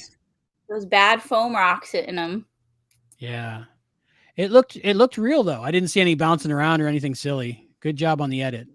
Yeah. And Dean has the key. Kind of reminds me a little bit of Ready Player One. First to the key, first to the egg. Is that how that goes? I don't know that one. All right. You haven't seen Ready Player One? It's worth checking out. Good book. Better book than a movie, but a good movie. Yeah, I'm definitely more television than movies. I watch some movies, but I watch a lot of television. I'd I say think I just I like gotta balance. I like spending more time with a story than a movie, Mm-hmm. And getting into these characters and their lives, and movies are just over and then you forget about them and move on. Yeah, movies are kind of weird. It's like one episode of television, but longer. Right. It's like they go to all the work to do it, but they don't do any more of it. But then you get sequels and. Okay, coming up here is one of the best scenes I think in the season. Perfectly done by Wilder and just everyone involved. And Holly, just amazing in this episode, this scene too, and Ray, it just works. Mm-hmm. And even Mason's performance in this is beautiful. I don't know what they were actually responding to doing that scene, because obviously it wasn't this, but it's perfect. It's perfect. It is. I think Mason's performance was amazing. I think Ian is the audience for us in this episode during this part. And it's a release of all this emotion of all the misunderstanding and hatred, that people and we all have to face on a daily basis and see everywhere. And just to have this beautiful moment be so beautiful and pure. I think it just all works together perfectly. Again, Shakina, amazing job. Everyone involved. Even the photography in this scene is amazing. It just all works. I wonder if this wind was brought in. Was it natural? Don't know. Love it. And then this is the moment when we get our hero, our Indiana Jones for 2024. Very cool. I almost feel bad talking over it.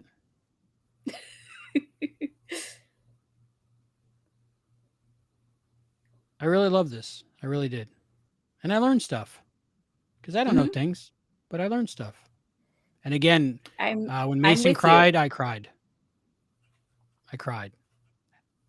Like a happy release tear. It's very well done.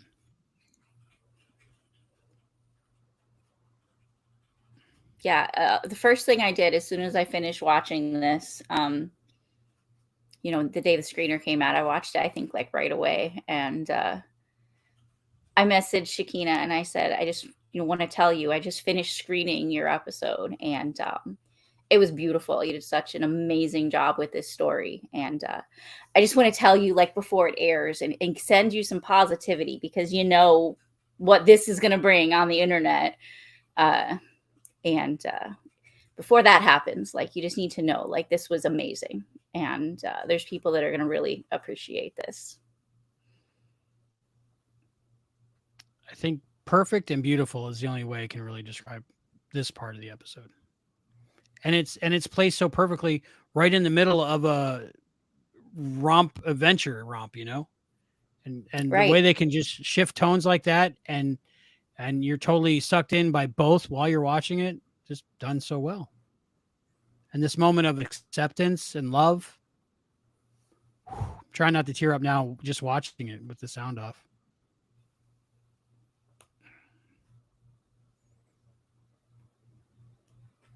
Well done, Ben Song.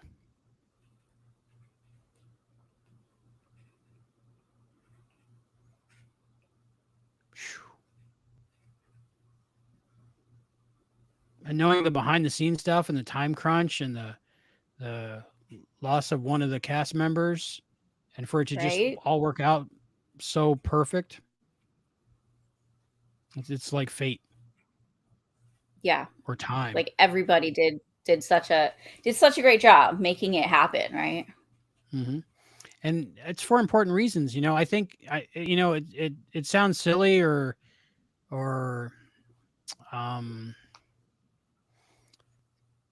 it sounds like I'm hyping it up more than it is, but I think it really, things like this is going to save lives. You know, it's gonna have parents that might not accept their children as they are. Maybe in one circumstance, and that's worth it, just to accept their child for who they are instead of who they envision them to be. And it might save lives. It really might. Mm-hmm. Because I know I came away with a better understanding of all this, and I'm sure a lot of other people did. Oh, definitely. You know, there's plenty of people who watch this series who don't understand any of it, right? Mm-hmm. And people who are willing to learn, but they don't know. Mm-hmm. I mean, we had people asking questions, all the way back in season 1, like, so what's the deal with this Ian character, right? Mm-hmm. Wanting to understand, but not quite getting it and not knowing what words to use. And yeah, this is kind of like holding your hand through it and spelling it out for you, but that's something that's needed. Mm-hmm. Needed and done so well that I don't think somebody's that might be say against or doesn't understand what's going on. I don't think with that level of everything going on with the acting, the production, direction, the music, all that stuff being so well done, I don't think people are going to click off. I think they're going to stick around. And they place it right in right before the resolution of the mystery. So there's also it's that like, reason let's to get stick right back around. to our treasure hunt now. Yeah. And you know what? I tried to find out who had the key, the prop of the key, and I was told somebody had it, but they didn't have it. So it's still a mystery. That's my mystery of the season. What happened? Whoever has the key, you better reach out and tell Albie. Yes. 4 petals, 4 pieces of the map. 4 turns. Well, 1 for the dad. We'll give him 1 turn. And maybe he's one of the petals because they're family. Sure. Yeah, there we go. Fixed it.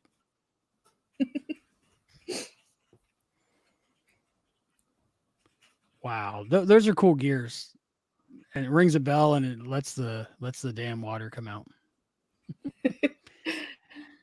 We'll just call this the damn episode, right?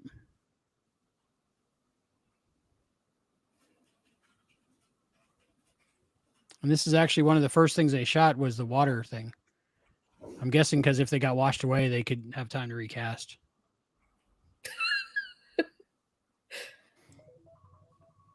Oh, it is 1:42. Time to read the super chat for my daughter.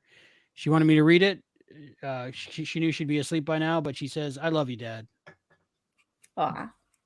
So that's a super chat from Serenity. Hopefully sleeping. Hopefully It's she's a been little late sleeping on for a the East while. Coast. Hopefully. If not, though, I love you too, Serenity. Thank you for the super chat. It's probably time for her to wake up soon, no? Soon. We'll be on episode 13. She'll be texting me, "Good morning, Dad."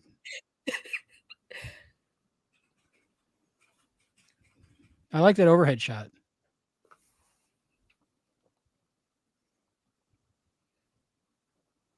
Very You Goonies know like. that there's not like, what was it, $40 million worth of gems in that box. Was it? Is that how much it was? Yeah, 40 million. And that was in 1950s money. You got to imagine that'd be pretty heavy. Oh, yeah. And there's just a piece of paper, so it's an empty box. Yeah. I But didn't think about guess, that. you know, you're too worried about the water right now to realize that. That's true. And who knows? It could be just like certificates of bonds or something. I don't Well, know. they said like Jewels. I'm pretty sure they said it was jewels, right? Mm-hmm. The false bottom was a mislead that I didn't see coming. I was like, oh, it's empty. I was expecting somebody else to come out from behind the building and go, "I already have the treasure, Dr. Jones." But I think Serenity was worried that their faces were going to melt off, like it was the Ark of the Covenant. I was like, nobody's faces melts off. Did she enjoy the adventure of this? Oh, yeah. She loved this one. There wasn't one she didn't like this season. So it's cool to get her perspective. Yeah. When I was 11, I really loved this kind of stuff, and I don't think I've grown up much. I just can stay up later. And look where it's All gotten right. me. The real treasure is at home with family. I agree. Money is a necessary evil.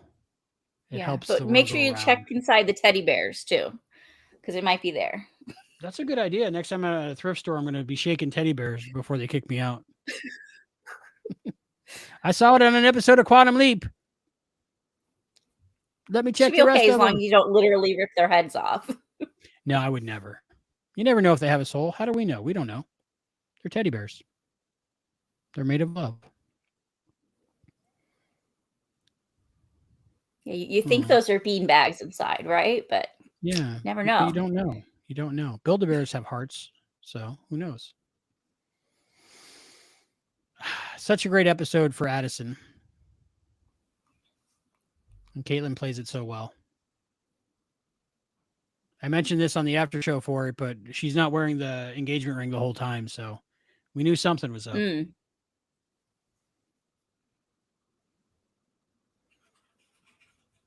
The lighting in this is good.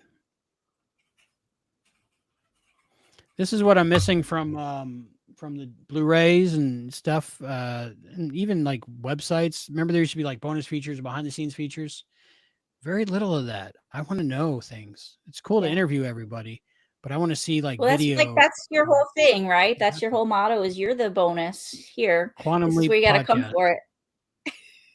We are the bonus features. It's true. We get all the interviews, we get the commentaries, but we need behind-the-scenes footage. We got some of the fight scene, practice into the fight scene. That was really cool. Somebody gave us that, and really appreciate that. We want more of that. We want to see. They've we been want to see them sharing a shooting. lot more photos and things though the last few weeks.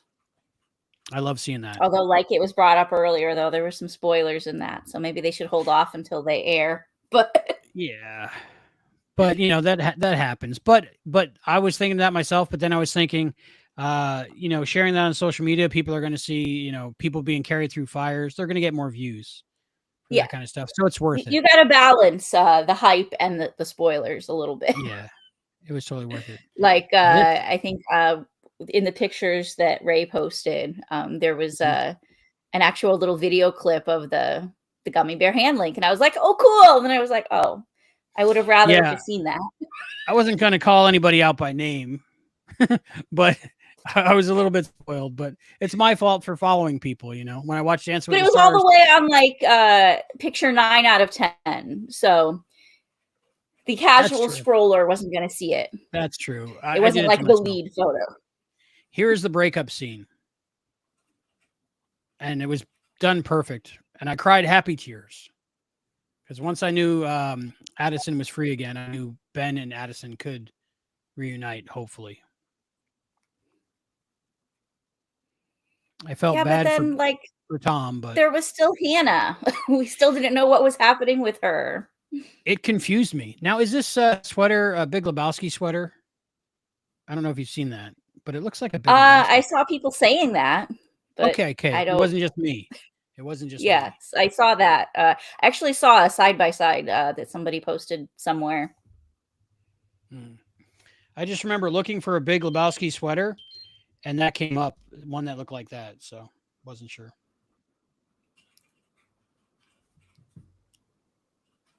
But if only I knew people I could ask. I have so many questions. I still have more than what I ask. How crazy is that? It makes sense. Mm-hmm.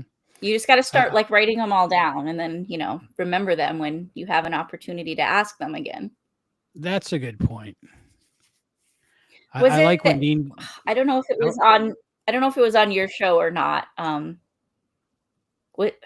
Maybe it was your interview with Drew, the last one, where he was like, "Don't you want to ask me this question that you never asked me before?" Yeah, I think he asked Chris to ask him the question because Chris had asked it on the podcast proper. Yeah, and he was like, "What question do I have? I don't know.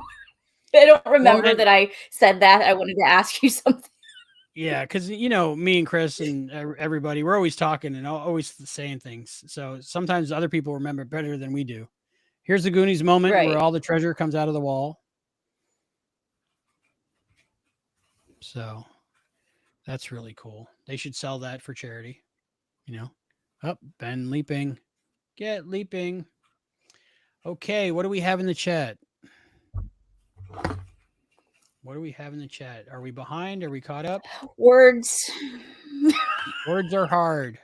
I see letters. 2 a.m. words. You read it. Did Addison still meet Tom? That's what I read. Okay. Where did we leave off? I don't have a clue. All right. They've been chatting. That's good. I'm glad. Yeah, I love the book. Alejandro, probably Ready Player One. I was talking about the book. Let's see. Dewey says this is the only real TV show I watched since the season conflicted with The Masked Singer for most of their season, and I picked Quantum Leap. But I watch a bunch of movies. I watched The Masked Singer when they had just Spice Girls on, something like that. One of the Spice Girls, a couple Spice Girls things. Adrian Sal, I'm back. He said, "I'll be back." Oh, and of course we see Gideon. That's never good. Yes. So this was all Ian's fault, but Ian did what they had to do to bring Ben home, or at least get in contact with Ben. And we get that card, of course. That's a good card. Let me see if I can back that up a little bit so I can read that card. If you or your child are trans and in need of support, please call Trans Lifeline at 877-565-8860. The numbers again is 877-565-8860 or visit translifeline.org for help. Absolutely. You are not alone. It gets better. You are loved. Always remember that. Wow, I can't believe how far we got. Next episode is The Outsider. I'm sure I can't Stacy's believe I'm hoping still here with you. that somebody wakes up. I told you 2 episodes ago I'd stay for one more. I appreciate that. So one more, The Outsider, season 2, episode 11. So you just heard her, Stacy, say one more. So let's see. Dewey says, let's see. Adrian says, what episode are we up to? We are up to the Outsider. We're going to start it momentarily. Dewey says episode 10 around. Oh, he's filling him in. Okay. They're having their own chat. Yeah, The see, water that was a while feature- ago. We're bad at live chat. The water feature as famous from each show as Power Rangers, Time Force, and such movies as Big Fat Liar. Oh, interesting. Okay. And The Rock was from what was it? A Lady Gaga video or something? Love the Lady Gaga. Just came out with a theory. What if the new timeline in Quantum Leap project wasn't shut down and they were looking for Ben all those 3 years? Ooh, I like that. That's interesting. Yeah, what happened there? That's Alejandro. Alejandro, since Jeffrey is a supporter of the project now, they would have had the financial backup to continue. Very good point. Very good point. Very good point. Yeah. All right, I'm just going to start this episode. Hang in there if you can. If not, I understand, because I got Porthos from Enterprise behind me. I got Grogu. I got the good book written by Christopher D. Philippus, Foreknowledge. So maybe I'll read some while we're watching. All right, we're starting The Outsider in 5, 4, 3, 2, and here we go. How far off schedule are we? I don't know. Somewhere between 5 minutes and 5 hours. Okay, I think that's about right. That's what we're expecting. Previously on Quantum Leap. So this is really the end. 11, 12, and 13. The trilogy. The final chapters. Yeah. We're in the home stretch. Feel free to call anybody on your messenger you want to wake up at 2 a.m, Stacy. Oh boy. Peter should be getting home about now, right? Is he still in the air? Peter, give us a call. Let's bring this thing home. All right. Zoom out from the eye, but no spinny thing. So maybe no spinny thing anymore. I like the spinny thing. Another phone booth, or is it the same phone booth? We'll never know. There are so many mysteries to season 2. Ben's shirt reminds me of Marty McFly's shirt in part 1 of Back to the Future. In the many layer shirts. Of course, it's done up differently. I don't know. This actress, what's her name? She was so good. Sam talked to her. Definitely worth checking out. Good interview. Okay. The Outsider, directed, of course, by Deborah Pratt. Deborah Pratt. Deborah M. Pratt. What does the M stand for? Does anyone know? Let me know. Okay. And we have our normal cast, and we have, of course, Liza Taylor, Peter Godoy, Ernie Hudson, James Frain as Gideon Ridge, Nadine Ellis. That's who played Connie Davis. Nadine Ellis. Yes. Such a good job. That's an integral part to this episode. If they didn't cast the right person, wouldn't have worked, but it so worked. Charlie Bodine was Robbie Barlow. Matthew Polkamp was Chet Barlow. John Marshall Jones as Davison Best. Bill Parks as Farmer Steve. Oh, Farmer Steve's on screen. I've been waiting There all he day to put is. on my farmer hat. Daniel Kamen as Wyatt. And Tessa Zweiter as Nancy. All right. Sorry if I And messed up there's those Nancy names. coughing. Yeah. Nancy, she's coughing. More Coughing Nancy. in Quantum Leap is not good. I forget who said that first, but oh my goodness, right? That's why when Hannah coughed in the fire episode As the World Burns, I thought it was that whole with great power comes great responsibility thing, and I thought she was going to be a goner. Pumpkins everywhere. On the Caitlin hair watch, still the center part, a little bit more to her right, our left, stage left, I think they call that.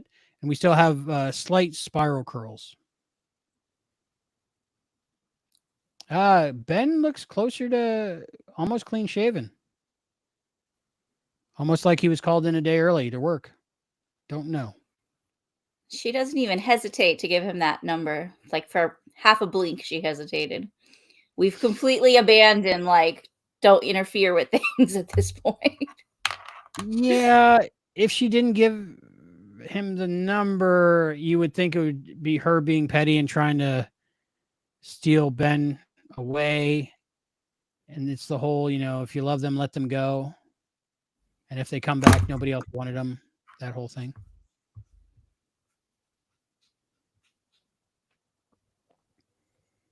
Are these real pumpkins? Prop pumpkins? That's literally what I was just about to say. They're probably styrofoam, right? I don't think they would have been able to find a 100-pound pumpkin for this. Let's see. When did they shoot this? It was around was it after Christmas? Yeah. So that's post pumpkin season. Maybe somebody in the chat knows if they were fiberglass or foam. Do we have anyone left in the chat? Few people are hanging out still. Okay, in the comments the next day when you wake up, let us know. I love that there's so many screens everywhere. The people that put all this stuff on screen, such hard work, and it makes the place look so futuristic. There's just screens everywhere. Yeah. It kind of looks like my place. I got way too many TVs.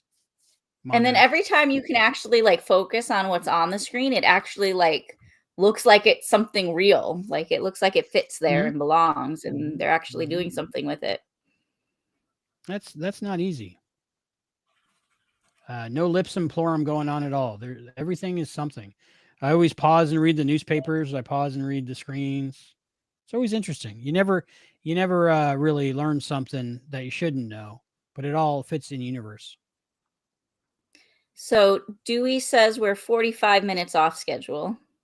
Okay. So we'll just skip 2:12 and go right to 2:13. I'm kidding. I kid. Does Farmer Dan come back? I'm not leaving you, but I'm going to pop off camera for just a sec. Okay, sounds good. And then there was one. All right. It was interesting to see Magic get angry with Ian in this scene. I didn't expect that, but I think he had to as part of his job. Kind of do like a dressing down. I'm on record as saying I didn't quite understand the chip thing and why it was so severe. But that just means I'm wrong because I don't understand. But it's integral to the story. But I just missed something along the way. But I'm sure on my next rewatch, after my nap, I'll figure it out. There is a plant in Magic's office. It's a different plant. It's in the background. More of a cactus or a palm. All right. Maybe the chat will keep me company for a minute. Ooh, look at it go. Hello again, Jackie Rogers. How you doing? Dewey says, family treasure. I hit extra energy. So this is higher up on my rewatch rankings. And now we have the Matt episode. I showed my parents the revival book that Matt wrote after his dedication came up. Oh, it's amazing. Matt did so much with his life, had a family, had a beautiful child, and wrote so many books and contributed so much to so many lives. Such a great person. Okay, Alejandro, how far in the future can Ben leap? Is there a limit at all? Can he leap into different timelines? That's a good question. Hopefully, we get it answered in season 3. I would like to see Ben in the future. All right, more in the future. Natalie Kirk, I'm listening, but I won't be able to chat anymore as I'm about to go driving. Good idea. Do not look at any screens while you're driving. Save a life. That life you save may help others, and those others will help others. Be safe. Be safe. Natalie says, it's okay. Not even dark out yet. Ooh. Yep. All right. And we are in the parking garage. Ben is being scared by some thug, possibly a security guard. And as a reminder, the reason we're doing this and the reason we're here and the reason we're going all through 13 is to raise funds for Matt Dale's family's GoFundMe. The link is below in the description, and the link's everywhere, really. And all you have to really Google is Matt Dale, and it'll come up. And give all you can. Give what you can. Give a little. Give a lot. Every little bit helps. And as we've shown before with our first round of fundraising for Matt's GoFundMe, it all adds up. And it means a lot. So let's do what we can. Leap Day is Matt Day. And that's why we're here. All right. Such a beautiful episode. Deborah did a great job. I love Deborah episodes, whether she's writing or directing. You can't go wrong with a Deborah episode. All right. John Marshall Jones. He was so good in this episode. So good. That's the only thing I'm worried about. If it goes on more seasons, I think they're getting all the good actors. Is that possible to run out of good actors? I'm okay if they just reuse them. I wouldn't mind that. Really love seeing him in this episode. I knew him from For All Mankind and many other things. And Stacy's back. Remind me to send you a fruit I'm basket. back. Along with that $8 bill, but remember, send me a self-addressed stamped envelope. I'm here. I don't know if my brain is, but I'm here. That's fine. As long as you're on camera, I'm What happy. are we talking about? We are talking about The Outsider, season 2, episode 11 of the new Quantum Leap. And we are talking about John Marshall Jones as Davidson Best and how amazing of an actor he is. I feel like he was underutilized here a little. Yeah, I was just going to say that, but it shows what a good actor can bring to an episode, even if they're not given that much. He made use of every line and every moment he is on screen, and not like he was chewing the scenery, but just his authenticity is appreciated by me. This is a good scene, and I really loved Ben and Addison. Not necessarily this scene, but their interaction, the scenes between them in this episode. Later on coming up with Drunk Ben. But you can definitely feel Addison happier. And I think she, again, sees a future with Ben, whatever that might be. And I think she has joy that she's having trouble containing. And I don't think she really wants to contain it. I think she's made her decision now. And I think that she doesn't care who knows it. Like Elf, I'm in love and I don't care who knows it. Addison knows it. And also, look at just the evolution of her being involved in the league, right? Really setting us up for a good place of them physically working together in season 3, which we're going to get. Spoilers. Yeah, just, I think that's part of it is she's really doing something in this episode, right? Like she's in it. She's part of it. And that's what she wants. That's what she's always wanted was to be in it. That's what she signed up for. And especially, the middle part of the season where she was feeling so worthless to the project. Yeah. But again, reflecting real life, that's how life goes. I mean, you have your highs and lows, ups and downs. You have times where you feel utterly useless and like the world doesn't care if you exist anymore. And all of a sudden you're back on top of the world. So it does get better. So I'm glad it came around for Addison. Empty coffee cups, but they were used. They weren't clean and brand new, but empty coffee cups. I love it. I love that shot. Like just showing Yeah. the passage of time by all of the coffee cups as we go through the night. It was a very good I thought that was great. calendar clock that has ticked. And Yeah. the whiteboard episode As with the skewed into a tangent. As they head through their all-nighter. Yeah. I see Ben's picking up on Addison's mood too, her flirtiness, I think. Because, who knows Addison better than Ben, right? So I think Ben knows what's up already. I think. Because if Ben knew he doesn't even know about the engagement to begin with. That's true, but he knows there's someone else. Right. This confused me a little bit because Tom didn't know where they stood. He wasn't sure. I thought it was pretty clear in the last episode that it was a breakup. Well, I mean, it was a little weird, right? Like in one day they go from we're getting married today to let's postpone it to let's take some time and space. I like that time and space. I can see you not knowing, like, is that all the time and space or are we working through this?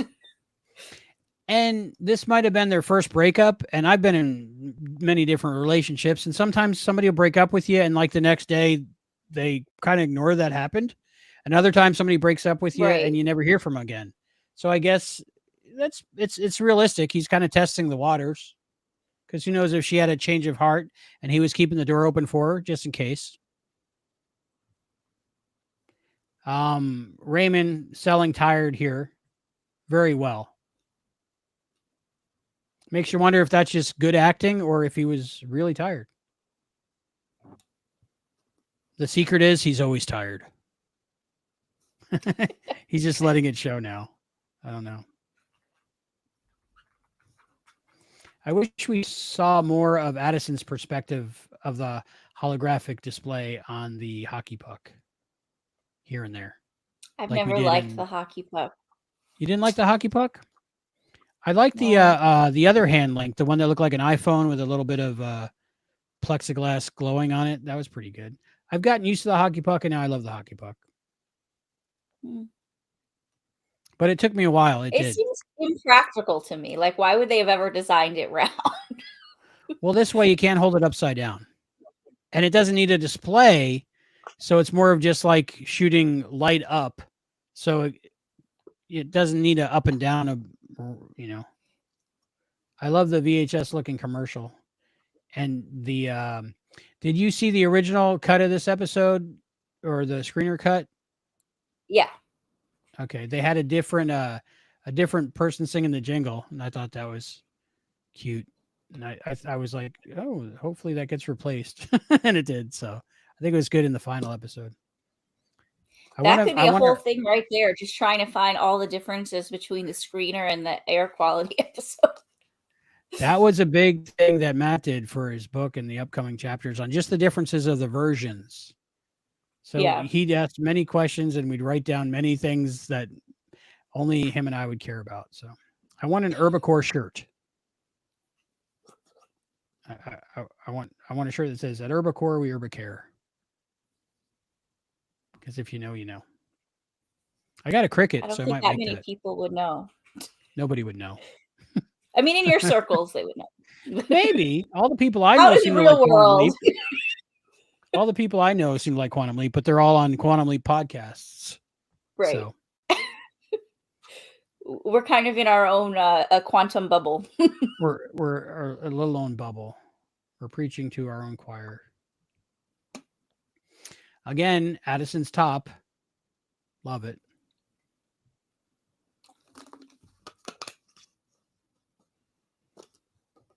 I'm just watching Connie Davis make phone calls. I like it.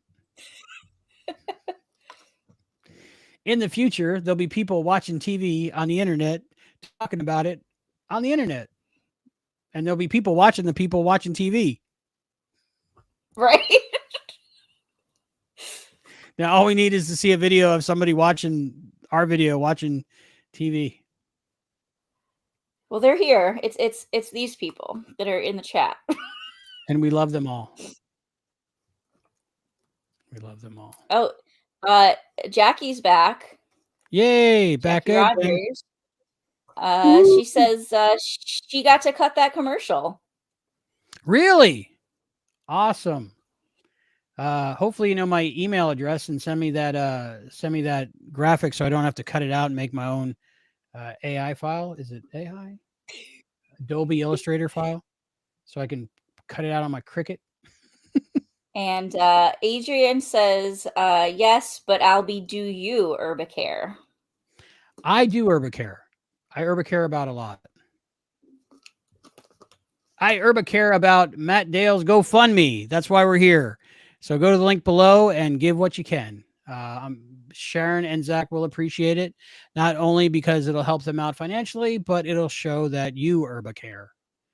Because we at Herbacore, we Herbacare.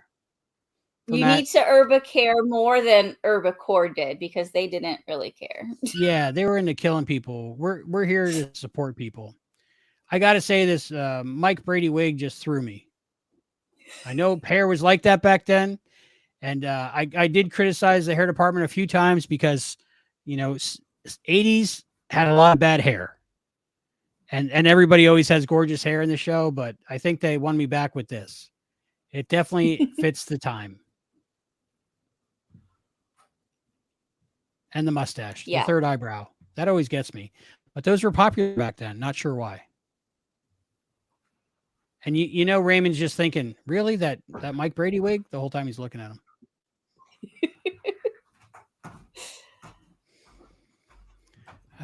Fun fact, this episode takes place the week I was born.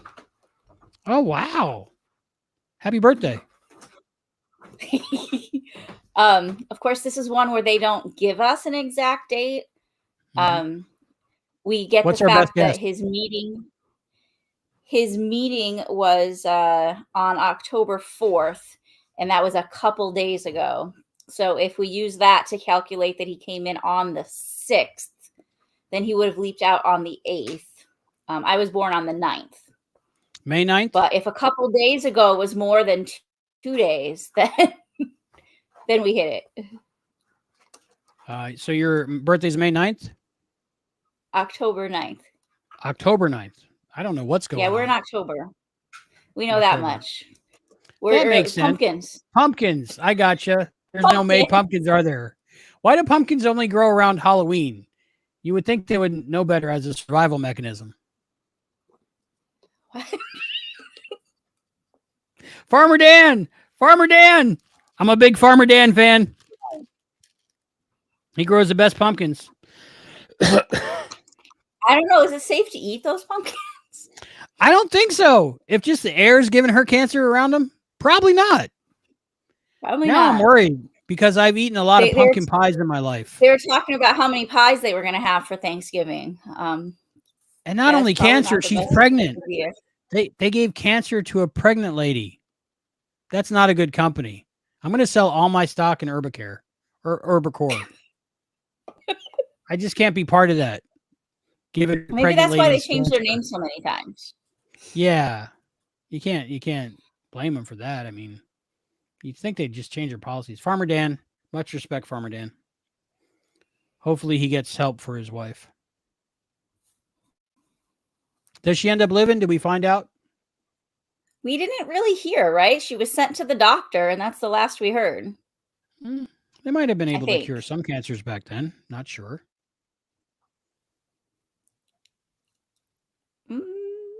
Yeah, the giddy moment. 82. It's probably not too so hopeful for her.